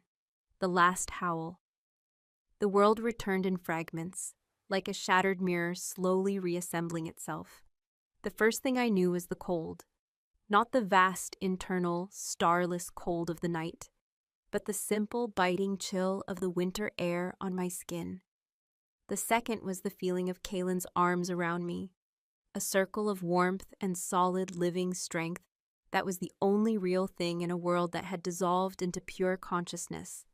His scent, pine and mountain stone, and the faint, coppery tang of his own healing blood, was an anchor, pulling me back from the endless void I had embraced. I could hear weeping, soft, broken sounds from the scattered wolves in the clearing. It was not the sound of grief, but of a profound, soul-deep shock, the sound of a people whose entire reality had been dismantled and shown to be a lie. My psychic broadcast, my sermon from the heart of the stone, had not been a gentle re-education. It had been a spiritual cataclysm. Kaelin shifted, pulling the heavy fur cloak from his own shoulders and wrapping it around my shivering form. The simple protective gesture was so full of a fierce, desperate tenderness that it sent a painful ache through my hollowed-out soul. I had wielded the power of a goddess, but in the aftermath, I was as weak and vulnerable as a newborn. "It's over," he murmured, his voice a low rumble against my ear, a vibration that seemed to restart my own sluggish heartbeat. "Serenia, look at me. It's over." I lifted my head, my neck muscles feeling weak and uncooperative. I looked out at the clearing. The scene was surreal. Garth, the proud usurper, was on his hands and knees, his head bowed to the frosted earth, his body shaking with silent, racking sobs. The other warriors were scattered, some curled into tight fetal balls, others staring at the trial stone with wide, unseeing eyes, their minds still lost in the 1,000-year history they had been forced to witness. My gaze found Alpha Boren. He had risen to his feet and was walking slowly, deliberately, through the field of his broken warriors. His face was a mask of ancient grief, but his eyes held a new, clear light. The burden of his lie had been lifted, replaced by the heavier, but cleaner, weight of the truth. He was no longer a leader trying to hold together a fragile peace. He was a penitent, walking among the ruins of his own making. And Alara, she stood apart from the others, her back rigid, her bow hanging limply from her hand. She was not weeping. She was staring at me, her moss-green eyes filled with a complex, unreadable mixture of fear, respect, and a dawning terrible understanding. She was a hunter, a pragmatist. She was the first one who was beginning to process what had just happened, to understand the new shape of the world. She saw not just the power I had unleashed, but the control I had shown. She understood that I had held the life of every wolf in that clearing in my hand, and I had chosen to let them live. Boren's path brought him to us. He stopped a few feet away, his gaze falling on me, cradled in his son's arms. The fear and horror were gone from his eyes, replaced by a profound, weary reverence. He was looking at me not as a monster, but as the living embodiment of his pack's greatest sin and its only possible redemption. "Warden," he said, and the word was not an accusation, but a title, an acknowledgement of my true place. His voice was hoarse, broken. "Forgive us." The plea was not just from him. It was from his entire lineage, from the first alpha down to the last pup in the den. It was the apology of a people to the family they had wronged for a millennium. I found my own voice, a thin, reedy thing that sounded alien in the profound silence. "There is nothing to forgive," I said, and the words came from the last vestiges of Serenia, the girl who had only ever wanted to belong. There is only the truth, and a new path to be walked. Boren nodded, a deep shuddering bow of his head. He looked at his son, and the last of the conflict between them seemed to dissolve. He saw not the traitor but the shield, the loyal first who had stood by his warden when all others had failed. "The pack is broken, father," Kaelin said, his voice rough with emotion. "And it will be remade," Boren answered, his own voice gaining a sliver of its old strength. "In truth, as it should have been, but it will need a new alpha to lead it, one who understands the new world, one who is not stained by the old lies." He looked at Kaelin, and his meaning was clear. He was abdicating. He was laying the mantle of his authority at the feet of his son, the one who had seen the truth when all others were blind. But Kaelin shook his head. "My place," he said, his arm tightening around me, "is here. I am the warden's shield. That is my wall. That is my wall. The pack needs an alpha who will stay with them, who will guide them. You are still that man, father. You are the one who must teach them this new history. That is your penance and your path." It was an act of profound loyalty, both to me and to his father. He was refusing the power he had been born to inherit, choosing instead the duty he had sworn in the heart of our shared exile. He was binding his fate to mine, not just as a partner, but as a sworn guardian, forgoing his own crown to protect his queen. Boren looked at his son, and his eyes filled with a father's pride, a pride so fierce it was a painful, beautiful thing to witness. He had lost his heir, but he had gained a man of honor. He gave a single solemn nod of acceptance. The new order was established. Slowly, the other wolves began to stir. They rose to their feet, their movements stiff and uncertain, like children waking from a long and terrible dream. They looked at me, and their eyes were filled with a raw, terrified awe. I was no longer an Omega, no longer a witch. I was a living relic, a sacred and terrifying figure from their own remade history. The whispers of cursed were replaced by a new, whispered title, the Warden. Garth was the last to rise. He was a broken man. The arrogance and ambition had been scoured from him, leaving behind a hollowed-out shell. He would never lead a rebellion again. He would be lucky if he could lead himself out of the clearing. My work here was done. The truth had been delivered. The pack, however shattered, was on a new path. But the cost to me had been immense. I felt empty. The connection to the entity, to the endless cold certainty of the night, had receded, leaving me feeling fragile, human, and terrifyingly alone in my own mind. I had won the war, but I was in danger of losing the very essence of the power that had given me the victory. The balance had been tipped, and I did not know how to restore it. "Kaelin," I whispered, my voice trembling, a new kind of fear creeping into my heart. I can't feel it anymore. The cold, it's gone." His eyes widened in alarm. He looked at me, truly looked at me, and saw the change. The cold, divine light in my eyes had faded, replaced by the simple, frightened gaze of the girl he had rescued from the trial stone. By pouring my entire being into that one cataclysmic act of communion, I had seemingly burned out. I had expended the power, and now the vessel was just an empty jar. A new sound split the air, a sound that made my blood run cold. A long, drawn-out howl, but not from any wolf in the clearing. It came from the high ridges to the north, a sound of pure, unadulterated triumph. It was a striga. No, not just one, a dozen, a whole pack of them. They had been watching, waiting. The psychic chaos of my communion, the raw power I had unleashed, had been a beacon, a dinner bell for every foul scavenger thing in the mountains. And now they could feel the power fading. They could sense the weakness of the warden and the broken, disoriented state of her pack. They were coming to feast on the ruins. "No," Boren breathed, his face going pale as he recognized the sound. "Not now." The Blackwood warriors, still reeling from my psychic assault, scrambled for their weapons, their movements clumsy, their eyes wide with a fresh wave of terror. They were in no shape to fight. Their morale was shattered, their spirits broken. Alara was the first to react with any real clarity.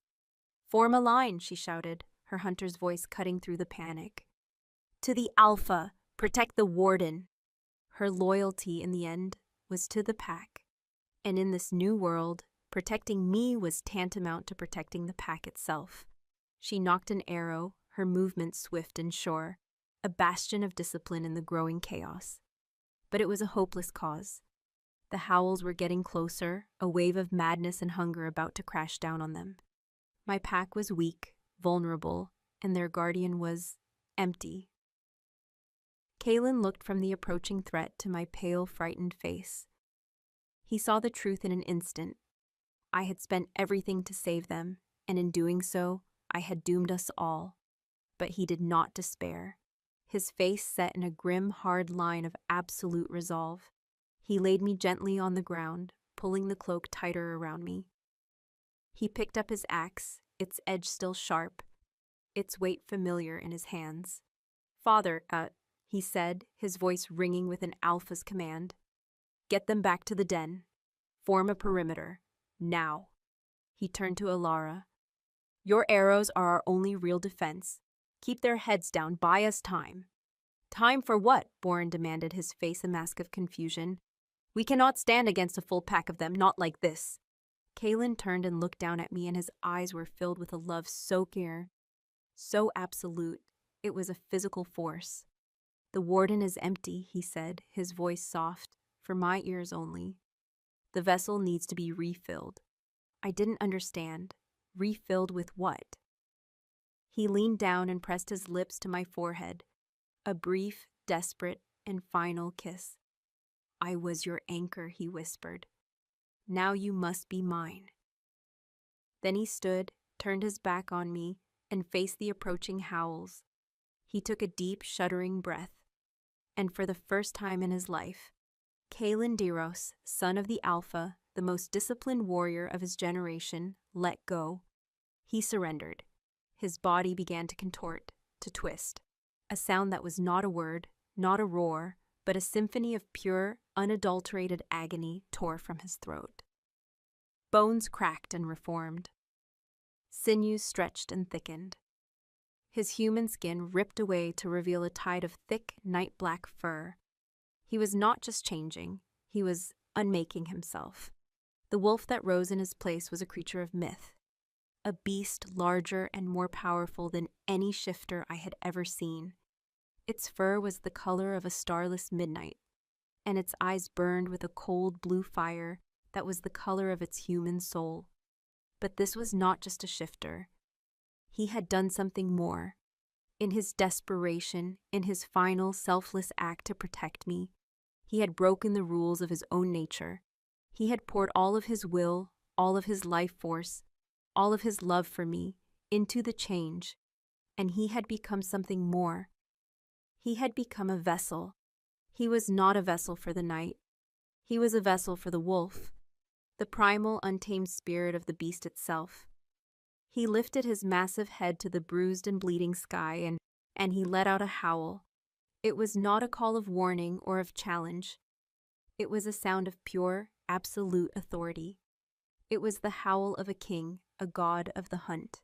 It was the last howl of the old world and the first of the new. He turned his burning blue eyes on me one last time, a look of profound, silent farewell. Then, a blur of black fur and righteous fury, he charged into the forest to meet the coming tide of madness, alone. He was no longer my shield. He had become my sword, and he was going to a battle from which he knew he would not return. Epilogue. What the dawn remembered. The forest swallowed him whole. One moment he was a living myth, a creature of midnight fur and glacial fire poised at the edge of the clearing. The next, he was gone, leaving behind only the thunderous echo of his final kingly howl and a profound ringing silence. The advancing howls of the Striga faltered, their chaotic chorus momentarily broken by the sheer, untamed authority of his voice. He had not gone to fight them. He had gone to command them, to meet their madness with a sanity so primal and absolute It was a force of nature in itself. I lay on the frozen ground, wrapped in his cloak, the world a meaningless blur of gray and white. His scent, pine and stone and wolf, clung to the heavy fur, a ghost of the man who had just sacrificed himself for me. My own body was a hollow, aching thing, the vessel empty, the warden asleep.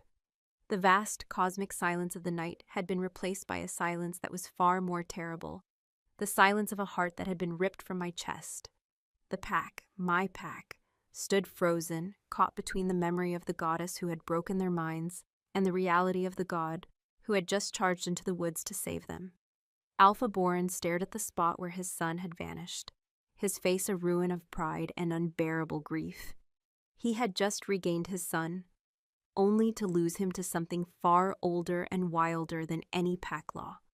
Alara stood with her arrow still nocked, her hunter's gaze fixed on the trees, her expression one of pure, unadulterated awe. She had loved the man, but she revered the wolf. She understood, in a way no one else could, the sheer magnitude of the sacrifice he had just made. He had not just changed, he had ascended, becoming the living embodiment of the very spirit they all worshipped. The sounds of the battle, when they came, were not what anyone expected. There was no prolonged clash of tooth and claw, no drawn-out symphony of snarls and shrieks. There was only Kaelin's single authoritative roar, followed by a wave of terrified, pained yelps from the Striga. Then, silence, utter and complete. He had not fought them as an equal. He had judged them as a superior, a king scattering a rabble of peasants. He had met their contagion with a purity so absolute it had simply unmade them. The silence stretched. A minute, 10, a lifetime. Every wolf in the clearing stood waiting, their heads cocked, listening for a sound that would tell them what to do next, listening for the howl of their new king returning. But it never came. The sun began to rise, its first tentative rays spilling over the eastern ridge, painting the snow in shades of rose and gold. It was a new day, a new age, and as the light touched my face, something within me stirred.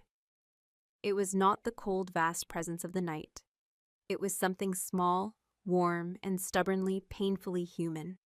A single flickering ember of Serenia, which had not been extinguished, but had merely been waiting in the ashes. The grief for Kaelin, the pure, undiluted agony of his loss, was the spark that was reigniting it. I pushed myself up, my limbs trembling, my body screaming in protest. The cloak, his cloak, fell from my shoulders. The pack turned as one to look at me, their new warden, their broken goddess. I did not look at them. My eyes were fixed on the forest. I knew, with a certainty that was as deep and true as the entity's own cold logic, that he was not coming back. The being he had become, the primal spirit of the wolf, could not be contained in a pack, in a den at a man's side. Its territory was the wild itself, its pack the wind and the trees. He had sacrificed his humanity, his very identity, to become the world's guardian, just as I had become the pack's. We were two sides of a new coin, two pillars holding up a new and fragile balance. I took a step towards the woods, and then another. My path was clear. I was the warden. My place was not in a den, surrounded by those who now feared and revered me. My place was on the borders, in the wild, forgotten places, watching for the return of the fevers and the madnesses that plagued the world. Kaelin had become the sword that scoured the darkness. I would be the shield that guarded the light. Serenia? It was Boren's voice, quiet and broken. I paused, but I did not turn. The pack, he said. They need guidance. They need you. No, I said, my own voice a stranger to my ears, stronger than it had been, infused with a faint, lingering echo of the night's authority, but warmed by the returning heat of my own heart. They have you. They have the truth. And they have a new legend to guide them. A story of a wolf who loved his pack enough to become a god to save it. I finally turned, and I met his gaze, and Alara's, and the gazes of all the wolves who had once scorned me. Tell them that story, I said. Tell it true. That is all the guidance they will ever need. Alara stepped forward, her eyes shining with unshed tears. And you? She asked, her voice soft. Where will you go? I looked past her, to the vast, snow-covered wilderness that was calling to me, to the horizon that Kaylin was now a part of. A faint, sad smile touched my lips. It was a human smile, a smile of acceptance, of sorrow, and of a strange and terrible freedom. I am going to find the balance, I said. And with that, I turned and walked away from the clearing, away from the trial stone, away from the pack that was no longer mine. I walked into the forest, not as an outcast, but as a guardian on her first patrol. The rising sun cast my long shadow before me, and for the first time in my life, I was not afraid of it. It was not a shadow of weakness or of a monster. It was simply my own. I did not know what the future held. I did not know if the entity would ever reawaken to its full strength within me, or if it would remain a quiet partner, a source of cold wisdom in the back of my mind. I did not know if I would ever see Kaylin again, or if our only communion would be the shared silence of the wilderness we now both patrolled. But as I walked, the snow crunching under my boots, a faint warmth began to spread through my chest. The ember of my own soul, fanned by the memory of his sacrifice, was growing. I could feel the stirring of hope, of purpose, of a love that had transcended form and become a part of the world itself. The price of our victory had been everything we were, but what we had become, it was the beginning of a new story, a story that the dawn would remember, a story of a wolf who became a king and a broken girl who learned to command the endless night, not as a goddess of the void, but as a warden of a fragile, beautiful, and fiercely protected light. I was Serenia Vale, and I was finally, truly free.